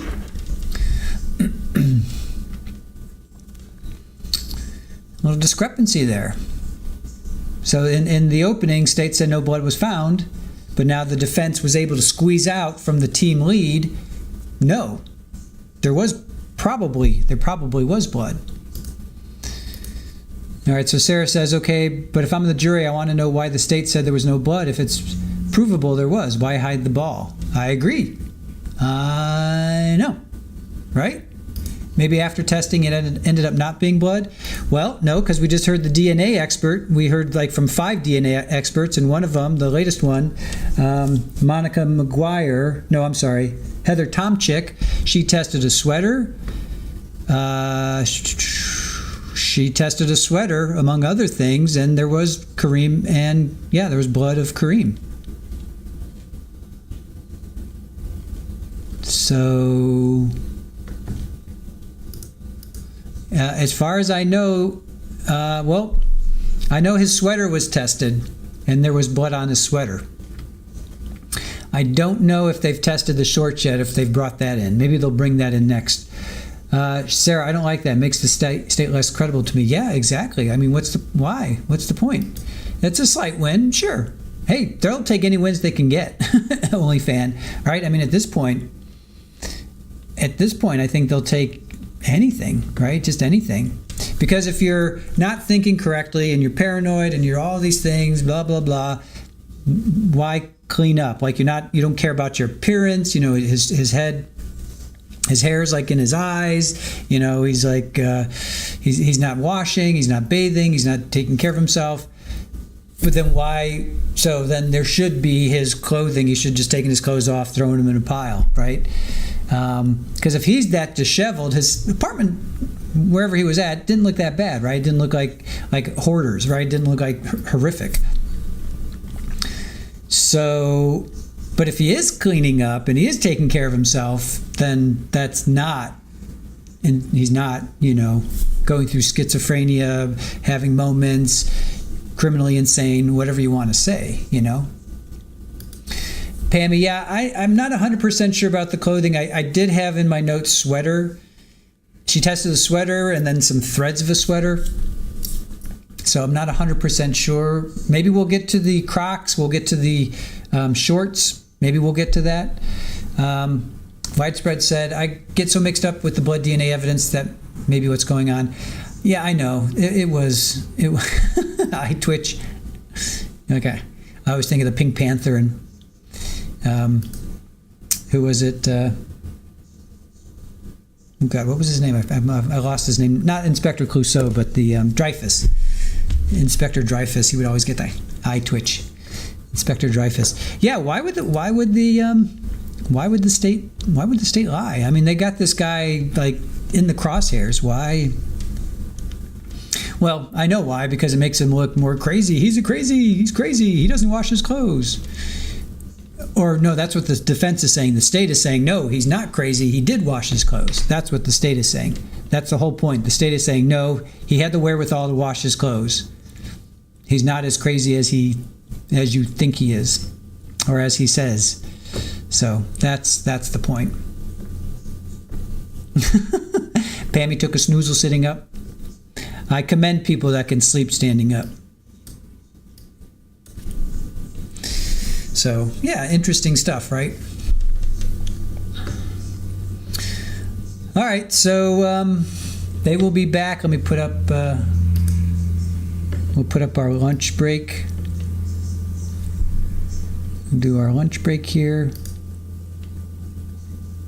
Is Irish Amy with us? Irish Amy, are you still there with us? OnlyFans says he wasn't planning on getting caught either, right? Maybe it just wasn't laundry day. Sure. He goes and stabs 3 people over how many days? 7, 8, 9, 10, over 4 or 5 days. And newsflash, crazy people do laundry too. Do they, therapist? Or do they just sit in the corner and think bad thoughts? I'm only kidding. I shouldn't kid like that. I should not jest. Oh, I'm sorry. I always go back to One Flew Over the Cuckoo's Nest. That's my little sliver of, what I know about the situation. So please forgive me. To be fair, I have no idea what's going on. Okay, in a nutshell, Carlos stabbed these 3 people. There was state saying there was no blood found at his apartment, meaning he cleaned up. Defense is saying no, there was blood on his clothes. So, is he crazy or not? You decide. Tyler, hello, and quick question. What was the verdict in that taser case? Wow, okay, you're taking us back. No verdict. It was a hung jury. Hung jury. They came back and it was hung. So the state is still determining whether they are going to retry Officer Christopher Shore. So, yep. Mistrial, hung jury. Just Shamrock, so scary to think what could have happened if he wasn't caught. Probably would have done it some more. OnlyFan, darn it, laundry day was just around the corner. If only I had just made it one more day. Yes. And we also probably shouldn't refer to them as crazy people. Understood. Fair enough. What should we? What's the proper word? I want to. What should we say? Psychosaurus, give me a proper name that I should be saying. Fala, not going to know his mental status by if he did laundry or not. Oh, not going to know what his mental. Okay. Wait, why did that pull up? Fala, that's not. I can't pull that up. Wow, Fala, I can't pull that comment up. Interesting. Widespread. If they only waited until Sunday, 100 days Saturday, right? Let me try this again. Yeah, Fala, I can't pull that comment up. What's going on? OnlyFan. Oh, there. Wow. Now I clicked on OnlyFan and Fala came up. All right. Oh. All right, something's going on with my computer. I may need to just take a break here. Not going to know his mental status by if he did laundry or not. And now OnlyFan, I can't pull that up. Okay, there we go. Yes, but that's not what the defense is going for. He didn't clean up, pointing to insanity. Yes. Correct. Yes. The state is saying he cleaned up, which shows he had a sound mind. His mind was there. He thought, conscious of guilt, all that stuff. The defense is saying, no, he didn't clean up after himself. He didn't know what he was doing, could care less. He's thinking something else. He's thinking of shadow monsters. He's paranoid, all that. I think I did. Okay. I think I did. Fala. Okay, Remy Nas. Most times schizophrenia is diagnosed only after an act of extreme violence. I do not know. OnlyFan, we got switched.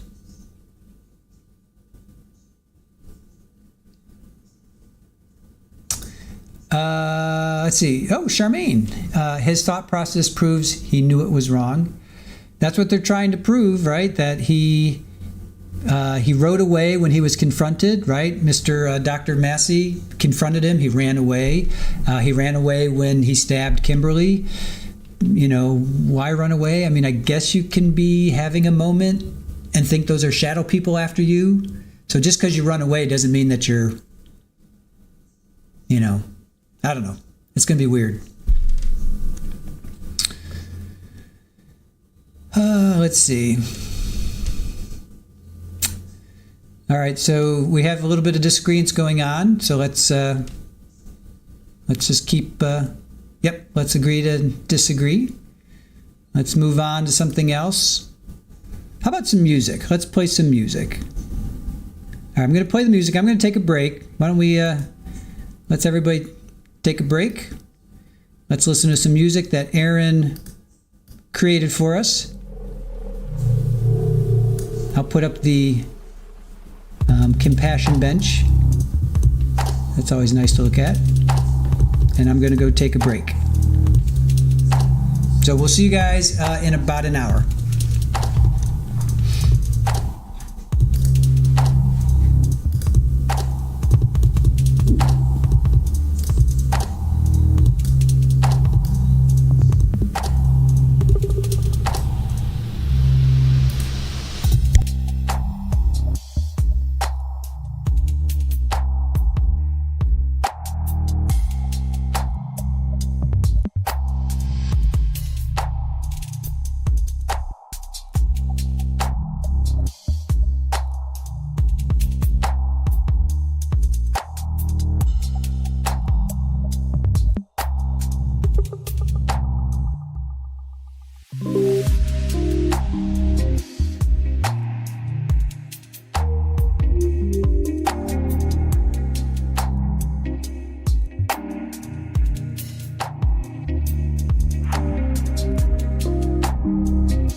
si tú me quieres, ven pa' aquí, te atreves. Dame esto lento, quiero sentir tu cuerpo. Volamos juntos, cuando estamos juntos. Ven pa' aquí, mi amor, hacemos el amor, el mundo se paró, solo esta pasión. Mira, me siento el calor de tu mira. Cuando estás acá estoy tranquila y no me importa nada. Fuego, yo siento contigo un fuego. Me mata el olor de tu cuerpo y no me importa nada.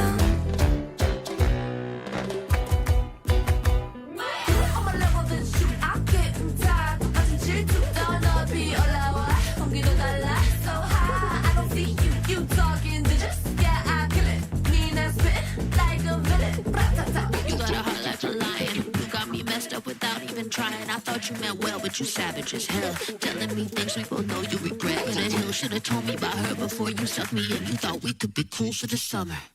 Mira, me siento el calor de tu mira. Cuando estás acá estoy tranquila y no me importa nada. Fuego, yo siento contigo un fuego. Me mata el olor de tu cuerpo. Aquí mi amor, somos el amor, el mundo se paró. Solo esta pasión.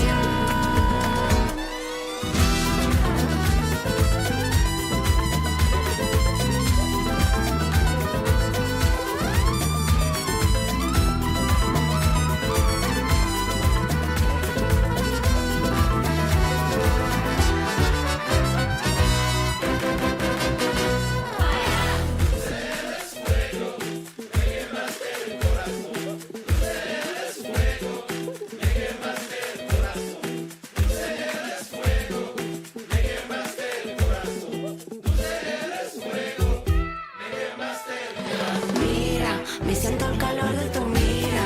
Cuando estás acá estoy tranquila y no me importa nada. Fuego, yo siento contigo un fuego. Me mata el olor de tu cuerpo y no me importa nada. Mira, me siento el calor de tu mira. Cuando estás acá estoy tranquila y no me importa nada. Fuego, yo siento contigo un fuego. Me mata el olor de tu cuerpo. Aquí mi amor, somos el amor, el mundo se paró. Solo esta pasión.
house and the station. Everywhere is nowhere to lost souls. Let's get lost by intention. Where the world has protection. Where the waves hit the sand.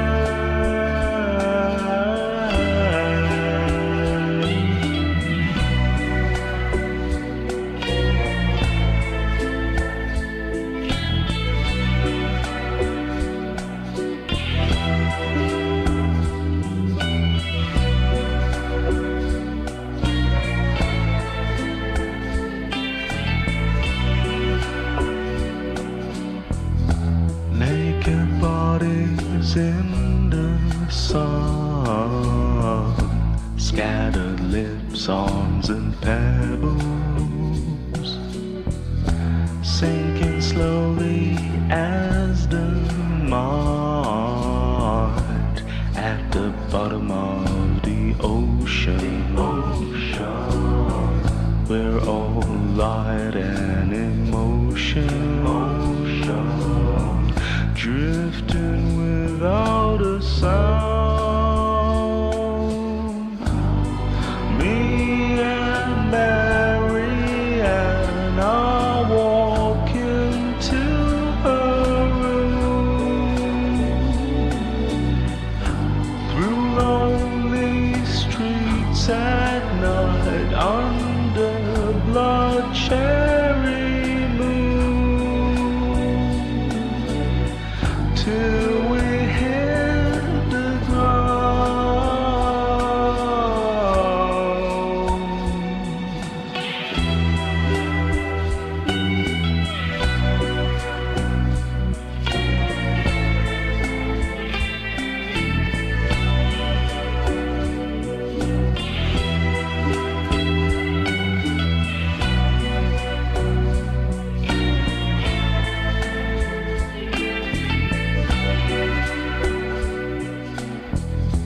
lay upon a shallow part of the dreams, late in the morning, smell of coffee and of silent fiends, slowly are morphing, the recollections of drowning in each other's arms. Me and Mary and I walk into her room, through those lonely streets at night under blood cherry till we hit the ground.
Hey there, welcome back. I found something that might be interesting for us to watch while we wait for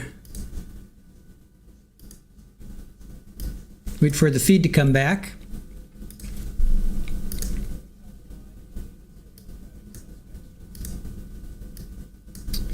Let's check this out. This is a news report.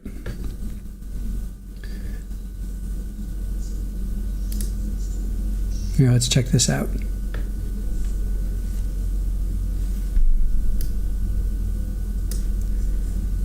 Tonight we're going inside the mind of the Davis serial stabbing suspect. Stories you haven't heard about his destructive journey and the possible missed opportunities to stop the tragedy. Last week, Carlos Dominguez was found not mentally competent to stand trial. CBS 13's Madison Keevy is taking a deep dive into his past. She's joining us live now in studio, Madison. Yeah, a great conversation tonight. I talked with a Los Angeles Times reporter who got firsthand accounts we've never heard before. Talking with his roommates and even an ex-girlfriend, she dug into the question that we've all asked. How does an athlete, honor student, become an accused murderer? I want to say I'm guilty. Outbursts like this became a staple ahead of the competency trial for accused Davis serial stabber Carlos Dominguez.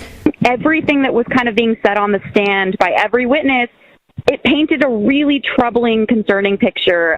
The former UC Davis student, described by Los Angeles Times Metro reporter Brittany Mejia. How did a UC Davis student spiral into an accused serial killer?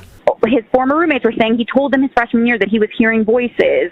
Like there was at one point where he was imagining people were talking about him as they passed by, although they weren't even speaking.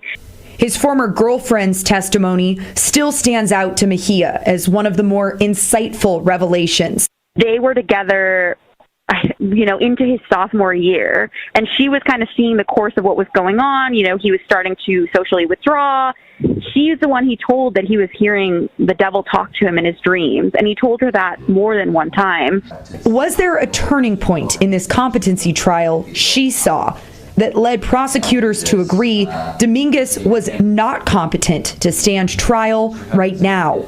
There was witnesses talking about him hearing voices, him saying the devil was speaking to him in his dreams. There was just a lot to me that stood out from the very beginning. Mejia says she made a timeline of Dominguez's college years, from the social freshman to a socially withdrawn sophomore and junior. What can you do? I mean, if that's contacting school resources, if that's contacting the family and saying, hey, these are some of the things I'm hearing, like, I want you to be involved, or I want you to know. Well, the takeaway from my conversation with Mejia that she shared is that to pay more attention to someone's changes. She also wondered aloud in our conversation if professors noticed that Dominguez stopped bathing or had zombie-like attitudes or changes in class, if he was in class. And really, like many of us, she's left with lingering questions. Just what about the adults on UC Davis's campus and in his life, his family? And we talked about this in this age of we're all so hesitant to be judgy or pass judgment on people. Sometimes we have to be extra cognizant and aware of people's behaviors if they do change. Yeah, and that, she says, is her biggest takeaway. She's going to speak up in the future if ever she knows someone that changes in this way. Right, that's what happens. We do these stories and then we learn so much from them ourselves, Absolutely. right? All right, Madison, thank you for that.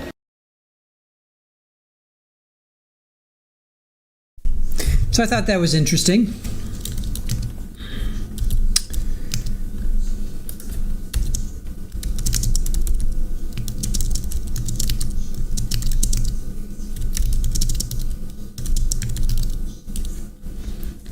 Let's see, we got some more time. Let me see if I can find something else.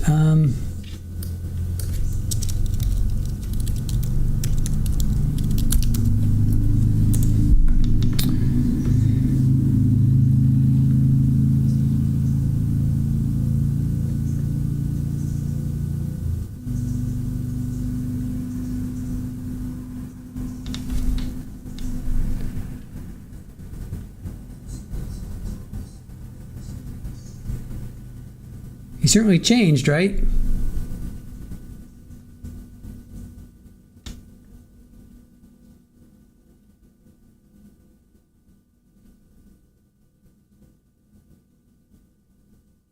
All right, this might get us something. Let's try this. This could be cool to watch.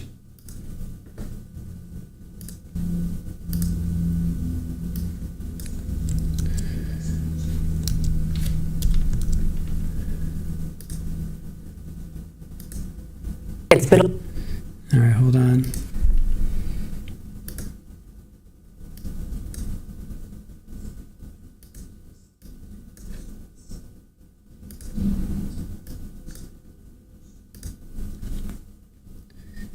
Let's see.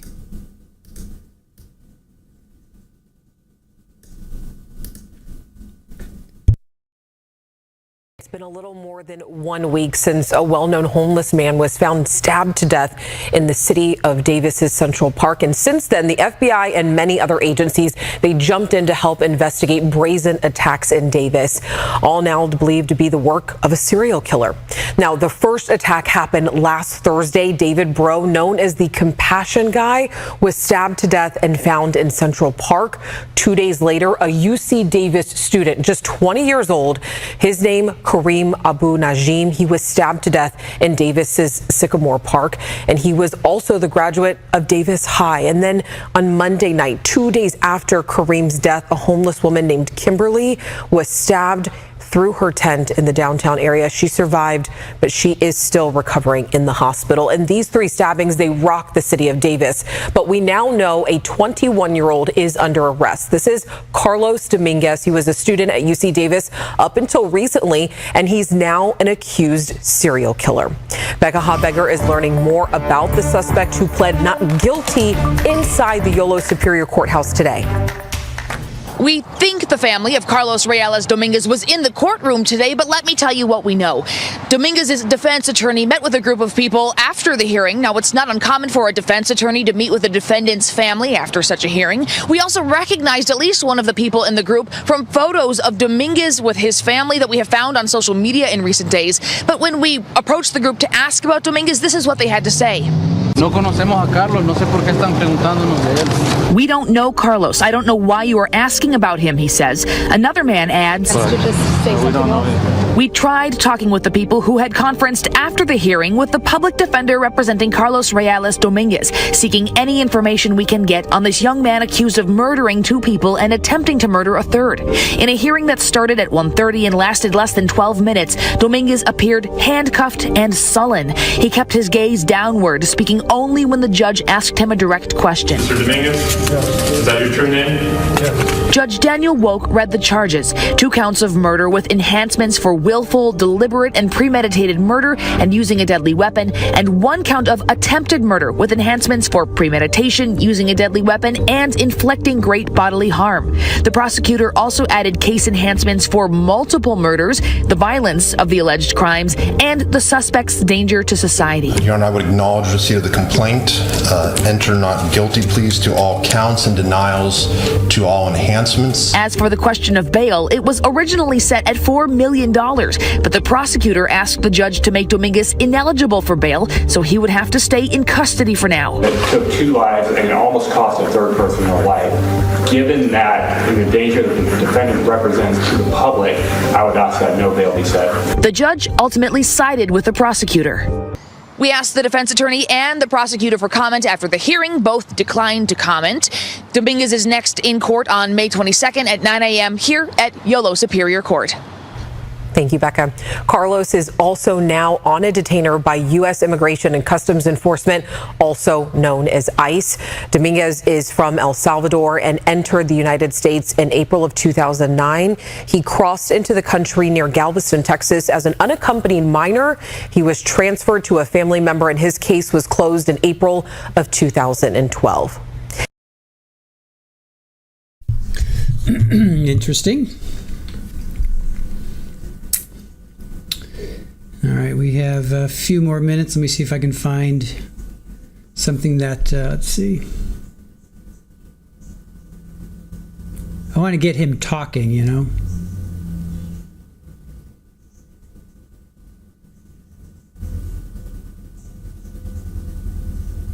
All right, this is 2 minutes. We could check this one out.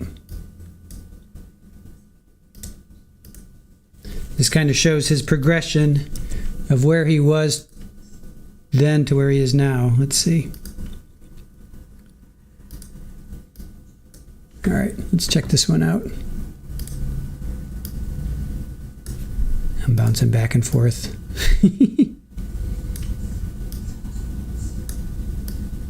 All right, let's check this out.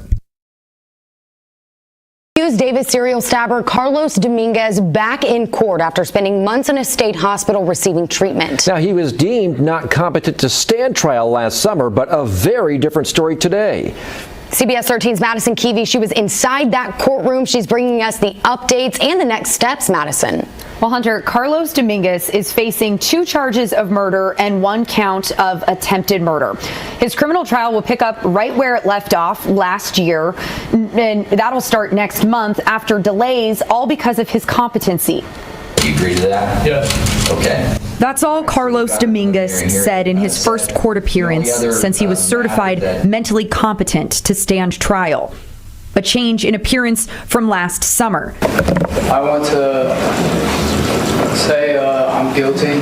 This side-by-side comparison. On the left, Dominguez before his treatment at a state hospital. On the right, no safety vest, just handcuffs. That's today. A judge read from the state hospital report. Dominguez is not considered a threat to himself. The court will confirm the order for involuntary medication. Medication, a forensic psychologist who didn't treat Dominguez but works with patients like him, said was typical in treating what's most likely schizophrenia. Someone who has a thinking disorder, sometimes their thinking can just be impaired to a point such as having a delusional belief or something that prevents them from thinking rationally.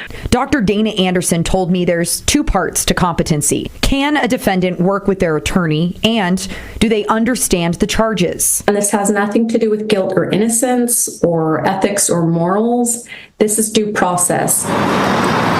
Family and loved ones of the victims, UC Davis student Karim Abou Najm and David Breaux, the compassion guy in Davis, met with the DA's office privately for an update. One that Breaux's sister Maria told me left her with sadness.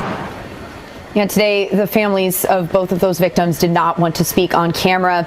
But of course, coming up next month when this criminal trial restarts in a preliminary hearing, it's going to be reliving all of the details of the stabbings.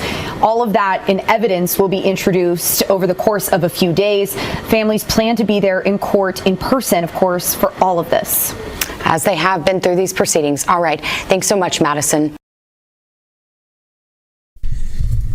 All right, pretty interesting stuff there. And then now we see him, we see him in court now.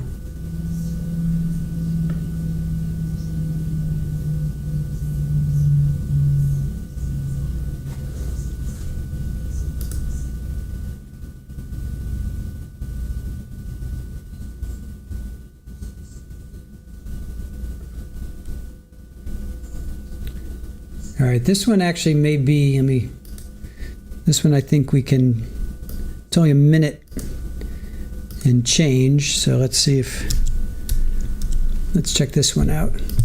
I want to actually see just the raw data, Yeah, I think this one might be the raw data. Okay, let's check this out. Alleged Davis serial killer. A judge says the former UC Davis student accused of stabbing and killing 2 people and injuring a third is not competent to stand trial. And the suspect himself, Carlos Dominguez, says he's guilty.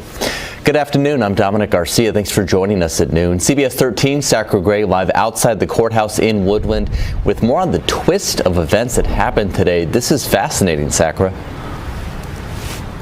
Yeah, lots of riveting stuff happening in that courtroom today. But the big question today is Carlos Dominguez competent to stand trial? Now, the doctor today concluded that Dominguez is not competent, but the DA disagrees. So it's headed to trial to let the jury decide if Dominguez is competent.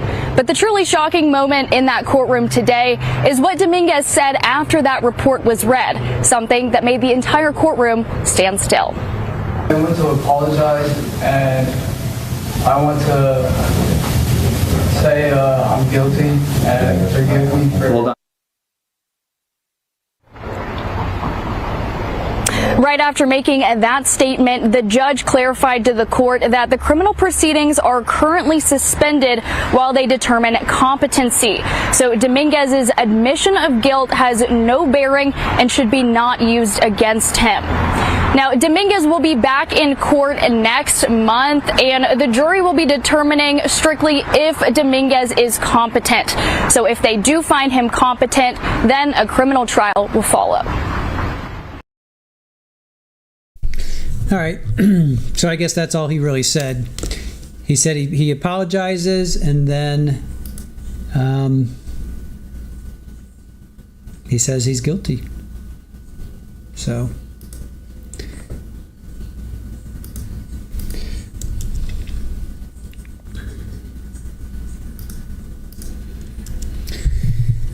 all right.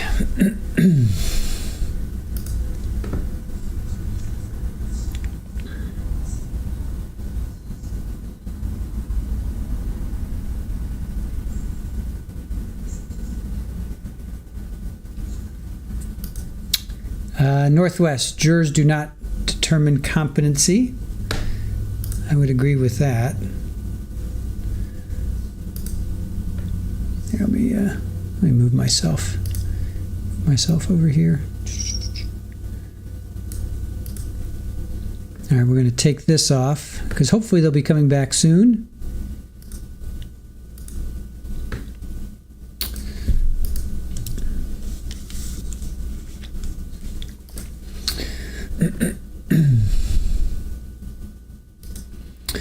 Northwest, that admission and apology says a lot about his character.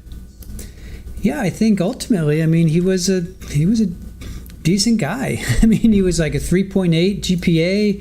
He was the captain of his football team. He played safety. He swam, did soccer, did track.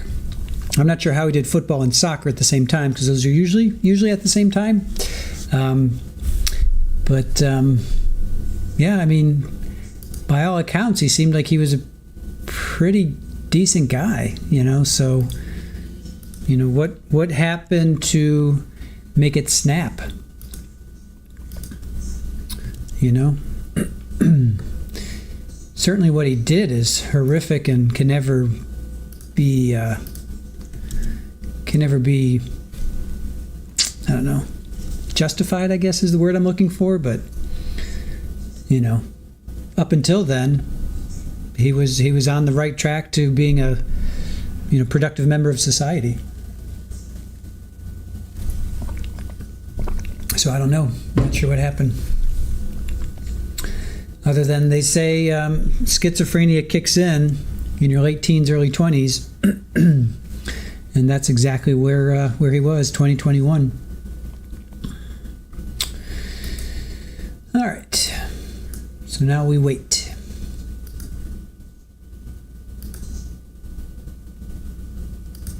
Hope everybody had a nice break.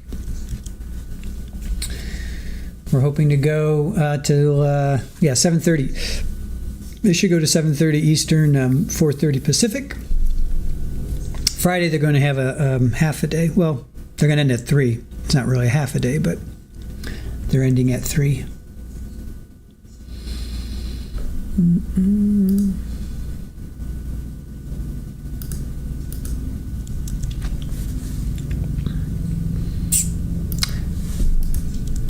All right, I'm just going to keep looking for a feed while we sit and chat.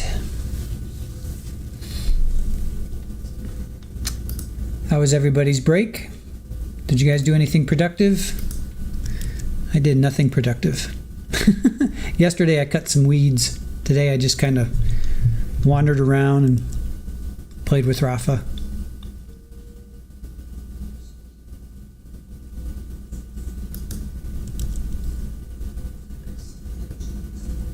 I didn't hurt myself, which is good. Right? That's always a bonus when you don't hurt yourself during lunch. Oh, here we go. Got a feed. Got a feed. Hold on. We got a feed. We've got a feed.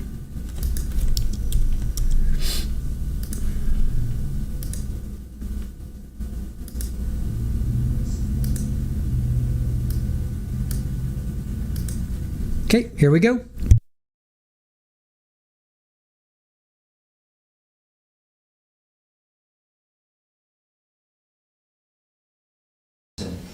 You passed the witness. I did. I would like to briefly. I cut you off, so if you want to finish your questioning, and then I'll give Mr. Moore his chance. Yes. Yeah, go ahead.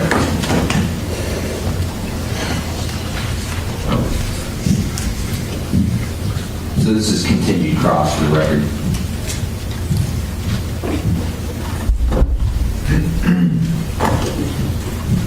Mr. Pope, when we left off, I was asking about the clothing items found in that hamper that was depicted in the photograph. Yes.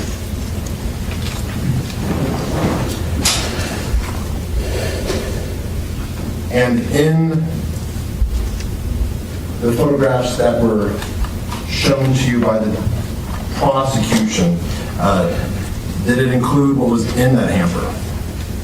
I believe it was just the exterior of the hamper that was shown. I'm going to show you what's been marked Defense Exhibit G. There's going to be 10 photographs. I'm just going to ask you to scroll through them. Don't say anything. And then let me know if you recognize them.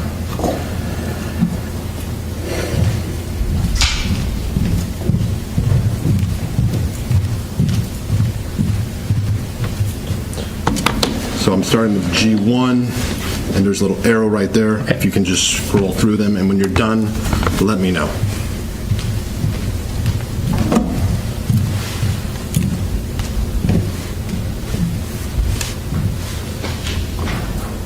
It's not scrolling. It may not be a touch screen. I do that all the time. It doesn't like okay. computer, sir. My wife gives me the computer. I'm sitting doing this. It's not You do have to use the pad. I got it. Yeah. Thanks.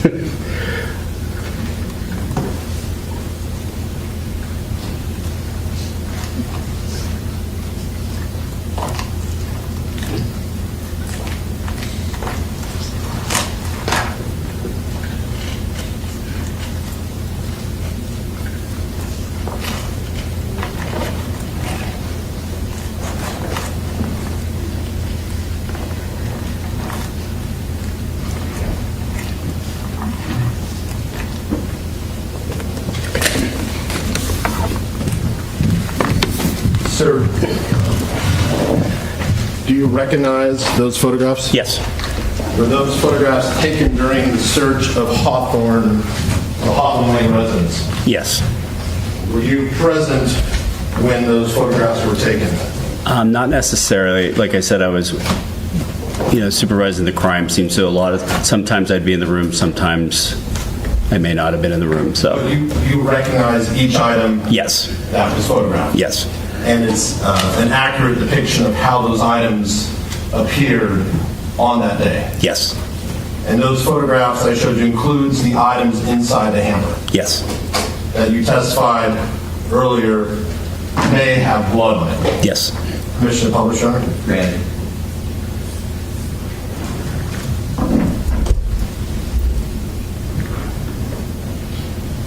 Sir, I'm showing you what's been marked Defense Exhibit G1. This is a photograph of the closet.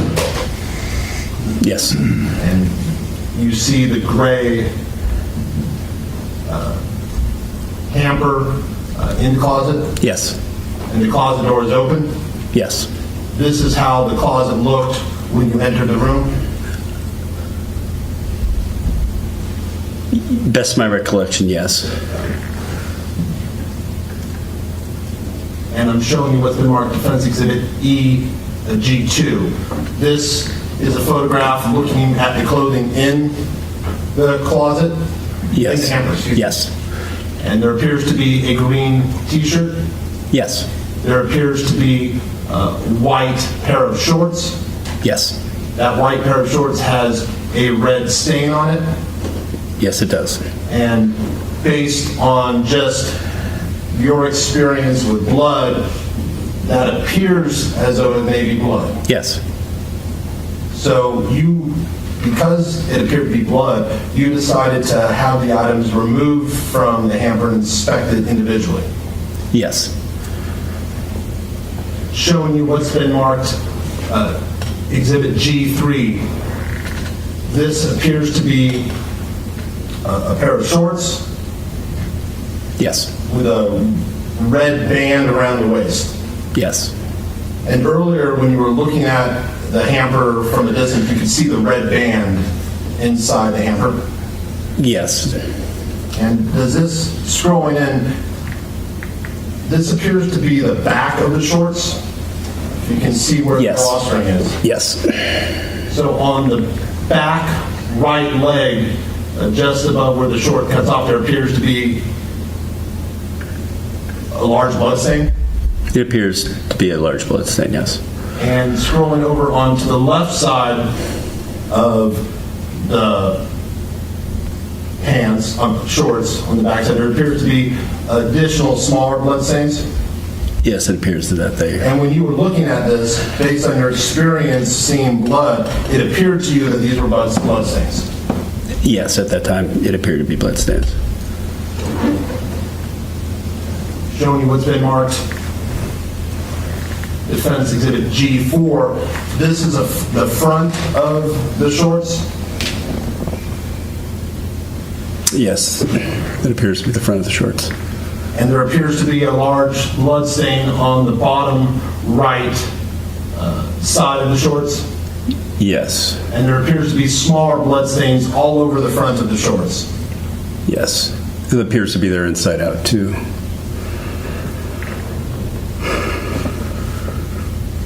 Oh, so this is actually the shorts being turned inside out? Yeah, I believe that's how they found them in the hamper. You can see the pockets on them. And you can see, when you saw this, did this appear to be paint to you, or did that appear to be blood? At the time we took it, because it appeared to be blood. Showing you what's been marked Defense Exhibit G. Is this a green shirt that was found in the hamper? Yes. This is G5. Yes. And there does appear to be stains on the top of the collar that appear consistent with blood? Yes. Does there also appear to be stains at the bottom of the shirt on the front that appear to be consistent with blood? Yes. And when you inspected it at the time, it appeared to you that it was likely blood? At the time, yes. Anything you're seeing so far today change in your opinion that it was likely blood? I mean, it's suspected blood. I mean, it definitely had a distinctive smell in the hamper, and that was the other reason why we took it. And by distinctive smell, you mean the smell of blood? Not necessarily. I wouldn't say it was blood, but it was, I don't know how long the item was in there. It could have been in some sort of state of decay or, you know. The clothing had an odor. Yes. It clearly had not been washed. Yes. And although you would have described it as the smell of blood, some sort of decaying. It was an odor, yeah. Was it a strong odor?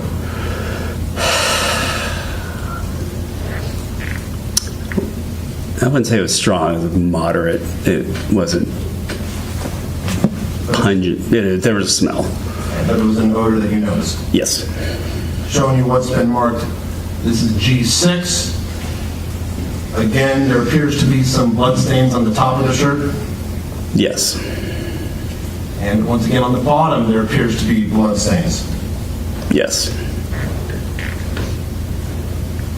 And as we see, these items were removed from the hamper, placed on butcher paper, and then photographed with a ruler to provide scale. That's correct. And once you completed that, these were packaged. They were packaged up. Yes. And they were given to the Davis Police Department. Yes, those items should have been on the receipt. They signed for possession of the property. And once these items are given to the Davis Police Department, the decision to do what to do with them is up entirely to the Davis Police Department. Yes, that's up to the investigators what they want, how they want to dispose the evidence. You have no role in that. I do not. So if these items were going to be tested to confirm that they were blood, that would be something the Davis Police Department would have to do. Yes, that's correct. If these items are going to be tested to determine if there was DNA and whose it was from, that is something the Davis Police Department would have to do. Yes. Once you completed the search and gave the items to the Davis Police Department, your role was done. That is correct. Showing what's been marked Defense Exhibit G7. This is the hamper, correct? Yes. And on the handle of the hamper, there appears to be a stain consistent with blood. Yes. And so you photographed this. Yes. And sir, based on your memory and looking at these photographs, these two items were the only clothing items in this hamper. The shirt, the shorts, I believe so. If there had been other items in the hamper, you would have documented that. Yes. And Defense Exhibit G7 with the suspected blood on the hamper, that was also packaged up and given to the Davis Police Department. Yes. The person who took these items, was it an officer named Alex Torres? That's correct.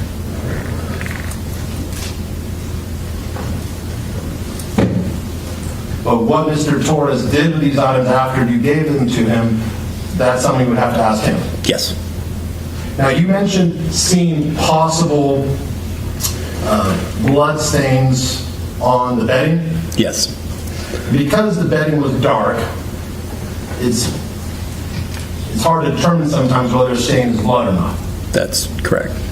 There can be many things that will stain linens. That's accurate. So what you did, and this is Defense Exhibit G8, you put up yellow placards to identify locations where there may be suspected blood. Yes. And then those linens were ultimately packaged up as evidence? I believe so. But the responsibility for testing those potential spots to determine whether they're blood, that's with the Davis Police Department. Yes. And the responsibility for testing those items to see if there's DNA and who it belongs to, that's the responsibility of the Davis Police Department. Yes. Showing you what's been marked Defense Exhibit G9. This is a photo of Mr. Dominguez's bed. Yes. And as there appears to be a, can you dim the lights, perhaps?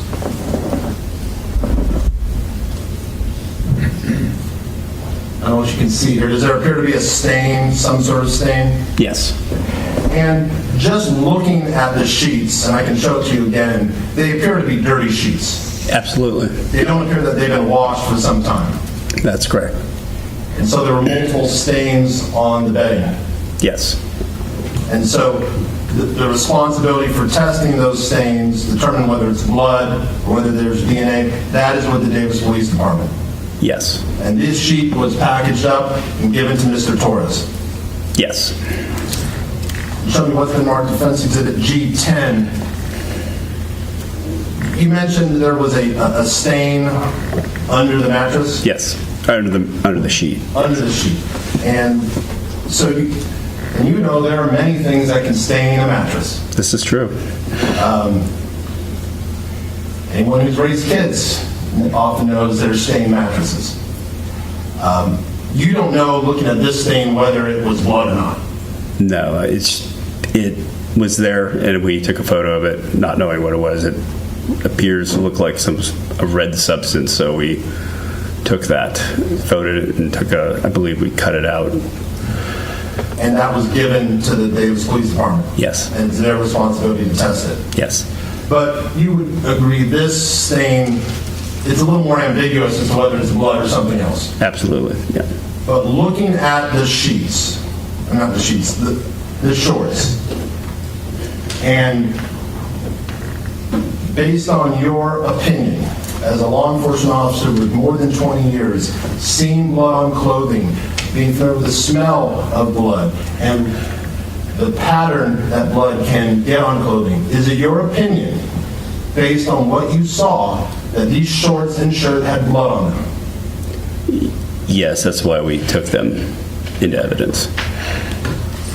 I have nothing further. Thank you, sir. Okay. All right. That concludes cross, and now we'll turn to Mr. DeMora for redirect. Thank you, Your Honor. Agent Pope, when we were searching the residence, the other members of the ERT, and we've been focusing on room D, where Mr. Dominguez was living at the time. Were there other rooms that photographs were taken of where he wasn't living? Judge, how's that scope?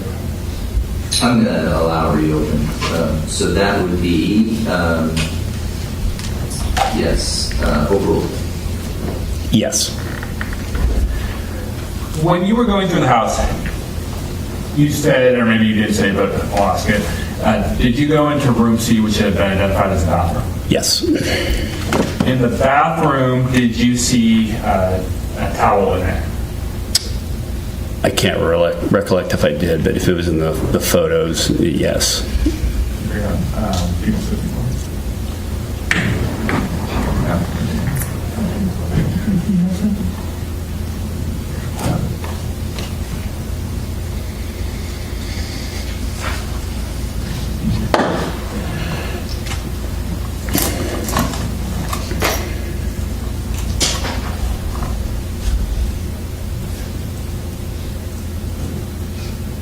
All right, so looking at photograph 51, do you remember that being the bathroom? Yes. Did you see towels in there? I believe I see one on the counter. Is that something that you or Special Agent Ethan McCain collected or observed? Yes. And did that have suspected blood on it from what you saw? I can't recollect why we took it at this particular moment, but if we took it, there may have been something on there. For pieces of evidence that you saw may have had suspected blood in the bathroom, for toiletries and things like that, the towels, if they had suspected blood, do you recall taking those items? I believe that if we saw something that was suspected blood, we would have taken it at that time.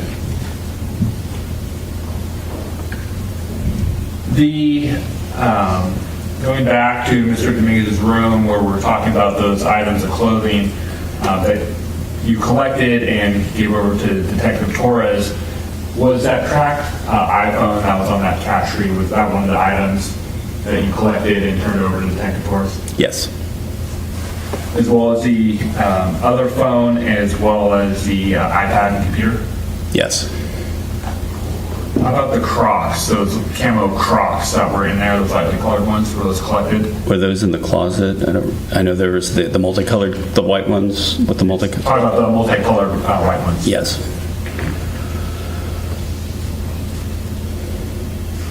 Those are my questions. Thank you. Okay. Any recross on that? Okay. All right. Then, sir, thank you for your testimony. I appreciate it. Appreciate your patience with the court. Have a great day. You do the same, sir.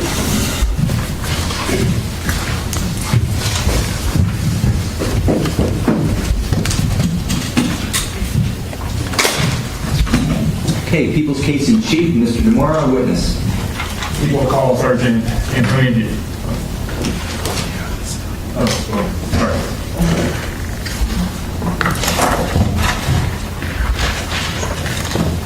So we're going to call one when it's out of order. We're going to call Erica McAllister. Erica McAllister? Sorry. Okay, thank you.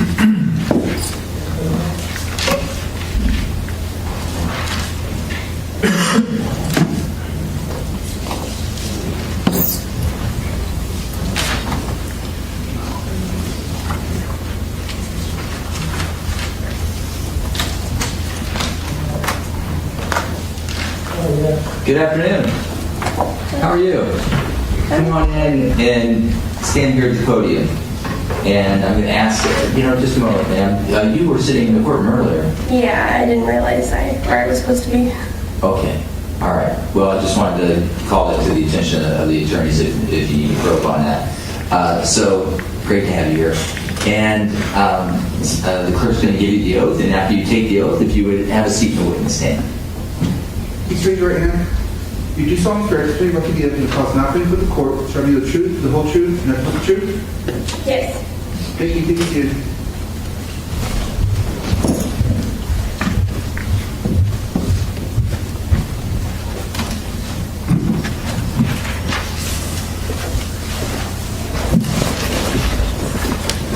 State your first and last name for the record. Let's call the vote. Erica McAllister Story, ERICA-MCALLISTER-STORY. Okay, thank you. Mr. Vanderhook, direct. Good afternoon. In April and May of 2023, where did you work? Davis Ace Hardware. And what's the address for that Ace Hardware? I don't remember. I don't work there anymore. While you were working there, did you get contacted by police officers regarding an inquiry into surveillance video at the Ace Hardware? Yes. And may I push the witness round? Yes. I'm showing you what's been marked as People's 26F. And I have a video clip pulled up. Are you able to see that? Yes. And looking at that, do you recognize where that video clip is from? Yes. Where is it from? It's the south parking lot of Davis Ace Hardware. And so it's got a date and time at the top.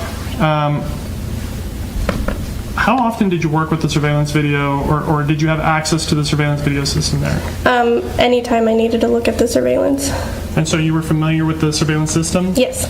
And so based on your knowledge, is the date and time stamp that gets marked on these videos for the Ace Hardware accurate? Yes. Okay, and so then I just kind of want to understand where this camera is and where it's pointing. It's in the, oh, sorry. Just 1 second. I'm going to put something up on the screen. It's People's 25A. And hopefully this will help. So I'm zooming in on 25A. And you see where it says Davis Ace Hardware? Yes. Is that where Davis Ace Hardware is? Yes. Okay, so there should be a laser pointer on there. Can you point out where this camera is and where it is pointing, kind of what view we're having? It's going to be from here towards 3rd Street. Okay, so when you're saying here, there's a white building that says Davis Ace Hardware on there, and you're talking about the kind of south side of that building? Correct. And so which way is it pointing? It's going to be pointing towards 3rd Street. And so from this video then, are we getting a view of this kind of parking lot that's on the south side of Davis? Yes. And is it able to see the area of 3rd and H at all? Yes, 3rd Street, yes. Okay. And so after getting the request from law enforcement for the video, did you save the video somewhere for them? Onto a flash drive? And did you turn that over to the officer? Yes. So then other than receiving the request for video, recovering video, and turning it over to officers, do you have any other involvement in the case? No. Okay. I don't have any additional questions. Okay, thank you. I'm not concerned about her sitting here either. Mr. Hutchinson, anything? Very briefly. Good afternoon. What times frame were you told to give the officers in terms of the portion of the recording? It was the night of May 1st. I believe it was around 11 p.m. It's been a while. I don't quite remember. Did they give you specific instructions as to the time frame they wanted? Yes. And the copy that you made, that was in compliance with whatever time frame they gave you? Yes. But as you sit here today, you don't have an independent recollection of what time frame they told you? Not exactly, no. Thank you, ma'am. Nothing further. Nothing on that, sir? No. Okay. All right. Ms. McAllister Story, thank you. Have a great day. Thank you. Okay, Mr. Demora. Recall Sergeant Antonio Diaz. Sergeant Diaz, okay. This is a recall? Yes. Okay.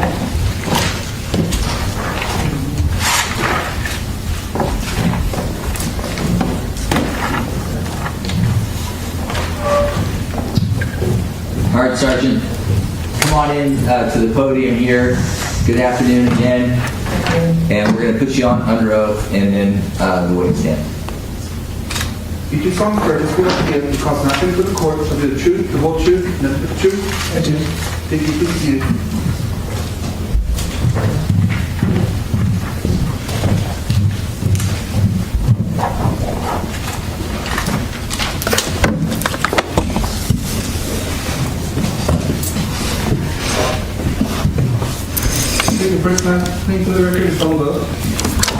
First name is Antonia, last name is Diaz, Antonia Diaz. Okay, great. Mr. DeMora, then direct examination.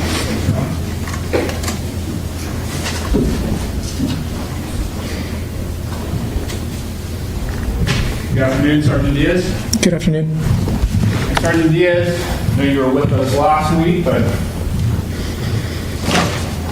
couple more questions as we move through this case.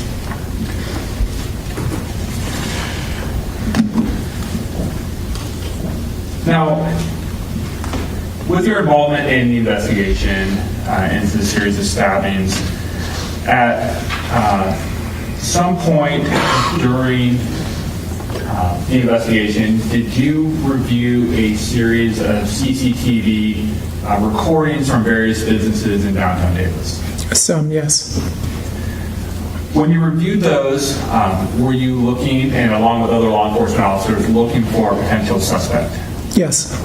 At the time of reviewing these CCTV videos, had Kimberlee Guillory already been stabbed?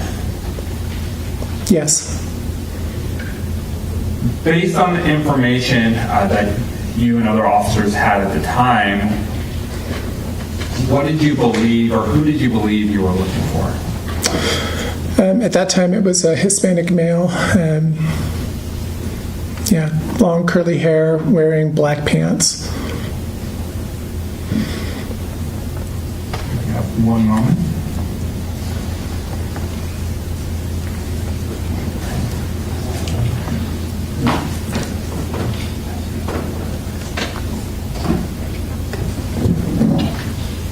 Now, in reviewing these videos, did you find someone that appeared to be of interest to you or other officers? Yes. Can you describe what you observed? I haven't reviewed the video in a couple of years, but from what I recall, it was, someone, a person riding a mountain bike in the downtown area. I don't remember the specific corridor or the street name. Well, I want to focus on that mountain bike for a second. Can you describe it? It was black and white, or appeared to be black and white. From what I recall, the video was black and white, or maybe infrared, so coloration was off. And so, after making this observation, did it appear to you that the suspect involved, at least in Ms. Guillory's stabbing, had either arrived to or come from the scene riding this bike? I would say it was possible. Now, I want to move ahead in time. You were aware that on May 3rd of 2023, Mr. Carlos Dominguez was arrested, correct? Correct. And you see Mr. Dominguez in court today? I do. Can you point to and describe what he's wearing? He's sitting next to defense counsel. He's wearing what appears to be a blue shirt and a gray suit jacket. After Mr. Dominguez was arrested, did you and other officers go to 762 Hawthorne Lane? Yes. What was the purpose of going there? Sergeant Bestpitch had asked me to go with her she wanted to ensure the doors to the home were locked. She said there were some knives that officers had collected from roommates. Withdrawn. You can finish your answer. And to collect a mountain bike. So at the time that you were going over there in your capacity as a ERT member? Yes. I want to focus on this bike for a second. So you went to 762. Did you locate a mountain bike? We did. Where was it? It was on the south side of the house and in the backyard, so behind a wooden fence or gate.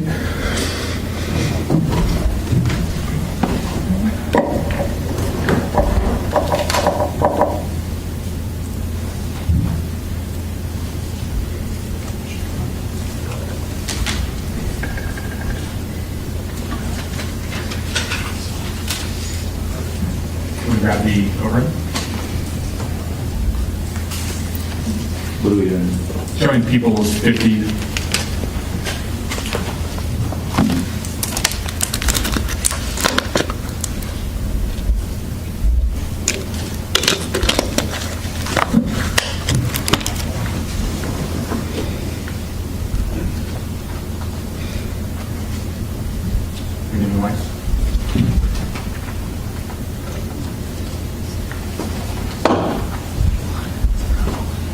All right, now I'm showing you photo 330. Sergeant Diaz, you recognize this one? I don't. Bring up the photograph. Recognize this one? I do not. And you recognize 332? I do. Okay. And does this bike have the features and characteristics of the one you observed in the CCTV videos? Yeah, the tone, the white triangle in the back where the rear wheel is mounted, and the front fork where the front wheel is mounted, the coloration patterns are correct. Was this the only, and I showed you those two other bikes at the time, was this the only mountain bike that was located 762 Hawthorne? I don't recall. Were those other, are you familiar with the difference between a mountain bike and a road bike? I am. Right. Were those first two photographs that showed you considered road bikes? Yes.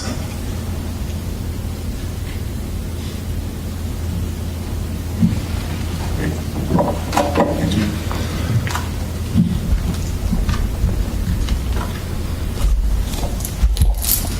Now, after locating the bike, did you and other officers take possession of that and bring it to the Davis Police Department? We did. Now I want to go to some other evidence that was contained in the case. Were you aware at the time that Mr.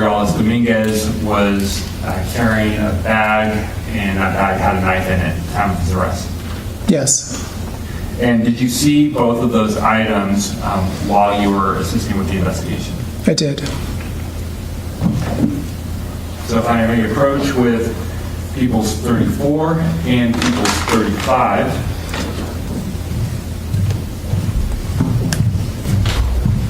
Start with 35. Sergeant Diaz, are you familiar with the contents of 35? It appears to be, from the description on the label, it appears to be the shopping bag that Mr. Dominguez was contacted with.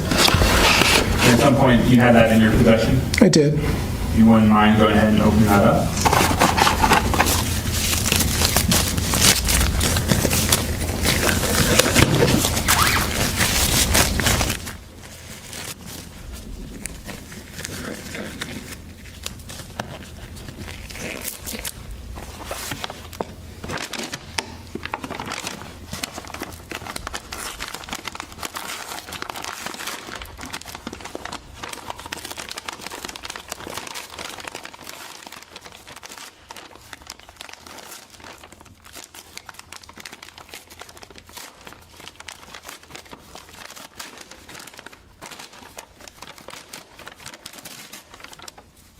Check me to remove it.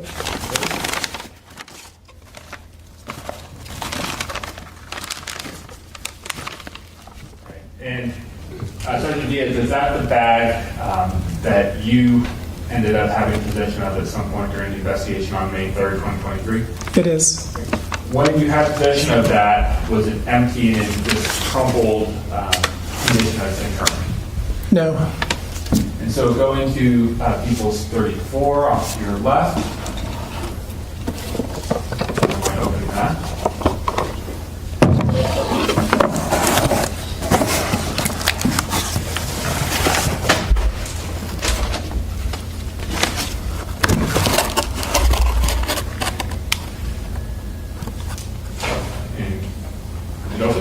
It is. Okay, what's in there? It's a black knife. And is that the knife that you observed in the bag on May 3rd of 2023? It could be. I didn't open the contents of the bag. I looked over the top, and it was obscured by groceries. So it could be the knife, but I'm not positive. All right, does it look familiar to what you had observed, though? It does. And so you said it was obscured by some groceries. What types of groceries were in that bag? I want to say there was maybe some berries in a plastic container, maybe a loaf of bread. I don't really remember. I didn't pay too close of attention to the food items. You just recognized that there was food in the bag? I did.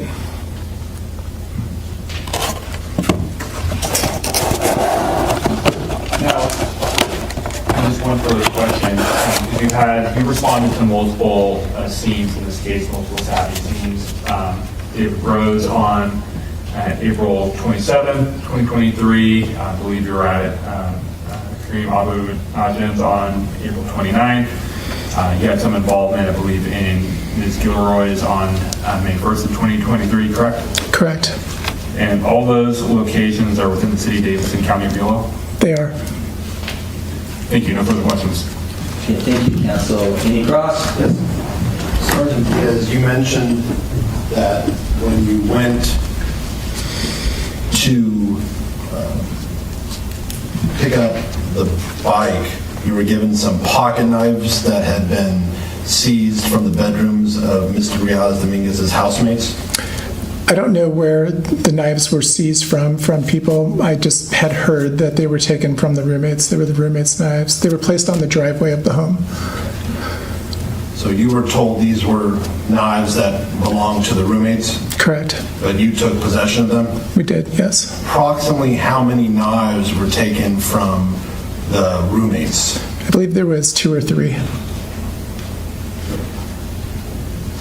Mr. Torres was the one who actually documented how many knives were taken from the roommates' rooms? I don't believe so, because the knives were taken on the day of the 23rd.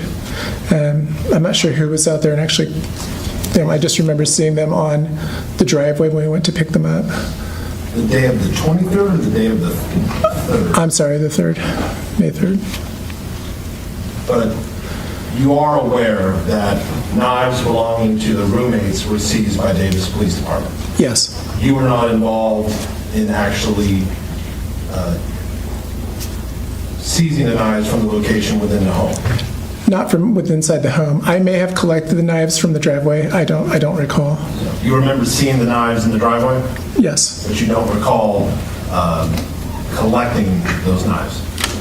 I don't. I mean, I could have. I just don't recall if I did or not. And none of the knives that were seized from the roommates were illegal to own, correct? No.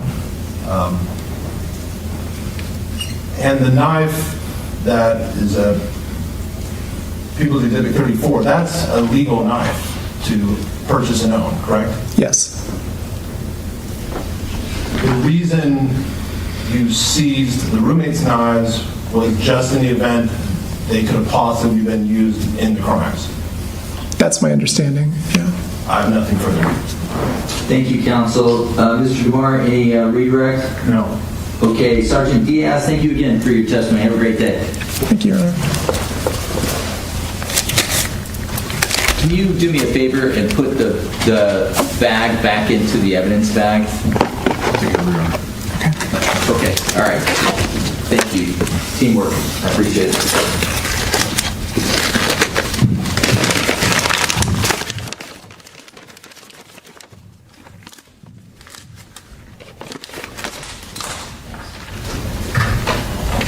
Okay, Mr. Dumar, our next witness.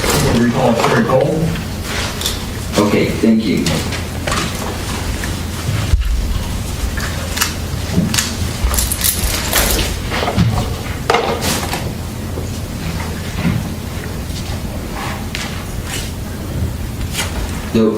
It's Sherry Cole?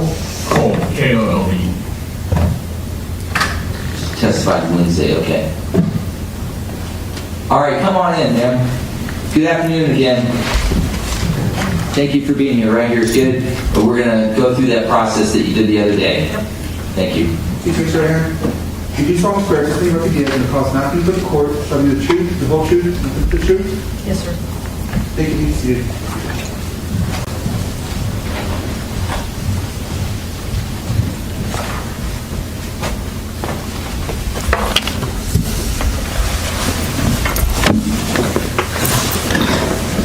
Take your first last name for the record. Ms. Bowe. Sherry Kolb, first name S-H-E-R-I, last name K-O-L-B. All right, Mr. Demora, direct. Good afternoon, Ms. Cole. Good afternoon. Ms. Cole, I want to go back to April 29th and April 30th of 2023.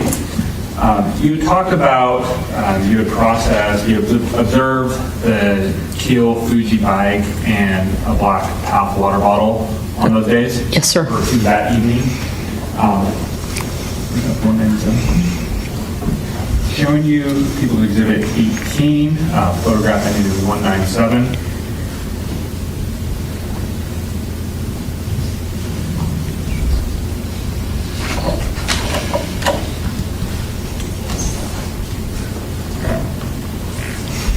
Is this the black Path water bottle that you observed? It is.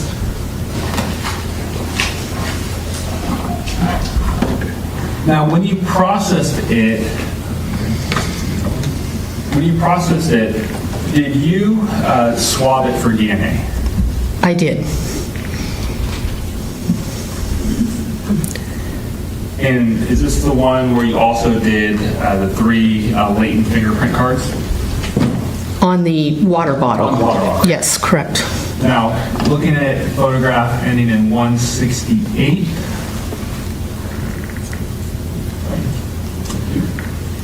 Pulling over to the left right there. Is that the same black Path water bottle that you ended up taking possession of and processing? It is. Thank you. No further questions. Thank you. Mr. Hutchinson. Ms. Cole, when you saw the bicycle, it had already been moved from the location from where it was initially found. Is that Yes, sir.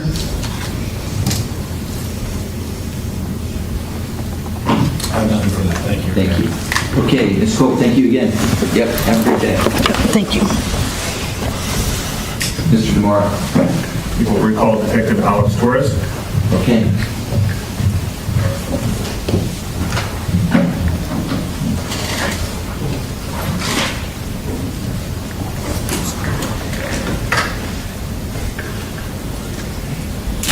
All right, sir, come on in and stand at the podium. We're going to go through that same process. Go ahead, Mr. Clerk. You do solemnly swear to you're about to give and the cause nothing for the court shall be the truth, the whole truth, and nothing but the truth? I do. Thank you. Be seated.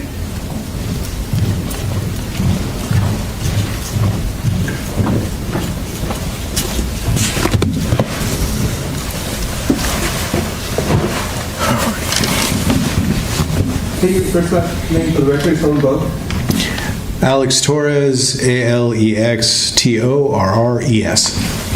Okay, thank you, sir. Mr. Demora, this will be direct of the recall votes. Thank you, Your Honor. Good afternoon, Detective Torres.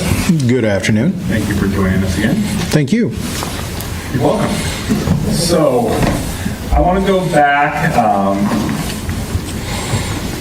little bit for this. Now, you had mentioned that you had been present during Mr. Abou Najm's autopsy. Yes.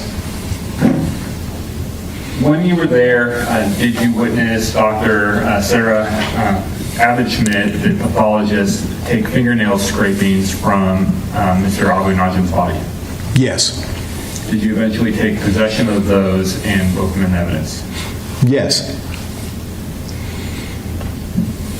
Was that in order for them to be processed for DNA? Yes. Now, on May 1st, 2023 into May 2nd of 2023, are you aware that Kimberlee Guillory was stabbed at her tent on the corner of 2nd and L? Yes. Did you respond to that scene as a member of the evidence response team? Yes, I did. What was your role there? My role was team lead for the evidence collection of the scene. Did you start processing the scene before Sacramento County Sheriff's Office arrived on scene?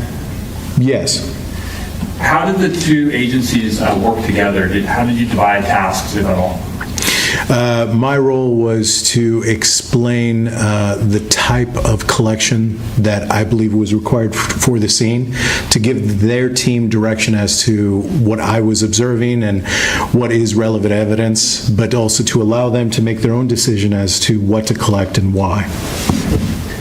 And so, as part of that, were you giving them a briefing or a rundown of what you knew had happened the previous evening? Yes. So prior to Sacramento Sheriff's CSI team arriving, did you inspect a red and gray tent believed to be Ms. Guillory's? Yes. Inside the tent itself, did you see any food items? Yes. What did you see? If I could look at my notes to refresh my recollection. That's okay with the honor? Okay.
I'm refreshed.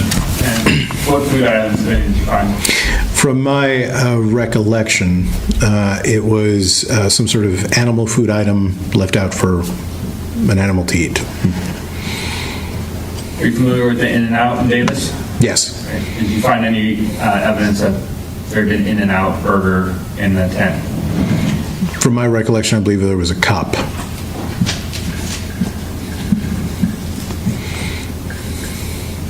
When you were observed, or when you arrived on scene, was Ms. Guillory's tent still in the upright position? Yes. Did you do anything to preserve the integrity of the tent, make sure it stayed upright? Yes. What did you do? Made sure that no one touched the tent, and in order to preserve the tent, also hung up different types of protective rain fly because it was raining. When you put a protective rain fly on it, actually I should step back. When did you first get there on scene? It was early in the morning, if I could refresh my recollection from my notes. What time I arrived?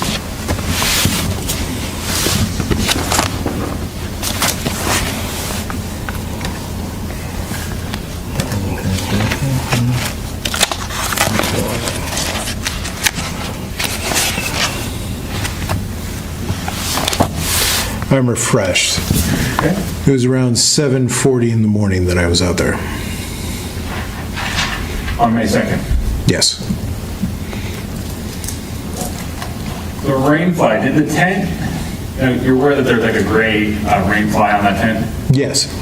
Was that part of the tent or something you added? That was a part of the tent originally. Did you put some sort of netting over the tent?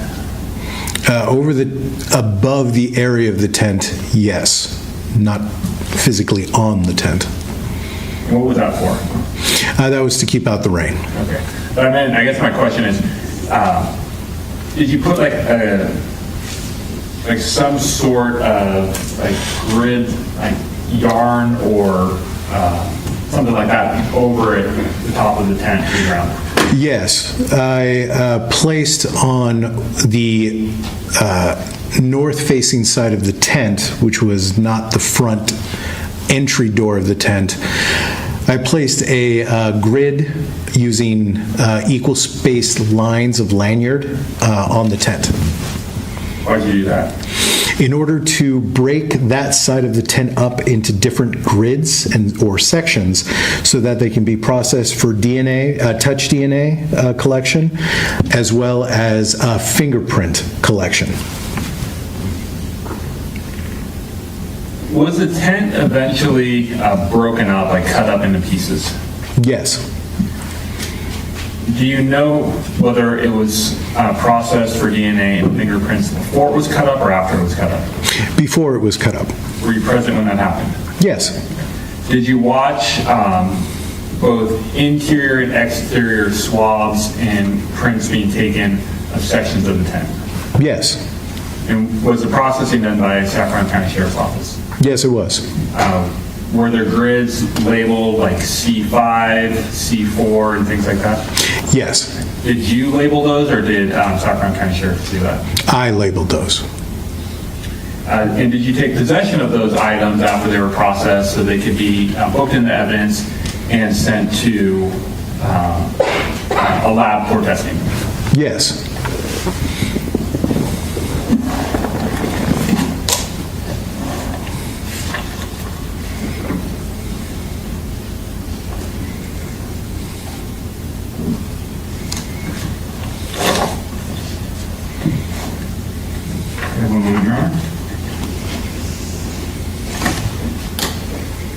Did you label one of those grid areas D5 exterior? Yes. Now, after that was processed, is that when the tent was cut up into pieces and then booked into evidence? Yes. Why was it cut up? To remove the sections that were processed from the rest of the tent and seal those separately from the rest of the tent as it was transported back to the station. When the tent was processed, had it already rained the night before? Yes. Based on your training experience and being a member of the evidence response team, does the rain affect the ability to actually get usable prints and DNA off of an item? It can, yes. But you still try it? Yes.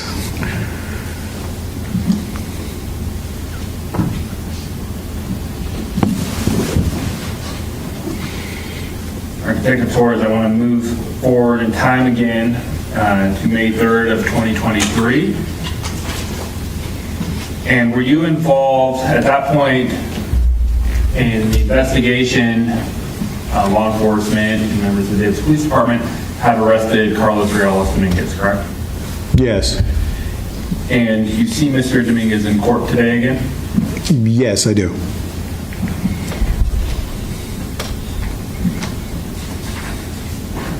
When he was arrested, was he eventually, in items that he had in his possession at the time of arrest, eventually brought to the Davis Police Department? Yes.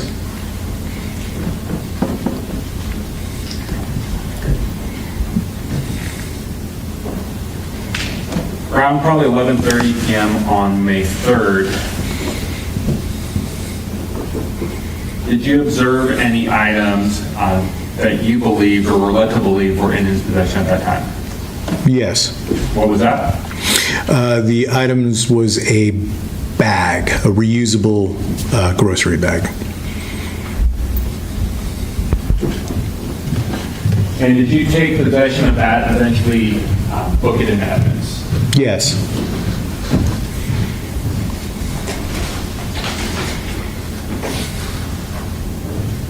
Showing you people's position number 5 and starting with 35. Is that your name on the label of that bag? Yes, it is. Does that mean that you were the one who processed that and booked it? Yes, I was. All right, if you can open the contents of it.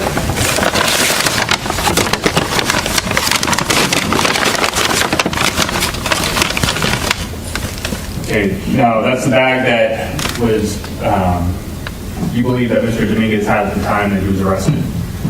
Yes. When you had it, was it full or was it in the state it's in currently? It was full.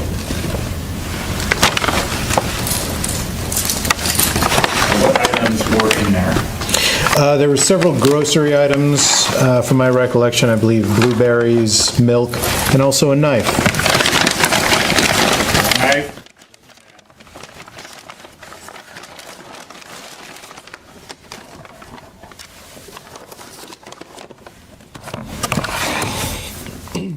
Exhibit.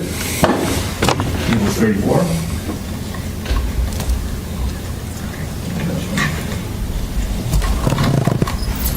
You recognize that? Yes. Don't mind opening that up. That knife you saw? Yes, it was.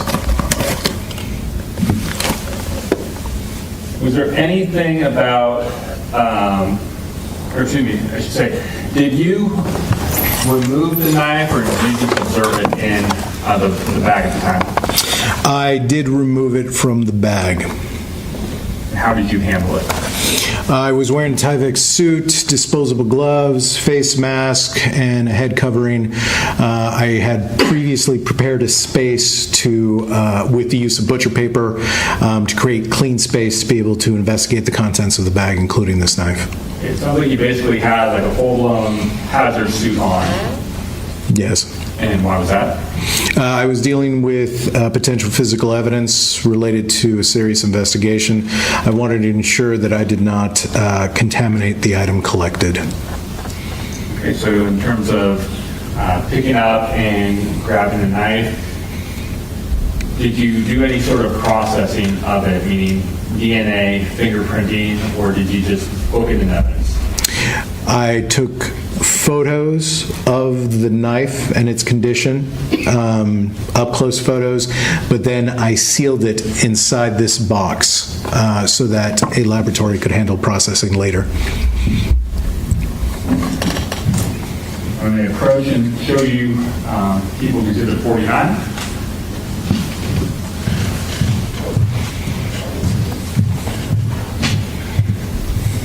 Detective Torres, I'm showing you People's Exhibit 49 with several thumbnail photographs on there. Mm-hmm. And do you recognize the contents of 49? Yes. Okay. And how do you recognize these? These were the photographs that I requested Mariano Lopez take of the knife and that day. And were you present when Detective Lopez took these photographs? Yes. And do these fairly and accurately capture the knife as well as the contents of the bag on May 3rd and May 4th of 2023? Yes.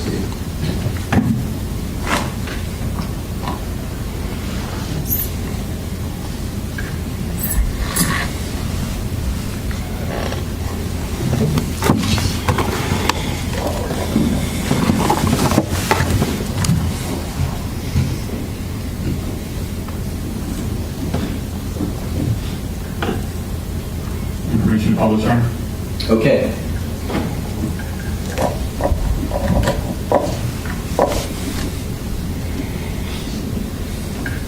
All right, showing you photo 6964. Is this the bag that we just showed in court today? Yes.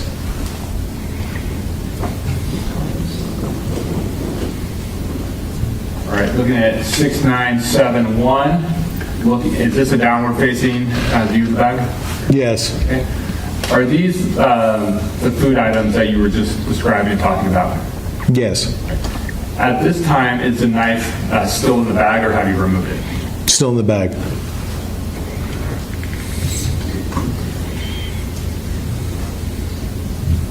You can dim the lights just a little bit. Thank you.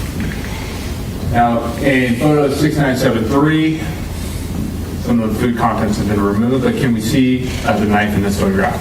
Yes. Right.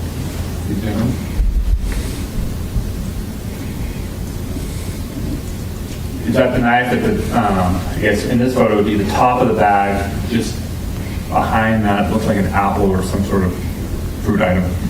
Yes.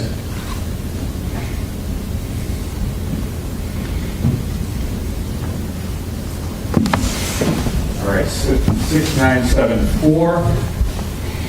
This is just a brighter image, similar to what we just saw. Yes. The knife still in the back. And 6981. At this point, have you removed the knife from the bag? Yes. And is this the same knife that we just saw in People's 34 that's on the witness stand with you? Yes, this knife.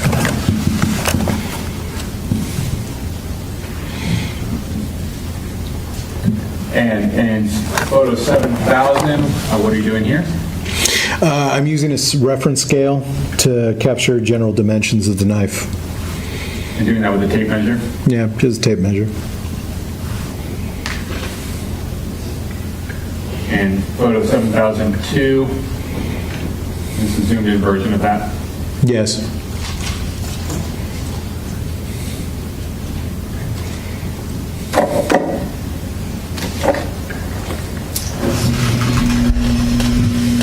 Now, in addition to gathering those pieces of evidence and booking them, did you have a chance during the investigation while Mr. Dominguez was at the Davis Police Department to take DNA swabs from him? Yes. How did you do that? It's referred to as a buccal swab. It's simply using cotton swabs to collect saliva, DNA samples from the saliva of the cheeks, interior cheeks. At the time, was he wearing clothes? Yes.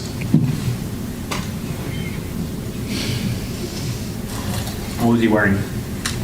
A black sweater, black pants. Did you make any observations of his clothing? Yes. Was there anything that stood out about them? Yes. What was that? There was noticeable red stains on the front of the sweater, around the area of the drawstrings. Yeah. Was there any? Were there any other stains on other parts of the sweater? If I could refresh my recollection, look at my notes.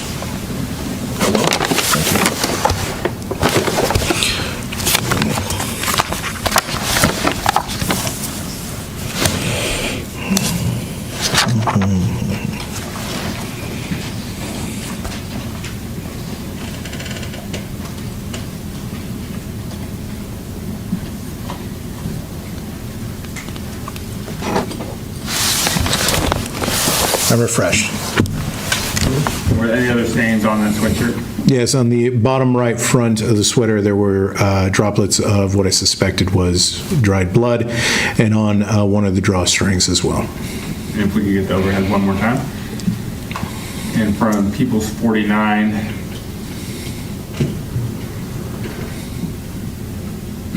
will be photo 7009.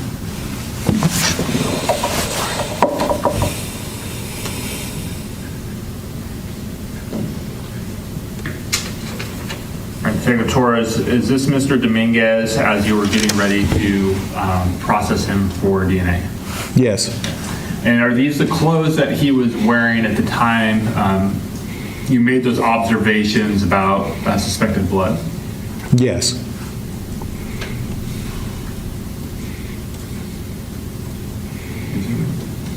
Oh.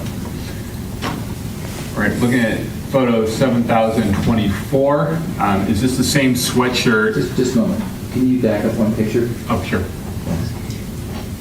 I want to make sure that everyone in the jury got a chance to see the picture. Just a moment, counsel. Okay, thank you. Now going to photograph 7024, is this the same sweatshirt just removed from Mr. Dominguez? Yes. Now, do you have the laser pointer up there? Yes, I do. All right.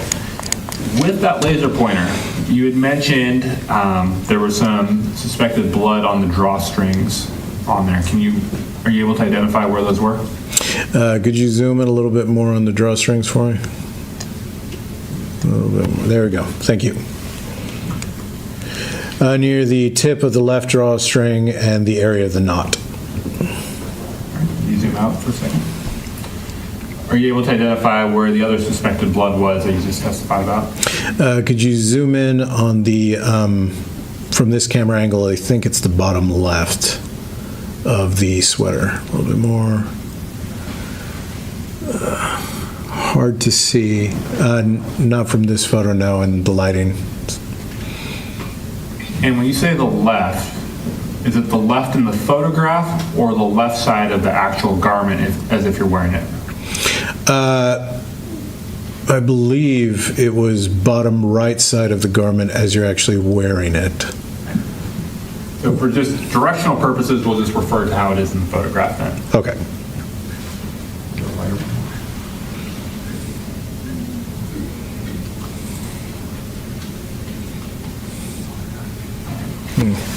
Detective Torres, when you made these observations,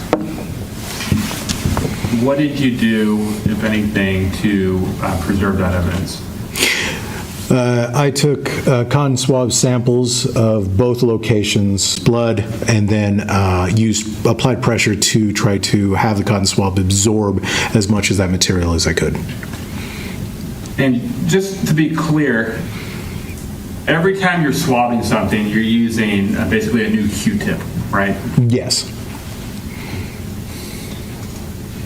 And now, did you do two swabs and label them sample sweater bottom right side? Yes. And did you do two other swabs and label them sample sweater strength? Yes. And did you book those items into evidence so they could be sent to a lab for testing? Yes. Thank you. No further questions. Okay, thank you, Mr. DeMora. Mr. Hutchinson, cross-examination.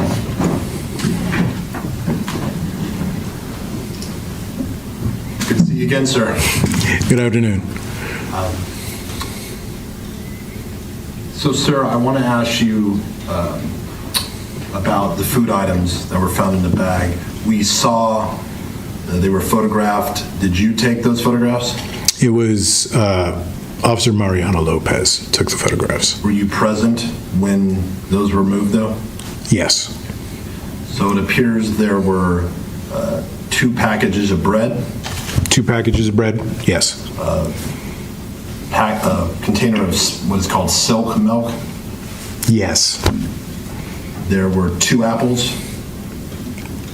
I believe there was 1. I don't remember 2, but yes. There's at least 1 apple. Yes.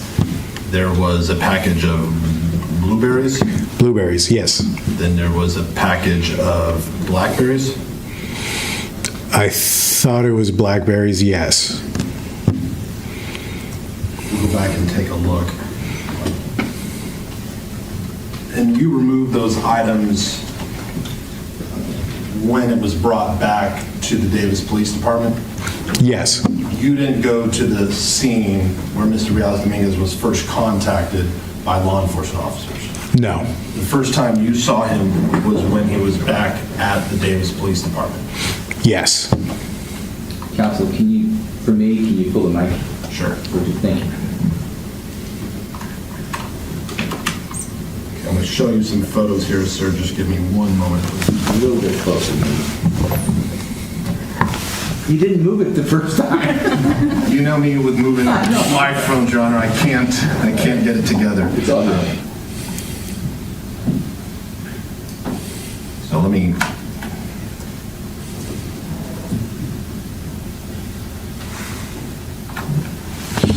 Exhibit 49. More. 49. Yes. Sir, I'm going to show you what's been marked People's Exhibit 49, photo 6969.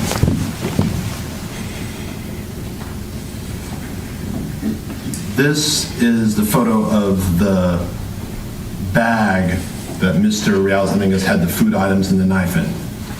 Yes. And at the top of this bag where there could have been handles, it appears that those have been ripped off. Yes. Based on, the bag is ripped on both sides at the location where there would be handles. Yes. Okay. looking at this, obviously you never saw the bag before, you never saw the bag when it was brand new, obviously. Yes. But looking at this, does it appear that this bag previously had handles that have been ripped off? Yes. You would agree that a bag with handles ripped off is more difficult to carry than a bag with handles? Yes. Showing you what's been marked photo 6970, again, People's 49. We see, you can see in this photo at least 2 packages of bread. Yes. And the silk milk. Yes. Now, photo 6971, it's a zoomed in photo of the contents of the bag. Yes. And with it zoomed in, you can tell that there's 2 packages of Signature Select 100% whole wheat bread. Yes. And then it appears a package of blueberries on the right. Yes. Now, showing you photo 6972 zoomed in again. With this closer view, does it appear to be blueberries? Yes. And can you see at least 1 apple underneath those blueberries? Yes, I can. Showing photo 6973. Now, certain items have been removed from the bag. Yes. The milk has been removed. Yes. Or the silk milk, to be specific. The whole wheat, 1 package of whole wheat bread has been removed. Yes. And 2 appears to be fruit items have been removed. Yes. So zooming in,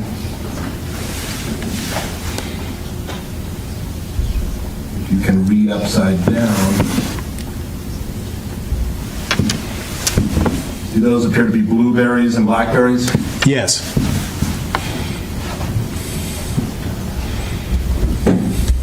And again, zooming in, if you can tell, do there appear to be 2 apples in the bag? Yes, 2 apples. And then showing you what's been marked, photo 6974, that shows the remaining package of whole wheat bread and the 2 apples that are in the bag with the knife.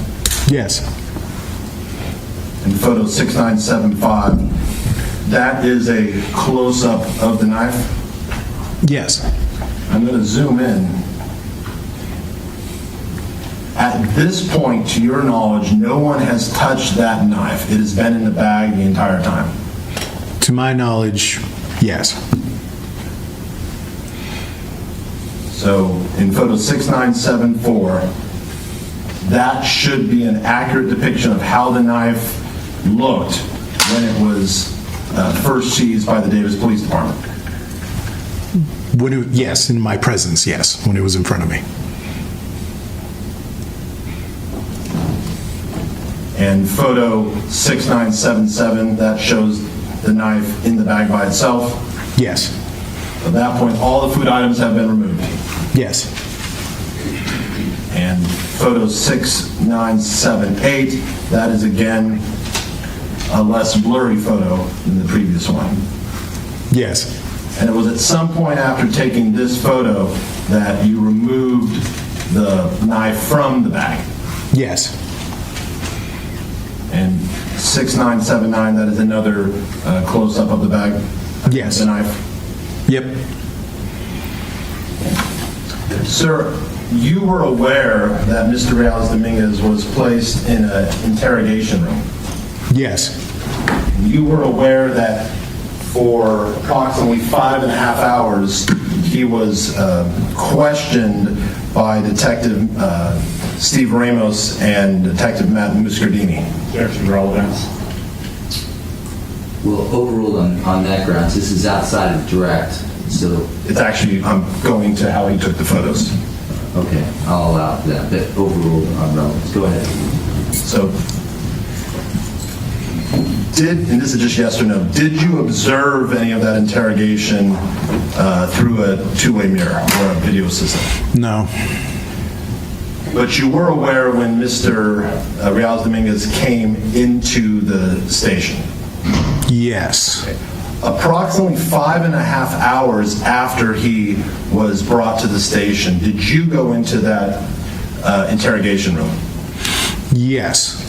And for approximately an hour to an hour and a half, you then basically processed Mr. Reales Dominguez? Yes. You would photograph him? Yes. Then you would have him remove an item of clothing? Yes. Then you would photograph that item? Yes. Then you would go on to another item of clothing? Yes. And you did this methodically for each item he was wearing? Yes. And ultimately, you kept going until he was only in his underwear? Yes. Then he was... Did you have him remove his underwear at that point, or was that later? I'd have to refer to my notes. At some point, he was given... You recall him for some period of time being in the room with just his underwear on? Yes. After you were done processing, he was given kind of like a paper gown, or was he given some sort of gown so he wouldn't be completely naked? Yes. After removing all of Mr. Reales Dominguez's clothing and photographing it, you took fingernail clippings from him? Yes. You also took a buckle sample from him? Yes. Did you take a hair sample from him? If I could refer to my notes, I do not recall. That's fine. Yeah. But you took multiple evidentiary samples? Yes. Would it be fair to say that you were extremely methodical in how you went about taking these samples from Mr. Reales Dominguez? Yes. And you would give him direction on what to do? Yes. And he would follow your direction? From what I recall, yes. Do you recall if he ever said anything to you?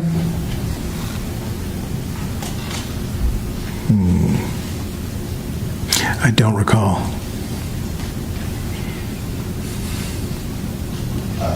He stood there perfectly still while you processed him? I believe so, yes.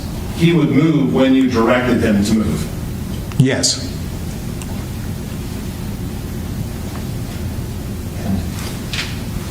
You were able to observe that he had long, kind of stringy hair?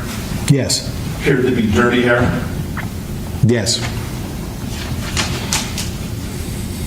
Just based on your general observations, he did not appear to be someone who had taken a shower recently. Would you agree? Yes.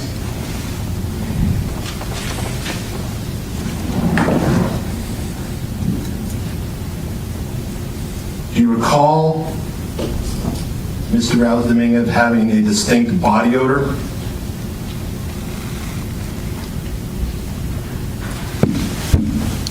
I don't recall.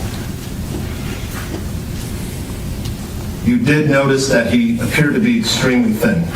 Yes. And you noticed that when you were photographing him. Yes.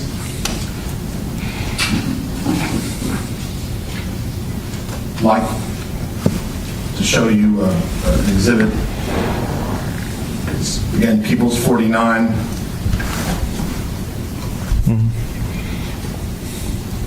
This is a photograph of Mr. Reales Dominguez in his underwear. Yes.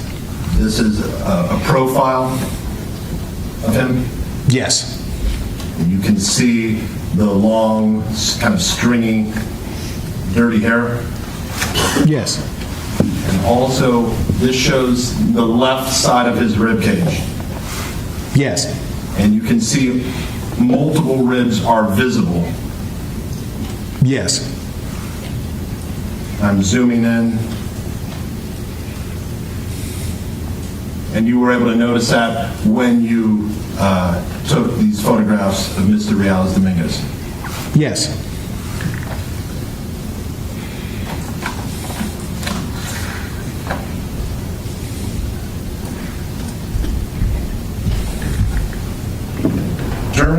the time you were, for back to an hour and a half that you were processing him, this was all recorded on a video surveillance system. To my knowledge, yes. Basically, everything you said and did in that room with Mr. Reales Dominguez was recorded. I believe so, yes. Did you ever watch the recording? No. You said Mr. Reales Dominguez, you don't recall him saying anything to you? I don't recall that, no. You don't recall him moving unless you told him to move? Yes. Do you recall him making eye contact with you at all, other than when you told him to look up for photographs? I don't remember.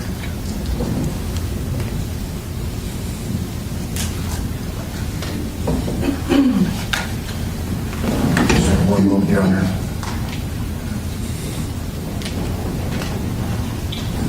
Your Honor, I have no further questions at this time. He is under defense subpoena for next week, though. Okay, all right, thank you for the heads up on that. Okay, Mr. Dumar, any redirect? If I may confirm with defense momentarily. Yeah, sure.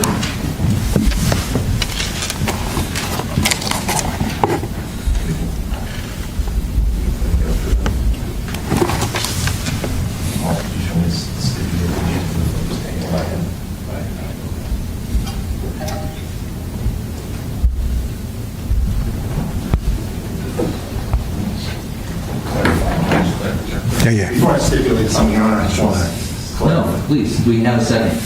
What do you need to do? I just have some additional questions. Yeah, go ahead. I just want to be clear. Those photographs that were taken by Officer Lopez, you were present and saw him doing that? Yes. So you have personal knowledge those photos are accurate? Yes.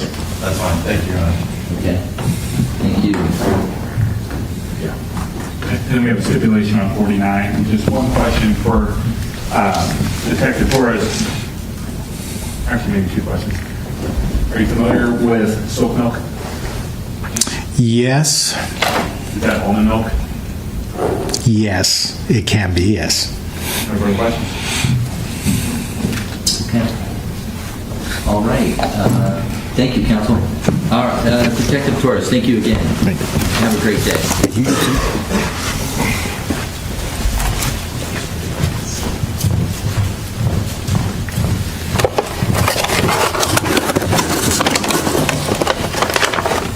Mr. Demora, I'd like to use 5 minutes on a witness. Do you have one? Yes, I do. We'll start with Detective, actually we'll call Linda Schwend for Linda Schwend. Linda Schwend, okay, thank you.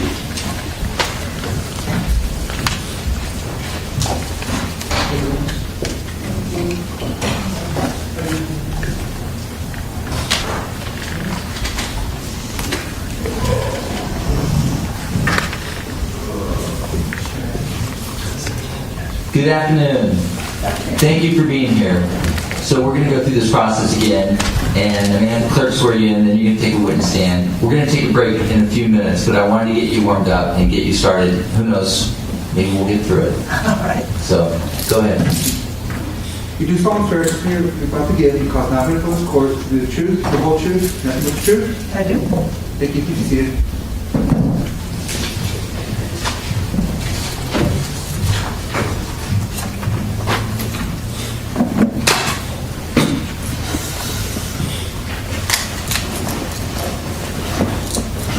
Your first and last name for the record, just call the vote. Linda Schwend, Lindaschwend.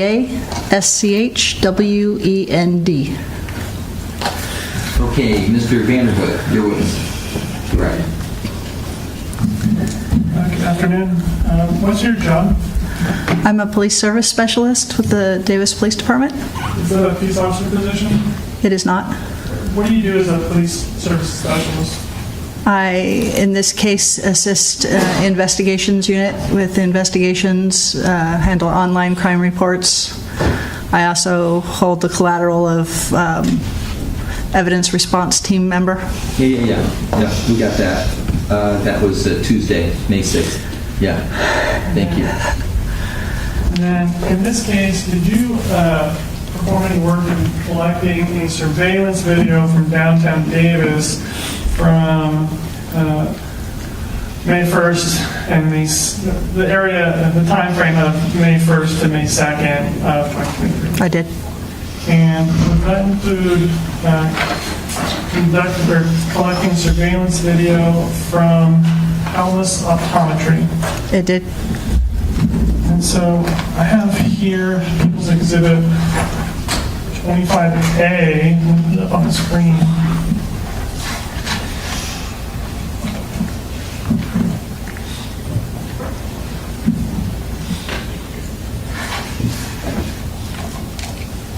And so 25A on the screen, zooming in. Are you able to see on 25A where Helmus Optometry is? Yes. Where is it? It's basically the intersection of 2nd and C Street. Okay, so when you say 2nd Street, C Street, you're referring to... that built up and to the left. Yes, that building there on the corner. So when you say the building there on the corner, you're referring to the building that is just on the north side of 2nd with the parameter between B and C? Correct. And with respect to Helmus Optometry, were you able to recover in the surveillance video from that location? Yes. Okay. I'm ready for some concerns. Okay. So I'm coming over with what's been marked as People's 26H.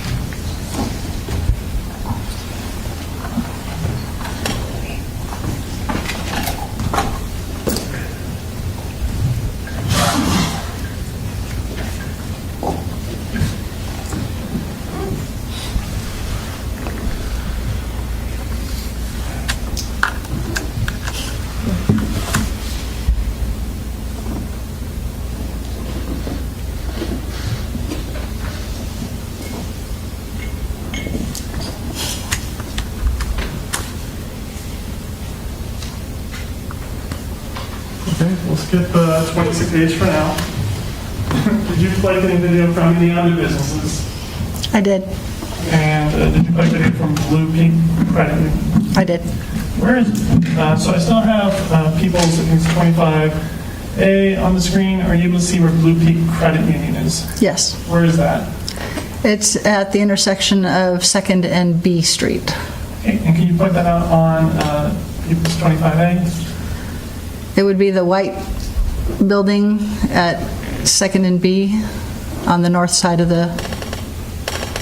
And so you're talking on the north right side there, yeah. of 2nd and just east of B? Correct. And so these two businesses, Helmus and Blue Peak, are right next to each other then on 2nd Street, kind of between C and D?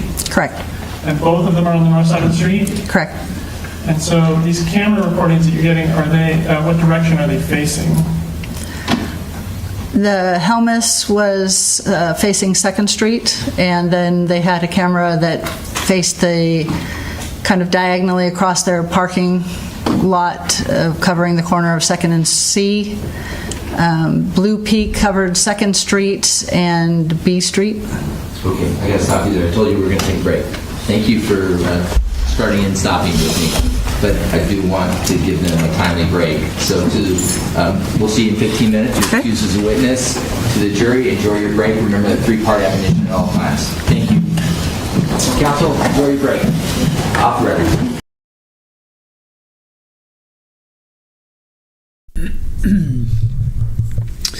All right, and they are on break. So we'll take this opportunity to run through what we've heard so far. So we heard from Special Agent John Pope. And let's see. Oh, first and foremost, let me show you a picture of Paulie. I promised you guys a picture of Paulie. So here's Paulie.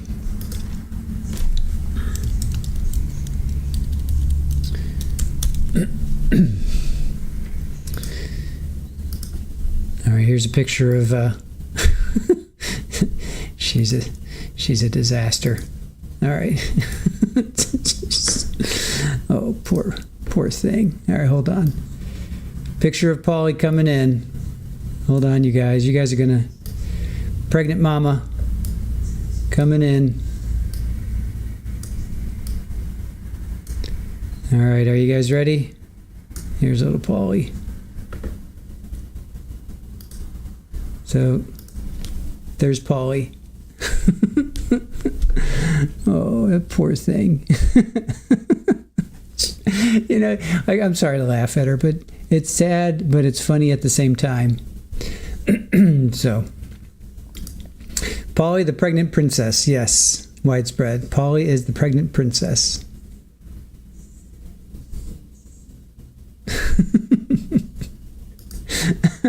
She's like, oh, yeah, I know. You see the little lump. I'm sorry. I've never seen her lay like that. Poor little Polly. All right. So that's Polly. All right. Let's go through Mr. John Pope. So he processed the green t-shirt, white shorts with a red stain. Shorts were turned inside out when found, appeared to be blood. There was a green shirt with blood on the collar and the bottom. There was an odor when he noticed the shirt. Then they showed a drying hamper which had blood on it. Then they showed the bed sheets which had multiple stains, and the mattress had a stain on it. He wasn't sure what those stains were. And then Erica McAllister gets up. Oh, McAllister Story. She's the Ace Hardware employee, and she just was asked to pull CCTV. Time frame was May 1st around 11 p.m. Then recall. Then we got into this series of recalls. So recall Sergeant Antonio Diaz. She was the fourth witness. She reviewed the surveillance video from Kimberlee stabbing, that they were looking for a Hispanic male with long curly hair and black pants. She said she saw this person riding a mountain bike downtown. She doesn't remember the color or the streets. Then she went to Carlos's house, made sure that it was locked, and to collect knives and mountain bike. She did find the bike. It was the... Oh, and then there was also the crumpled bag with the pumpkin on it. So she retrieved this the pumpkin bag that they've been talking about. So let's see. Then Cross came in that there were 2 to 3 knives that they got, but I think they were like pocket knives, so not a big deal there. And then recall number 18. Sherry Kolb, who's the police service specialist, she swabbed the black Path water bottle. And that was on Karim's green mountain bike. Then recalls witness number 6. So we have, so this is our third. Oh, and then we have Linda still. Okay, so this is our third out of 4 recall witnesses today. So Detective Alex Torres, he's the team lead for Kimberlee's crime scene. He was there before the Sacramento team got there.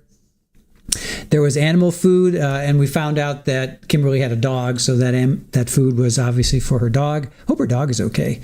The tent was upright and made sure no one touched it. It was starting to rain, so they put up protective a rain fly. He got there around 7:40 in the morning on May 2nd. He created a grid on the tent to collect touch DNA and to collect fingerprints. Eventually, it was cut up. It was cut up into sections for transporting and processing. Then they showed the contents of the bag, of this bag that has a pumpkin with a black cat on top. And there was soy milk, there was bread, there was blueberries, Driscoll's blueberries, which we buy, Driscoll's. Apple and knife was in the bag. Then there was then he talks about the sweater, that there was red stains. Yes, Kimberlee's dog was in their interview. I thought, yes, that's true. They did interview her after, and Kimberlee's dog was there. So the dog is okay. Then there was red stains around the drawstrings, and then some at the bottom right front. Then during cross, the 2 packages of bread, both were whole wheat, I noticed. Silk milk, 2 apples, blueberries, and blackberries. The bag had ripped handles. Not sure what that was about. I mean, we saw him getting arrested, and he's like, he has it all wrapped up. No one touched the knife when the photo was taken. So he was interrogated for about 1.5 hours, and I hope we're going to see that interrogation. They took photos as Carlos progressively got undressed, and they obviously ultimately gave him something to wear. They took fingernail clippings and a buccal. Is it buckle or buccal? Buckle. I think I like buckle. I'm going to go with buckle swab. It's like GIF or GIF, right? Is it a GIF or is it a GIF? So let's see. So Carlos followed directions, but he doesn't recall if Carlos talked back to him. He stood perfectly still during processing, and he only moved when asked. He had long, stringy hair that was dirty, didn't appear to have taken a recent shower. He was very thin. Absolutely, that photo that they showed him, he was definitely underweight. And then Detective Torres is under defense subpoena, so obviously we're gonna hear from him again. Redirect, are you familiar with silk milk? And he's like, yes. And it can be soy milk? Yes. I guess they had to clarify that. I don't know. Like there's something nefarious with soy milk or silk milk or whatever, soy milk. And then now we're listening to Linda Schwend. She's the police specialist. She basically collected surveillance video on May 1st of some optometrist and then some credit union. So I'll say this about them. They're definitely thorough. They are nothing if not thorough. That's for sure. All right, let me type this in, break. All right. All right. What else are you guys talking about? Do I need to, what's up? Silk is often almond milk. That's true. I've seen that before. Your cat gave birth in your closet. Yeah, we're trying to figure out, Ruby, where to set up. We're trying to give her, Erin was trying to find out where we can give her a place. We're not sure if she's going to go outside because that's where she was born, or that's where we found her. If she's going to be inside, we've got a couple places for her. She likes the shower. We have a downstairs and upstairs shower. She likes the downstairs shower, I think. Well, she likes that more. She spends more time there. So we have like this big blue plastic, almost like a pool. So, it's pretty big. It's about 3 or 4 feet wide. So we're thinking about maybe once we can kind of find out, once she's in and we have the kittens, we're going to just kind of set them up there. So, yes, you came back to cat pregnancy talk. Yes, she knows she needs a padded box away from other cats. Bathtub with towels. Yes. Looking at the packaging, it was almond milk. Okay. Let's see. Polly says all this for 2 minutes. Yes. Cat would hide when they were ready to give birth. I'm fully expecting her to go and hide somewhere. Hey, Joe, how are you? You've been liking and working and lurking. Haven't been able to pay much attention to witness testimony, but I at least want to say, hey, what's up? Thank you, Joe. Hey, busy day for Joe tomorrow. Joe Schmo is going to be, correct me if I'm wrong, Joe. I'm going to say you're going to be at court tomorrow for Lori. Correct me if I'm wrong, but we will be covering Lori. We're going to stream that. There's a case management case tomorrow. And Joe just let me know. Yep. And if you guys have not subscribed to Joe, please do so. Yes. All right. Joe will be in court tomorrow. Last pretrial hearing, case management, all that good stuff before she goes to trial at the beginning of June. So jury selections like the 28th, 29th, I think, Joe, right? And then they start, I think the 2nd, right? I think it's the 2nd. Jury selection is the 28th, and then I think it's the 2nd.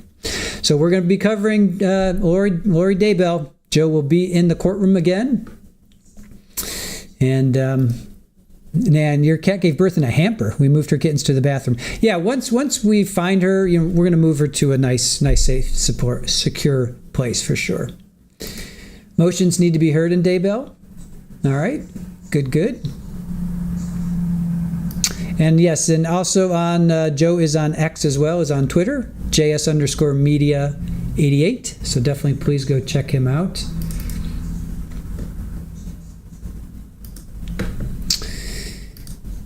So let's see. Tomorrow she starts at 10 Pacific, which would be 10:30. So 11:30, 12:30 would be 1:30 our time. So I think around 1:30. Will the trial be televised? Yes, it will. Aaron's reminding me it will be 1:45, Dwayne. 1:45.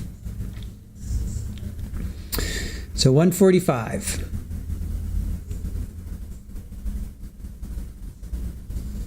Wait, hold on. All right. That's wrong. Okay, hold on. All right, that's wrong. It should be 1:30. It should be 1:15. Yeah, 1:15, right? Is it 1:15? It says it's 10:30, 11:30, 12:30, 1:30.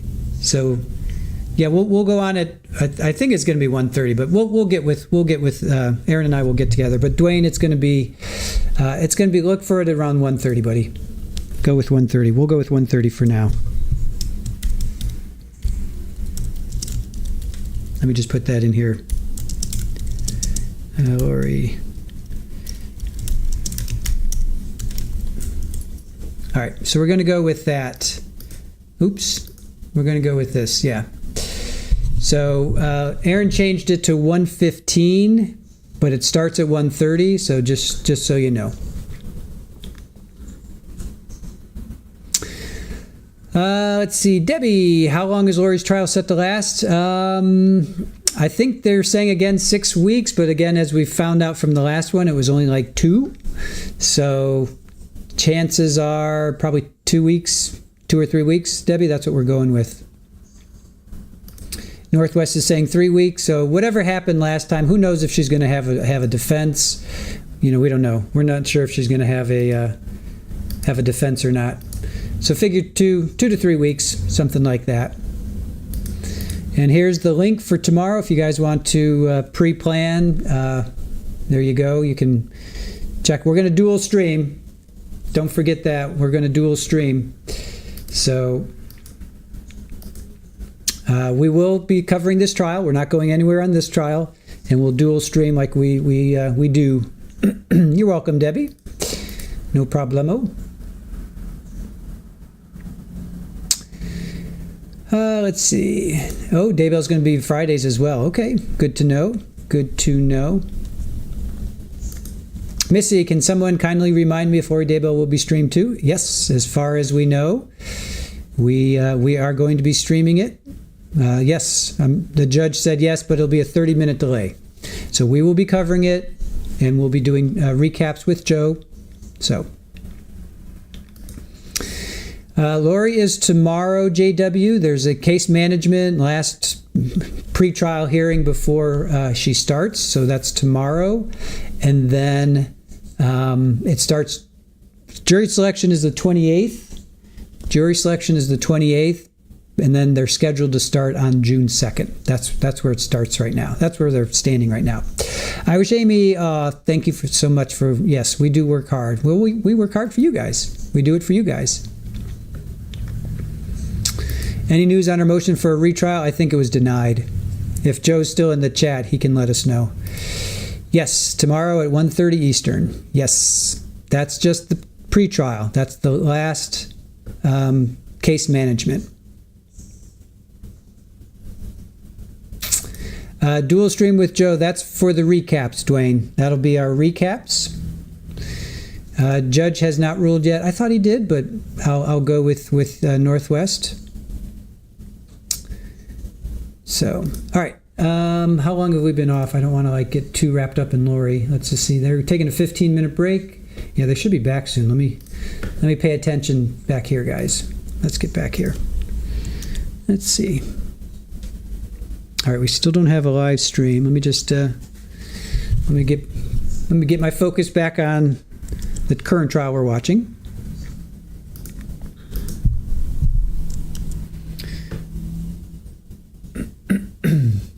Yeah, I thought he did make a ruling. Pretty sure he made a ruling, but we'll talk about it. Let's see. Joe says motion for retrial dismissal of this new case was dismissed. No ruling on 2021 case for retrial. And Debbie is also saying, Joe, you did such a good job last trial. I'll say Joe did a great job. He did a good job and he did a great job. Of course I love Lori. Yeah. Are you kidding? I'm not, I never once said that I didn't want to cover it, for sure. I'm all in for Lori. I'll see her to the ends of till she's, put away for everything that she's caused. Absolutely. Justice for everybody that she has wronged in this world. So yeah, no, I'm not going to shy away from Lori. Not now, not ever.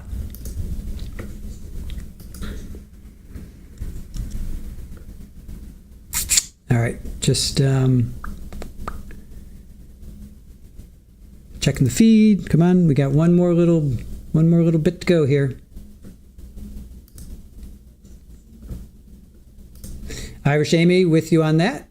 Therapist, you know you're over Lori, but you'll still watch. Thank you. You don't have to if you don't want therapist. If you need to take the break, take the break.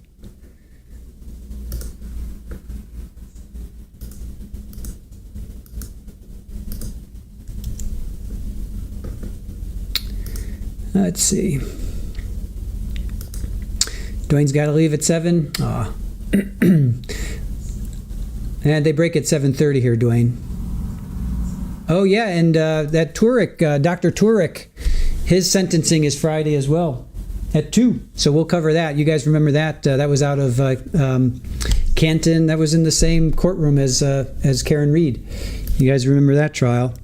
So we watched that. So we'll definitely do his sentencing. He was found, I think it was involuntary manslaughter he was found.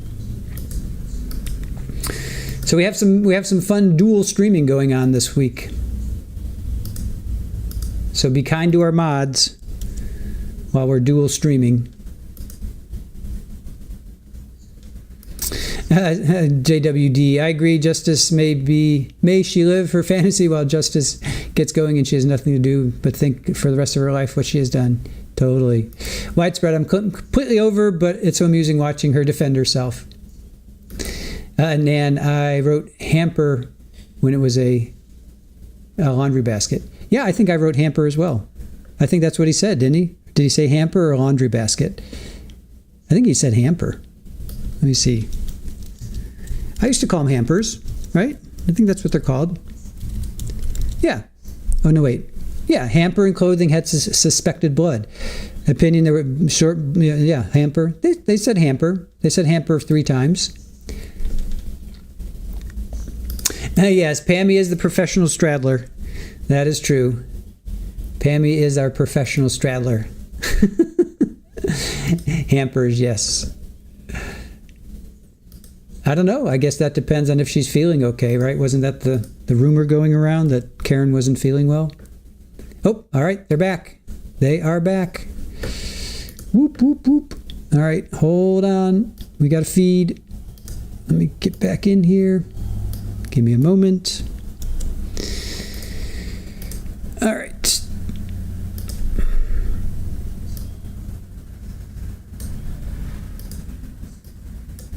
Okay, we got a feed.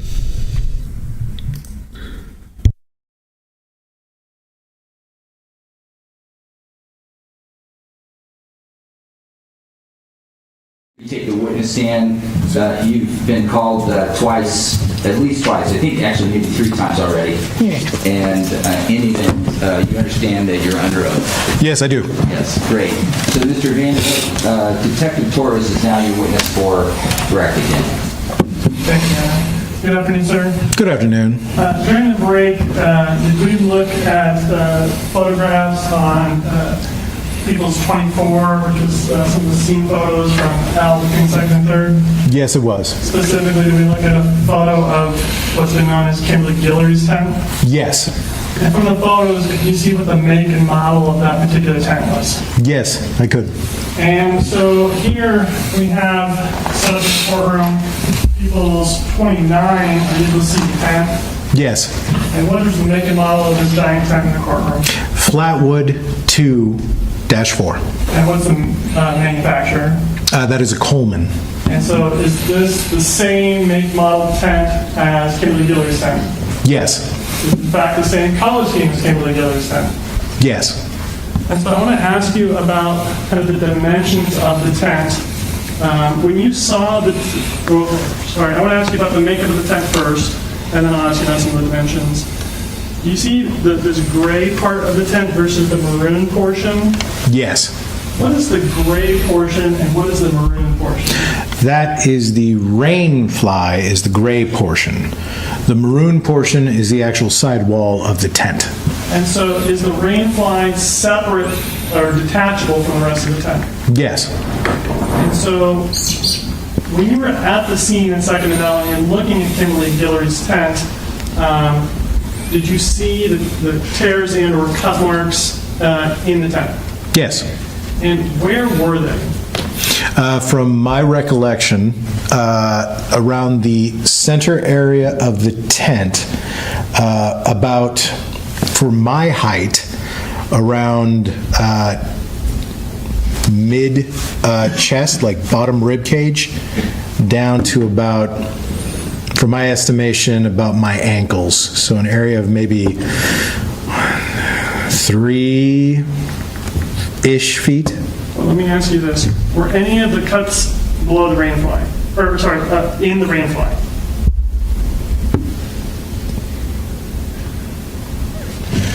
You know, I do not recall. Referring to photographs of the tent refreshment. Yes, it would. Okay.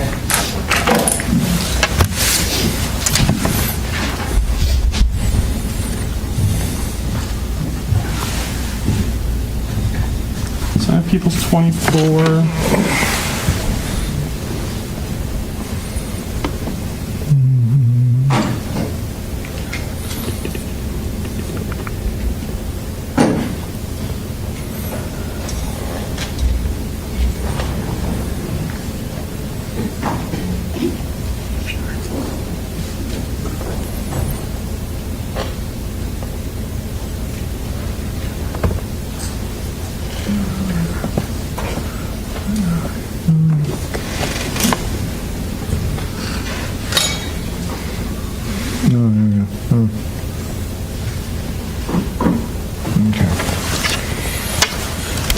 So I have people 24, and I'm showing you image ending in 975. Are you able to see that? Yes.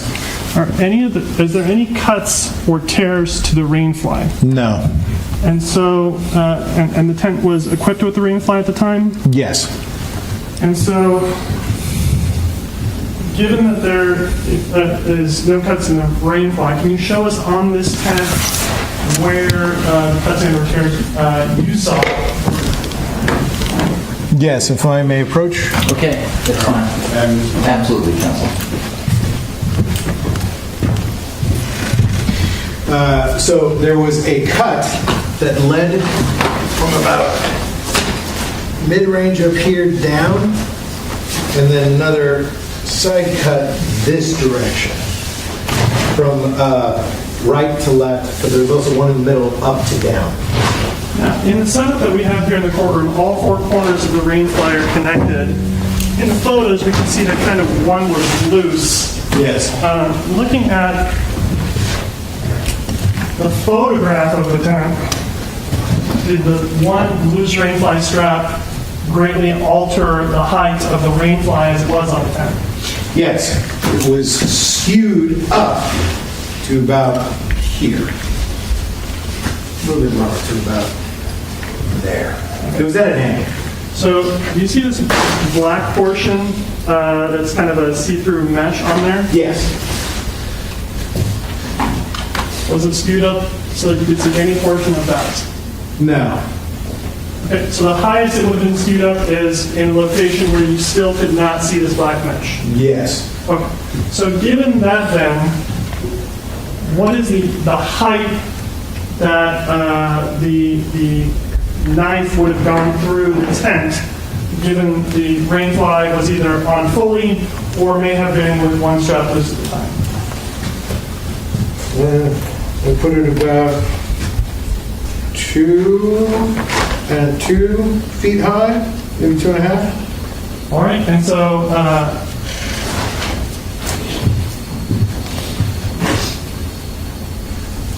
otherwise it would have to come under the rain fly to do it. Yes. Understood.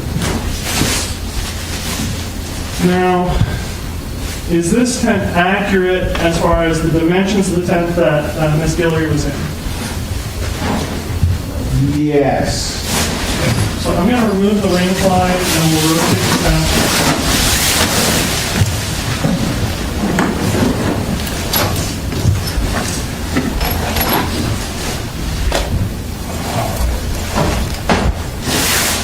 If you could do me a favor and just try to pretend so that the front faces. Absolutely.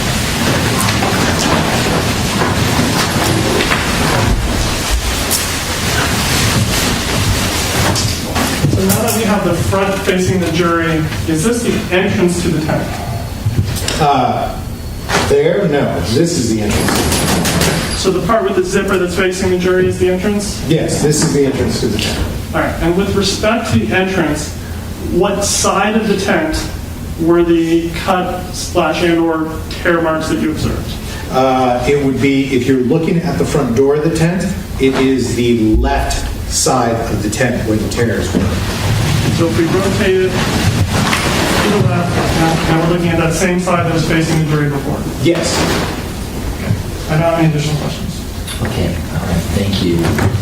Mr. Hutchinson, any cross? Yes, Your Honor.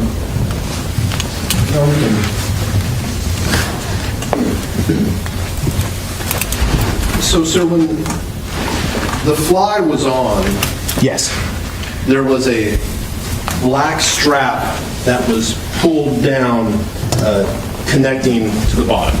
Yes, this side. And that pulled the rain flap, the rain fly, it pulled it tight. Yes, it created tension. Okay. Did you set up this tent? This tent? Yes. No. Who set it up? This tent here? Yeah. I'm assuming it was counsel. Okay. Which counsel are you referring to? Fritz Fender. Okay. So you weren't present when he set it up? No. You came into court and you saw this tent here, correct? Yes. And you commented to him, I thought you were going to bring in the real tent.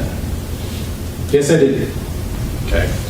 By real tent, you're actually referring to the one that Kimberlee Guillory had. The original tent, yes. Okay. Why did you think he was going to bring in the real tent? Well, hold on. Can I have you sit back down? Sorry. My bad. That's true.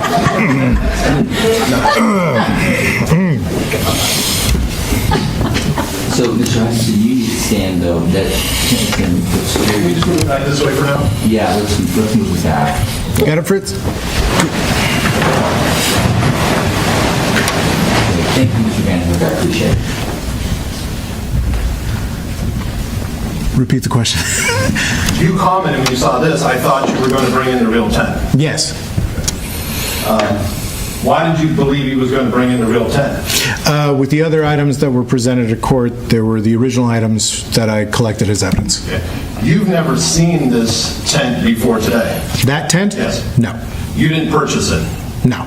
So your testimony that it's the exact same tent with the exact same dimensions is based on your eyeball view and comparing it with the photos, correct? Yes. But the real tent is still in evidence. Yes. You have that. I physically? Well, it's at the Davis Police Department. Yes. My estimation is at the Davis Police Department. And even though some samples have been taken from it, it can still be set up. Yes, it can be. Maybe a little bit difficult. Mm-hmm. Are you like me that you have difficulty setting up a tent, period? No, well, no, it's not that. It's not that. There's other reasons. Essentially, due to biohazard, that's why I'm hesitant. But physically, it can still be set up. I believe so, yes. Okay. And even if you didn't want to bring it into court, you could set it up at the Davis Police Department and take video or photographs of it. I could. I believe so. That would eliminate the biohazard issue. Yes. But you brought other items into court that presented biohazard issues, correct? Yes. You brought all of Mr. Breaux' clothing. Yes. You brought all of Mr. Abou Najm's clothing. Or did you bring Mr. Abou Najm's clothing? No. You do have that, though.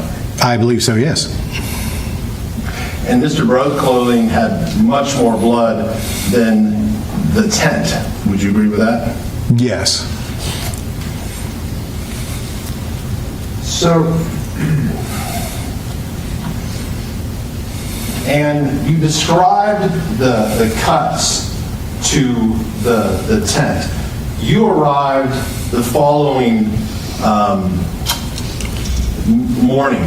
Yes. And approximately what time was that? It was around 7:40 to 7:45 in the morning.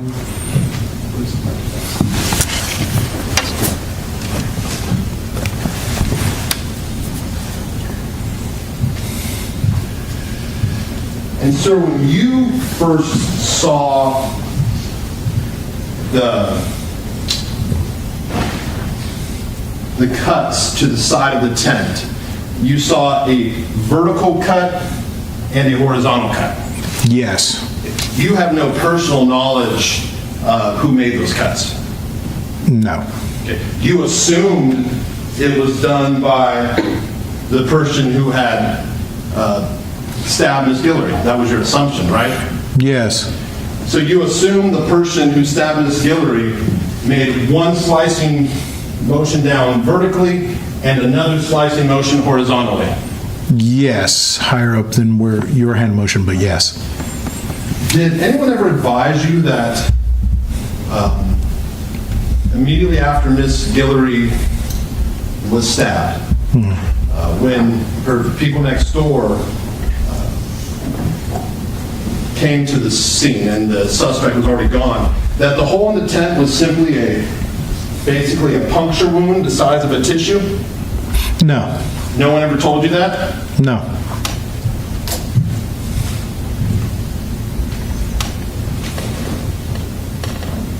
That's been marked. This is a defense exhibit F.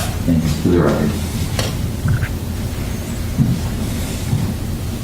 And so, sir, you don't know if, in order to get Miss Guillory out of the tent, some other person, maybe a first responder, cut the tent completely. You have no information if that happened, right? No. Until this day, it's been your assumption that the person who made the cutting marks was the person who stabbed Miss Guillory. Yes.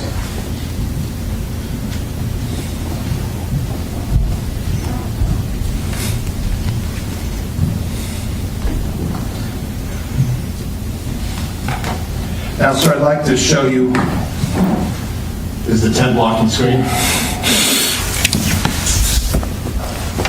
I don't know until you put the screen up, and then we'll ask the jury to take it. I can take it down. We'll put a picture up, and then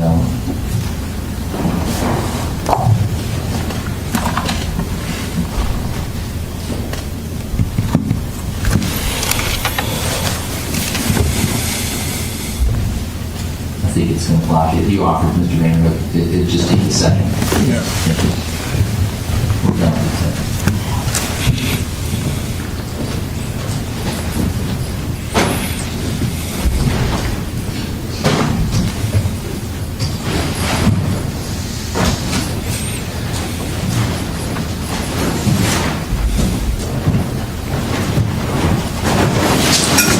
You can just leave it there for now. Yeah, I appreciate it, Counsel.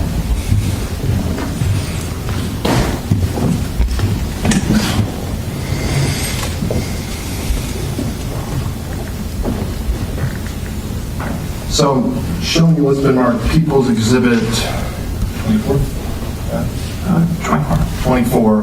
This is photo 7496984. Sir, do you recognize this? Yes. Now, this photograph was taken after you'd already arrived at the location. No. The grid that's been set up, did you set up that grid or did somebody else do it? I set it up. Okay, so if the grid is the grid visible in this? Yes. Okay. So this photograph was taken sometime after you arrived at the location, given that the grid is set up?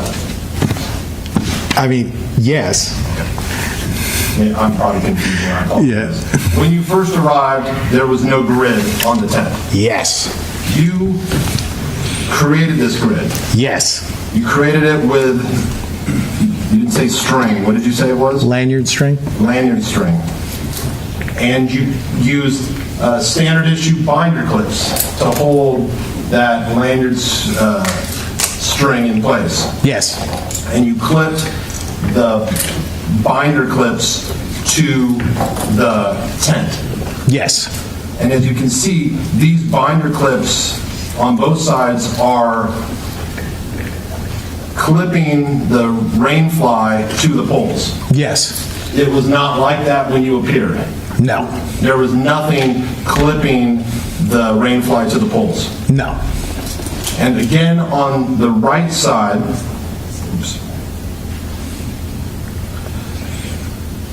you can see here the strap that holds the rainfly to the ground.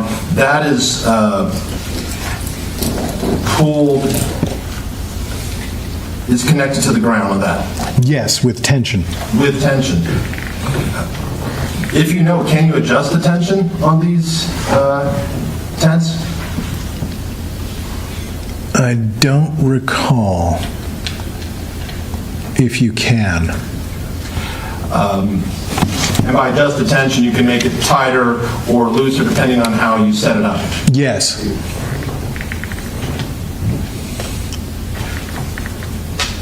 But on this side, the strap is not connected to the bottom.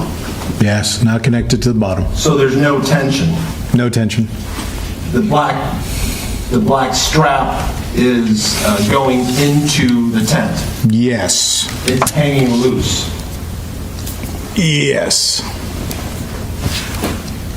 And you can see that the rainfly goes up on your right side. It goes up further on the right side than it does on the left. Yes. And you have no personal knowledge as to what condition that rainfly was before you arrived. No, I don't.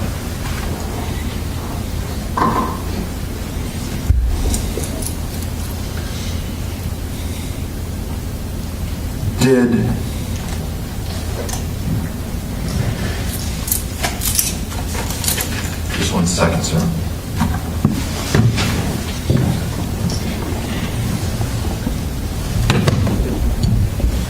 And who took these pictures? Do you remember? Go back to them, please.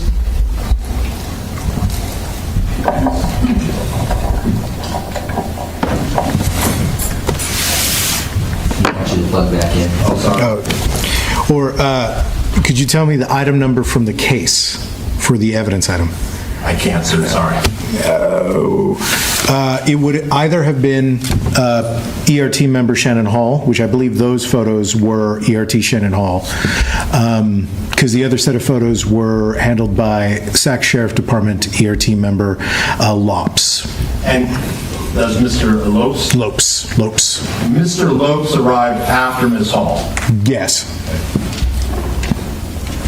Did you arrive before Ms. Hall? With Ms. Hall. But it appears you set up the grid on the tent before Ms. Hall started taking pictures. I believe we did initial photographs first to show the condition of the scene unaltered. Then when I set up the grid, had her continue with photographs, from my recollection.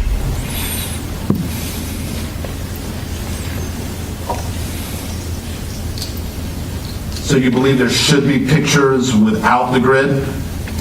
There should be pictures, yes, without the grid. Taken by Ms. Hall? I believe so, yes.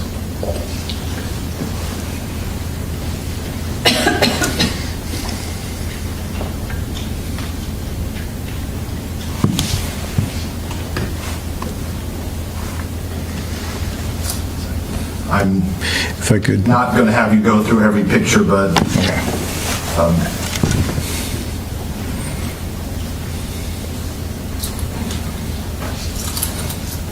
just a moment. Can you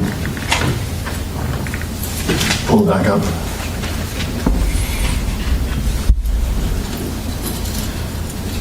I'm showing you what's been marked. This is, again, People's Exhibit 24. This is photo 749-8061. Correct? Yes, it is. But this appears to be a close-up of the puncture or cut to the tent.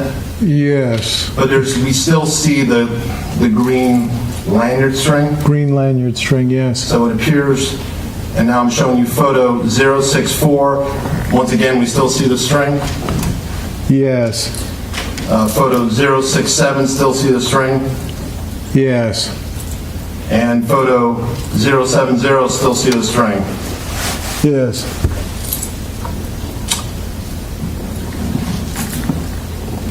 Prior to Ms. Hall beginning taking photos, to your knowledge, did anyone else take photos prior to that of the tent? Not to my knowledge, no. I have nothing further. Thank you, sir. We'll see you again. Yeah, no good. Thank you, sir. Anything on the tent? Anything else? I do. Okay, go ahead. Sir, what about video? Was there a video? Oh, yes. And who took the video? If I could look at my notes to refresh my recollection. Is that what this is? Yes, it would. 2, 3.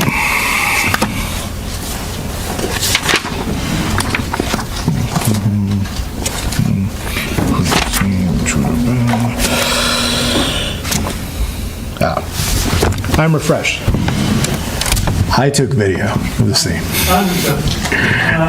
One question with the marked as People's 51.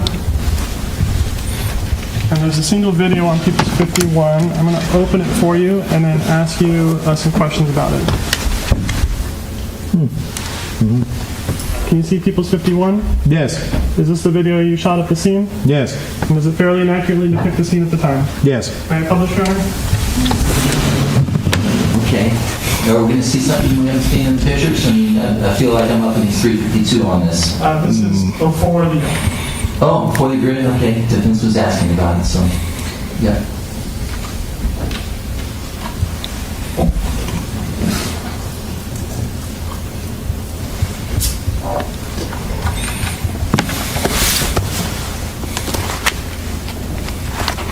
Okay, sir. People's 51 is the video for you. 4 minutes. Exterior scene, L Street between 2nd and 3rd Street, adjacent to the Brickton PG&E yard. Case number 23-1983.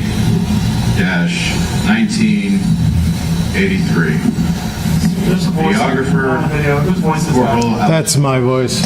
May 2nd, 1983. So I'm going to pause the video at 34 seconds, and I'm going to just advance a little bit towards closer to the tent. And so I've advanced it to the 1 minute mark, and I'm going to resume playing from there.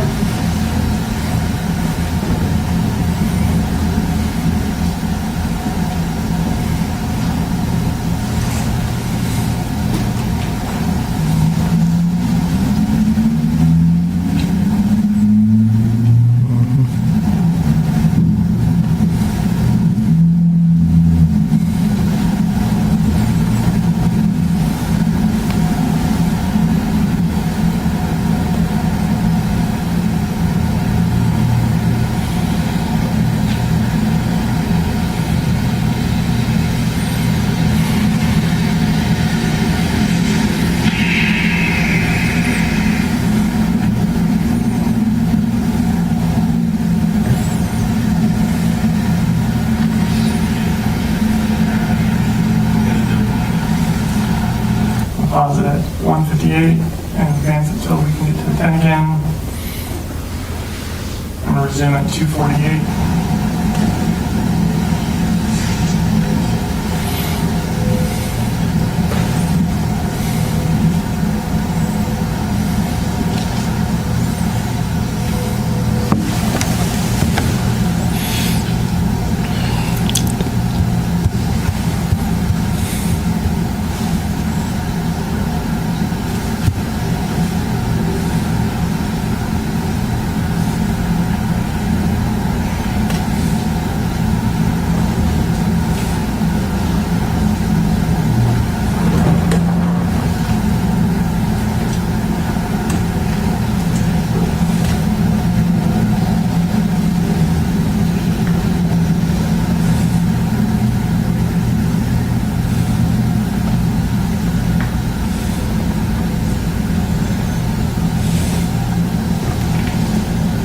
stop it at 46. Were you able to see that, sir? Yes.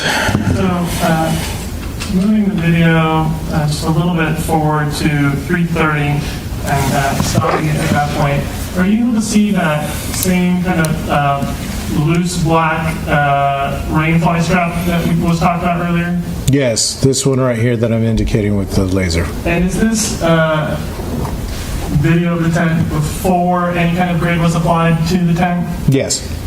And so this is the same kind of loose strap that you and I talked about when we were looking at the demonstrative tent. Yes. So I'm going to take that down. I just have a couple follow-up questions relating to the tent at Davis PD, the actual tent from the scene. Yes. Is it in one piece? No. Do you recall how many different items it was booked as in evidence? From my recollection, minimum 4, but I believe 5 different separate items. Okay. And it's just the tent with the rainfly, why is it being booked as so many different items? Well, you have the actual physical tent itself. However, the face that was processed for DNA and fingerprinting, we cut away those sections and individually packaged them. So those sections, I believe, were split off into 4 pieces. And then with the rainfly, that'd be 5. And then the tent would be 6. So you cut out an entire side of the tent and booked them as separate items? Yes. And so if we did bring the tent in and set it up, it would not appear as it did at that time? No. No additional questions. Thank you, counsel. Yes, we put back up. Are you putting a picture, or do you want the courtesy of the video? I have the video. Okay, so Sir, you remember when the tent that was set up by Mr. Vanderhook? Yeah. She to give an estimate of the height on that tent? Yes. What did you say, about 2 feet? No, not the height of the tent, the height of the zip, how high the rainfly was above the ground. And what was the estimate you gave? 2.5 feet, somewhere around there, based on that setup. Looking at this video, is the rainfly that Mr. Vanderhook set up an accurate depiction of the height of the rainfly in the video that you first saw? Or is the rainfly in the video noticeably higher? It is noticeably higher. I have nothing further. Thank you. okay, anything on that? When we talked about the mesh window, is it higher than the mesh window? Yes, it is. It's higher than mesh window because the tent that was set up has a mesh window. I don't believe this one has a mesh window. Okay. Unless it's higher up that I can see. But Good question. Hang on. because And so I'm going to put it back on the screen, the video, and I'm going to take it to... there's a slight mesh. Oh, there it is. All right. 37 seconds. Is there a mesh window? There is, yes, it is. Okay, so this tent and the demonstrative tent are the same? Yes. Okay, nothing further. Okay, listen, that's a very narrow redirect. So we're almost done here. I understand. All right. Doesn't it appear that the mesh window in this is higher than the tent that Mr. Vanderhook set up? Yes, it also appears that maybe the 2 legs on the left and right side are closer than the how it was set up. You know what I mean? Yeah, and so it may be that this is close to the same tent, but is actually a little bit different than Ms. Guillory's tent. It's possible. You've never inspected the 2 tents to determine if there's any differences? No. Nothing. Okay, that's it. Yeah. All right. Torres, thank you. You're welcome. All right, have a great day. I'm assuming you're not being recalled today. So if you are subject to recall. Thank you, sir.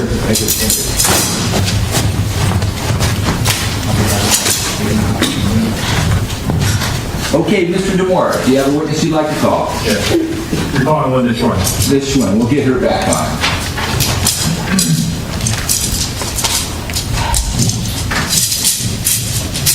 She was last on, she located for us on a map, Blue Creek. Ms. Schwend, go ahead and take your witness stand. Thank you again for your patience. Just focusing the jury, there were two surveillance videos that were at issue, or two sources, I should say, Helms Optometry and Blue Creek Credit Union she'd been asked about.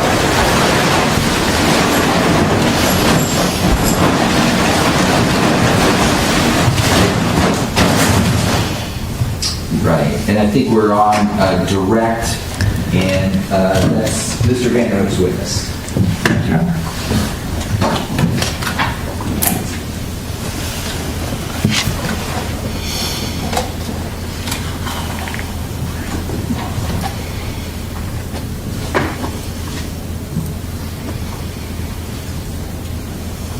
She just authenticating these videos for us, or are we going to use her to play? We'll play a small, very small portion here. Okay. Okay, so we're going to try again with People's 26H, talking about Helmus optometry. I'm going to open up the first video that's titled East Front. Are you able to see that? Yes. And is this the video that you recovered from Helmus Optometry? Appears to be.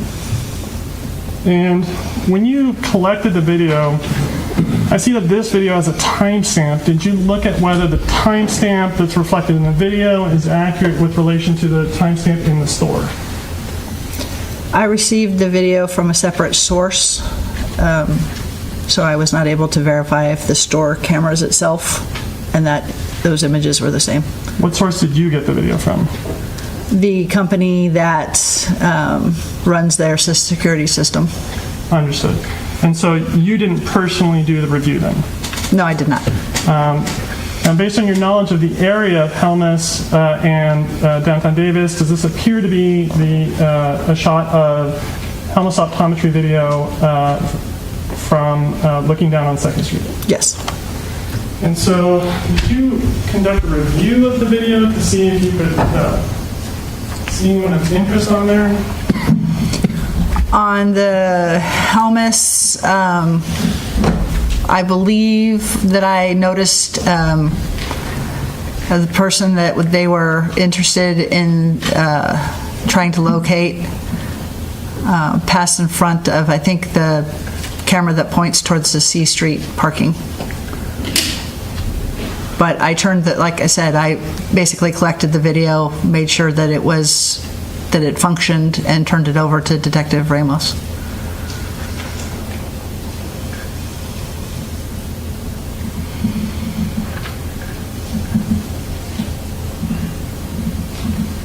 Publisher.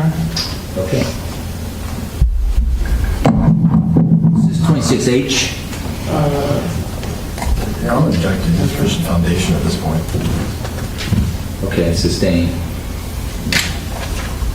I mean, he can get a witness in here. That's what you're asking. Okay. She doesn't have foundation. We'll move on now. Okay. I'm going to approach you with what's been marked for identification purposes as People's 26G. You mentioned collecting a video from Blue Peak. Do you remember talking about that? Yes.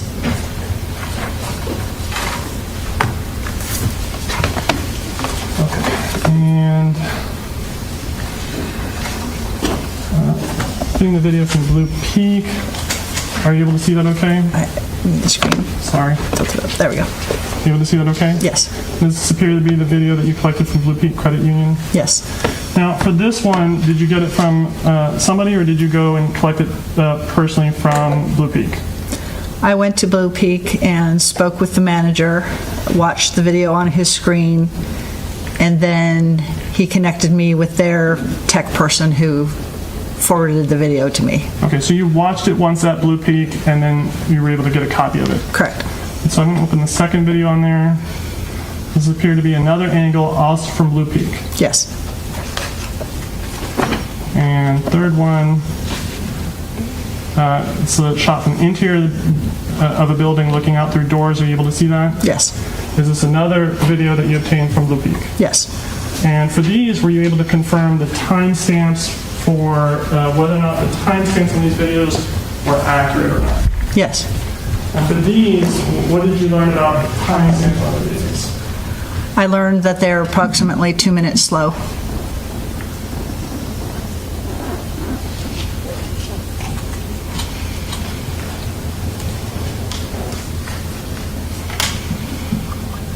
And so are these videos that then you then turned over to Detective Ramos as well? Correct.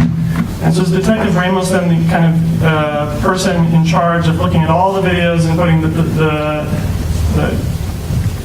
videos together as far as looking at what the videos overall show? Yes. I don't have anything further. Okay, thank you, counsel. Any cross? You said it's approximately 2 minutes slow.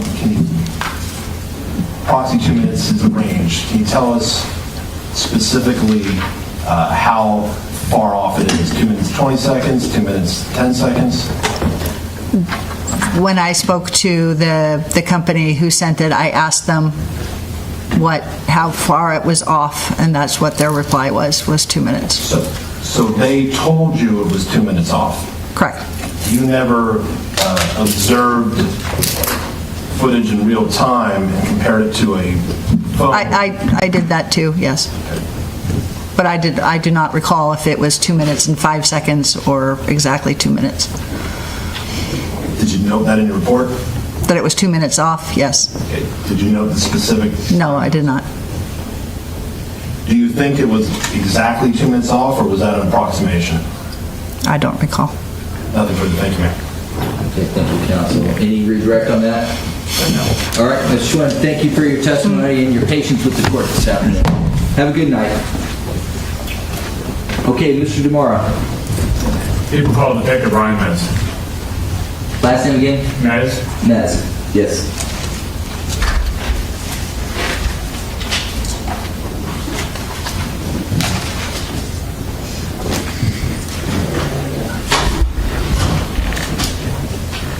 All right, Detective, good afternoon. Come on in and stand here at the podium.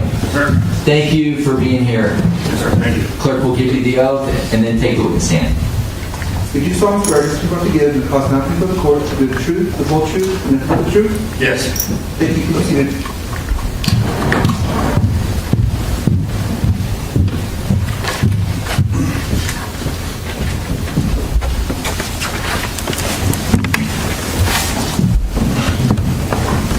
Take your first and last name for the record. Let's call them both. Ryan Mez, RyanMez.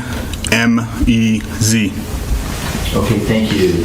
Mr. DeMora, direct. Good afternoon, Detective Mez. Good afternoon. Where do you work? Davis Police Department. What do you do there? I'm currently assigned to investigations. As a detective? Yes. And as a sworn peace officer? Yes. How long have you been a peace officer? Just over 19 years. And prior to working for the Davis Police Department, did you work for the Yolo County Sheriff's Office? Yes. And were you a peace officer there as well? Yes. You were involved in the investigation of the 3 stabbings that took place in Davis on April 26th or 27th, April 29th, and May 1st of 2023? Yes. On May 3rd of 2023, around 5:14 p.m. in the evening, were you told to go somewhere? Yes. Where was that? Safeway. Why is that? I was asked to get video surveillance from the store manager. At that time, were you aware that Mr. Carlos Reales Dominguez had been arrested? Yes. Had you physically seen him at that point? Not at that point. I was eventually given a photograph of him during the contact as to what to look for and who to look for on video surveillance. At that time, had you been given information that Mr. Reales Dominguez may have gone into or left Safeway? Yes. And I'm sorry if you said it, which Safeway did you go to? The one on Cal. That in the Cobalt Marketplace? Correct. along 113? Yes. Highway 113? Yes. And were you able to, did you meet with an individual by the name of Katie McCann who pulled up surveillance video for you? Yes. With the, you said you received the picture, and describe the picture you received. It was of a Hispanic male adult, shoulder-length hair, down, wearing a black zip-up hoodie with white drawstrings, black Adidas pants with the 3 white stripes running on the outside of the pants along the leg. He was wearing black socks and black slides or sandals. And when you went to Safeway, were you and Ms. McCann able to locate that same person in the video surveillance? Yes. Based on the individual you saw in there, or the person you were looking for, do you know that, or did you learn that to be Mr. Carlos Reales Dominguez? Yes. And at some point, did you see Mr. Reales Dominguez either before he was taken into custody or afterwards when he got to the Davis Police Department? I didn't see him before other than the photograph, so it would have been after. And did the person that you identified in the video, was that in fact Mr. Carlos Reales Dominguez that you saw later on? Yes. So I'm going to show you on the approach arm. Okay. Stipulate foundation. Thank you. We have a stipulation to People's 32. Okay.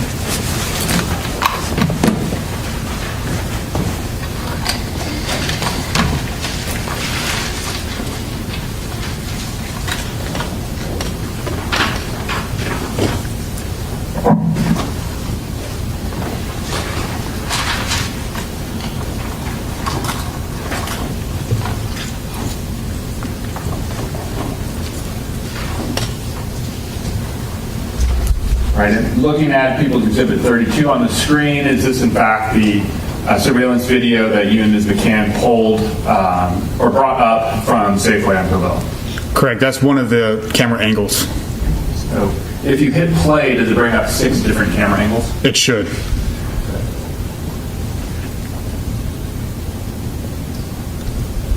All right, Detective Meadows, these are 6 different camera angles that you observed on May 1st of 2023. Or should be May 3rd of 2023. Correct. Now, if you can, in these, and are all these synced to the same time to show different locations in the store? Correct. And I believe you have a laser pointer up there.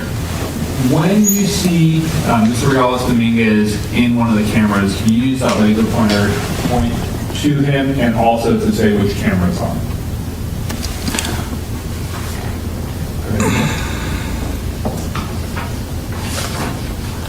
So that should be, oh, hold on.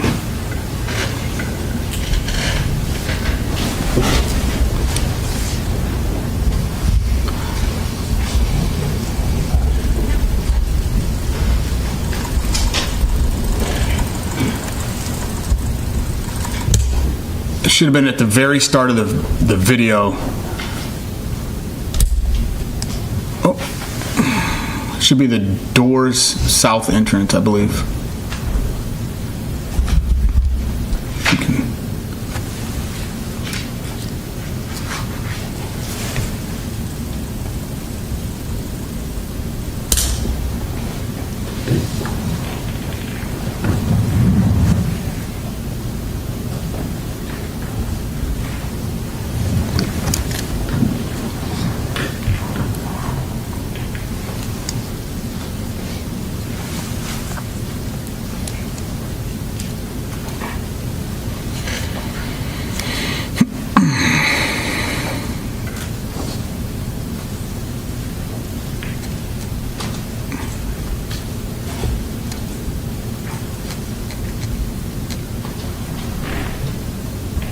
Mr. DeMore, which camera angle are you wanting me to look at? Because at some point he crosses all of these cameras.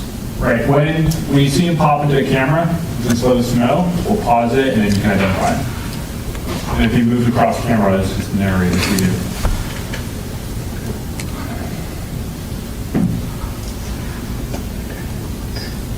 I mean, it's, Your Honor. It's kind of hard to see from here. If I can, Okay, stop it for a second. Do you need to? can we individually make each screen?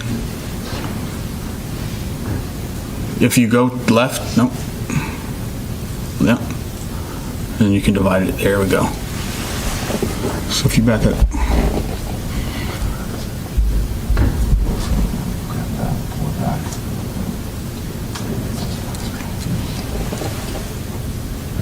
South entrance looking at it, single screen on.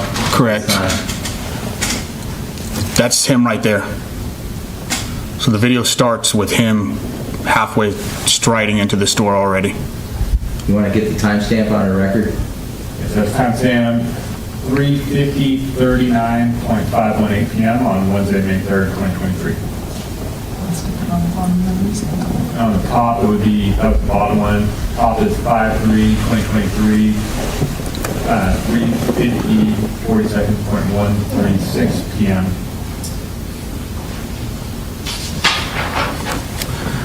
So that's the only time that he gets into this camera angle. All right, switching from door south entrance.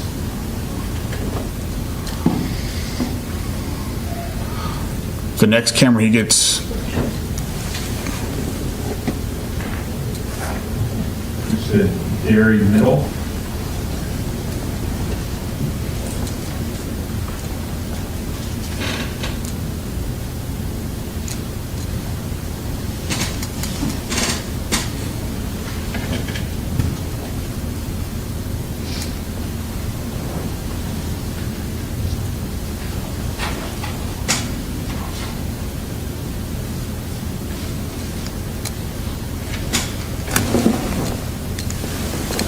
that should be him right there. Pause it. All right, top timestamp 5/3/2023 at 3:51:20 seconds, 0.959 p.m. Bottom timestamp 3:51:20.954 p.m.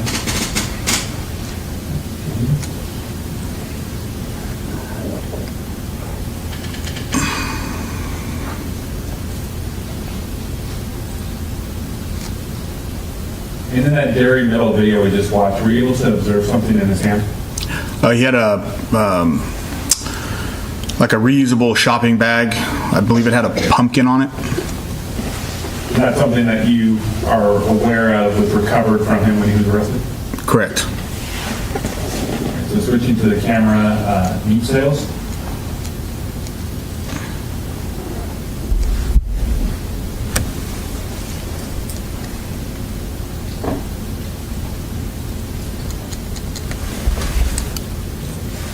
It's kind of upside down.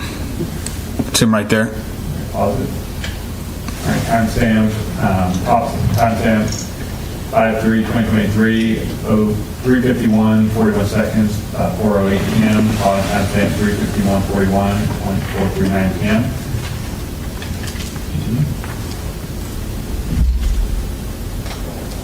Even though it's upside down, text message, what does it look like Mr. Dominguez is doing right here? He pulls what looks to be 2 loaves of bread off the shelf and places into his basket or his shopping bag that he has with him.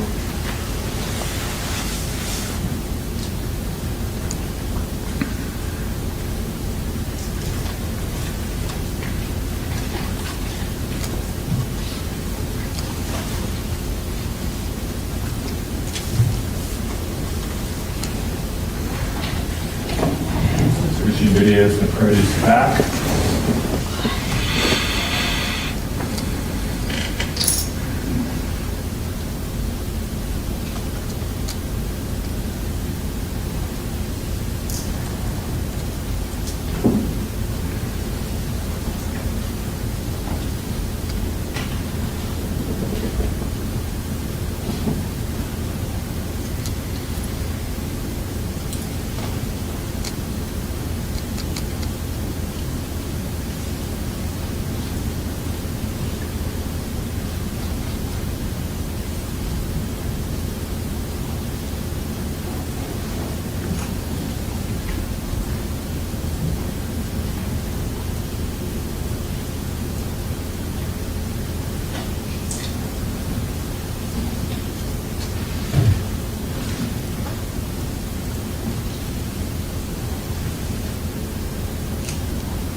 There he is right there.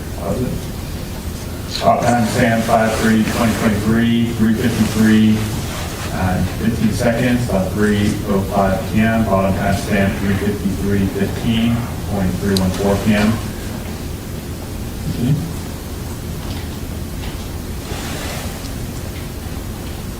Detective Nesbitt, reviewing this, what did Mr. Dominguez appear to be doing? Grocery shopping. We stopped at the produce section, right in the middle of the produce section. I don't know if it's fruits or vegetables that he's standing in front of, but eventually we'll go to the produce wall to our right, his left, before making another, placing another item inside his bag.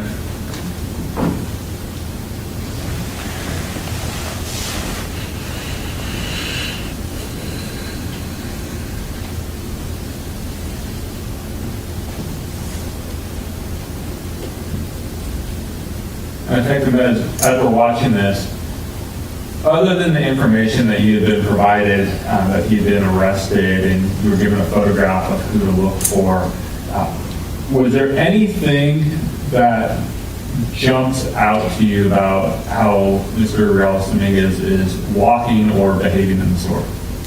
He looks like every other customer that's inside that store right now.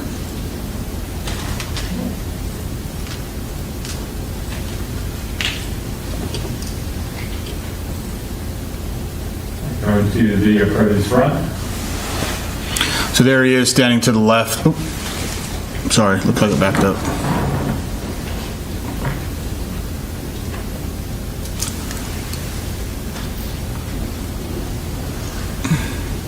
Where's that? There he is, right there, still holding his bag. Timestamp, top timestamp, 5/3/2023, 3:53, 25 seconds, 0.183 p.m. Bottom timestamp 3:53:25, 0.161 p.m. Is this similar to the previous, are we in the same area, just the opposite camera in the produce section? Correct.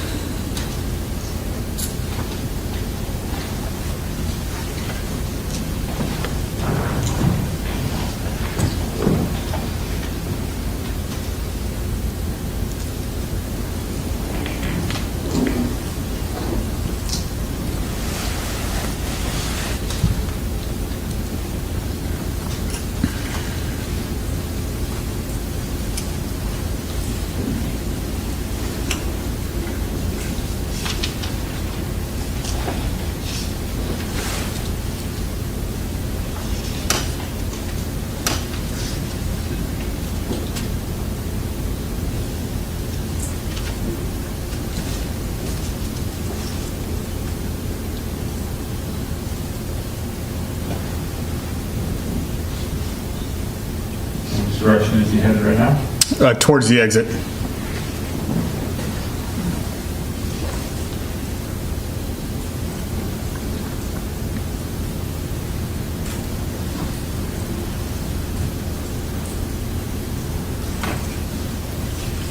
And there's Mr. Dominguez right there in the background, going to be walking directly towards the camera. All right, this is doors mid-exit. We're at 3:54:26, 0.536 p.m. Top timestamp, bottom timestamp 3:54:26, 0.546.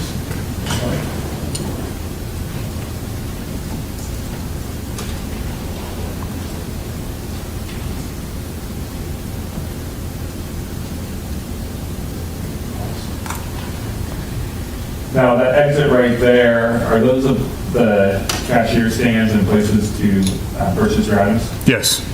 Based on what we saw right there, did Mr. Dominguez walk straight through those? He made no attempt to go to a cash register that was open. And after this, to your understanding, he left Safeway and then ended up being arrested by officers. Correct. No further questions? Thank you, Mr. Moore. Mr. Hutchinson, cross-examination. How are you doing? Good, how you doing? So you testified he looks like every other person in that store, other than the fact that he was selecting food items. and he was walking. What other similarities does he have to the other people in there? That is the basis of your statement that he looks like everybody else in that store. He didn't look erratic or like he was running from anybody. It looked, he was casually walking. Sir, what are the negative symptoms of schizophrenia? I'm not a doctor, I have no idea. You received any training on the negative symptoms of schizophrenia? Not that I recall sitting here today. What are the positive symptoms of schizophrenia? Objection, foundation, calls for an expert opinion. No, if you know. I don't know. You received any training on recognizing either the negative or positive symptoms of schizophrenia? Not that I can recall sitting here today. Okay. So, he was he was selecting food, he was walking, and you said he didn't appear to be running. What else did you see in that video that you said is the same as everybody else in the store? He had a bag with him, like many other customers may have with him. Well, most people appeared to have shopping carts or shopping baskets in that video, correct? From what I can remember, yes. So the fact that he had a bag that he brought in from outside the store, that was different than the other people in the video? I'd have to watch the entire video again. You saw other people talking with each other in the video? Yes. Did you see Mr. Dominguez speak to anybody? No. How many people in the video did you see just walk out of the store without paying for anything? I didn't see anybody else. The only person you saw in the video who walked out of the store without paying for anything was Mr. Dominguez. Other than the mother and maybe son of that angle of him walking out of the store, they also walk in the same direction as he was going to be walking. I couldn't tell if they had anything in their hands or if they were paying for something or walking out of the store or something. They appear to be that mother and it appeared to be her children. They appear to be speaking to each other, engaging in conversation. Yes. Nothing further. Thank you, counsel. Any redirect? No. Okay, Detective Ness, thank you for your testimony. Thank you. Have a great day. You too. Who do you have lined up? I actually sent our last two witnesses home for the day, Your Honor. They'll come back tomorrow. That's fine. Okay, ladies and gentlemen of the jury, that completes our work together today. So tomorrow's Wednesday. I don't have any major update on the schedule other than we expect to work a normal day on Wednesday, on Thursday, and on Friday, except we're going to leave at 3 p.m. on Friday. So that's the schedule that's set right now. As soon as I get any information that alters that, I will update you. Absolutely critical to remember, I say it quickly, sometimes I shorthand it, but justice does not work if you go home and talk to people and hear things about this case. You cannot look at any news coverage on TV or newspapers. You can't talk to your closest friends and families about this case. You need to absolutely stay away from researching. If you go by the scene of the crime, in this case, or the scenes that are discussed through testimony, just proceed. Don't stop to look or investigate. It's absolutely critical that when you go in to deliberate, that you have an open mind, that you will exercise your independent judgment and discretion after deliberating with 11 fellow other jurors. And the only thing you base this on is the testimony and the evidence that's admitted in this trial. That's the only way we get a fair trial. So I just wanted to remind you of that, and I look forward to seeing you tomorrow at 9:30 for another day. All right, thank you, folks. Have a good night.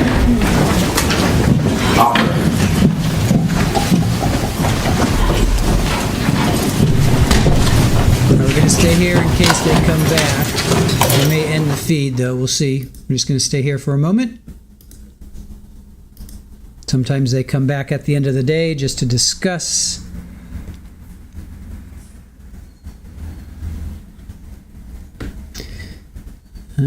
Let's see, they're not cutting the feed yet, so maybe they're going to come back. We'll just stay here for a minute. So only 2 more witnesses. And he sent them home for the day. So we have 2 more witnesses Wednesday, so they're going to end early. So that means the defense should start, I would think, Thursday. Or maybe even tomorrow, depending on who these witnesses are.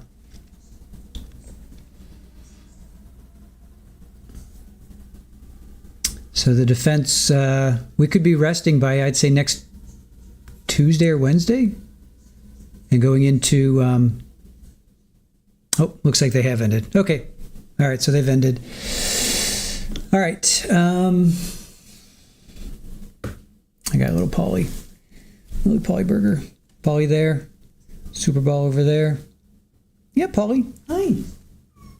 Hi, guys. Hi. All right, I'm going to have to feed her soon. As soon as I get off. Sorry. Let me get that there. As soon as I get off the feed here, I'll go ahead and I'll feed her. All right, let's quickly go through what we heard. Let's see. They were fast and furious, right? We had Detective Alex Torres. He was talking about the tent. Didn't set up the tent, so he was assuming it was counsel. Which counsel? Well, it was the state that set it up. He wasn't present when it was set up. And why did you say, I thought you were going to bring the real tent? Why did you say that? And they're like having this conversation. They're like literally standing, talking to each other. The judge says, you can sit down now. So he said, because the other items were real, I just assumed that they were going to bring in the tent as well. He never saw the tent before today. It was just a replica, but ultimately it did come out in cross that there was something slightly different. But again, I don't know. That's like such a small thing, small item. Anyway, the other. Okay, so they didn't bring. It can still be set up due to biohazard. So let's see. The other items had biohazard. David, he had a lot of blood, but they had no problem bringing that in. So he didn't bring it in because he felt that there was biohazard on the tent. But David's clothes had a lot of blood on it. So to this day, he thinks the person who made the cutting marks was the person who stabbed Kimberlee. So the reason he was bringing that up, I think, was to show that Carlos wasn't, just, I hate to say it like this, wasn't just like this hacking, ripping this tent like an animal. I think that's what he was going for. That's just my own uninformed, non-professional guess, but I think that's what he was going for. That it was actually the EMTs that cut the hole, and there was only just like the size of a tissue. So I think that's just showing that, 1 or 2 stab marks, and then that was it, or 1 or 2 stabs. The point is, he still, Carlos did still stab Kimberlee, whether or not it was, this big, production or 1 little, 2 little stabs. He still stabbed her. Anyway, then they show the video of him.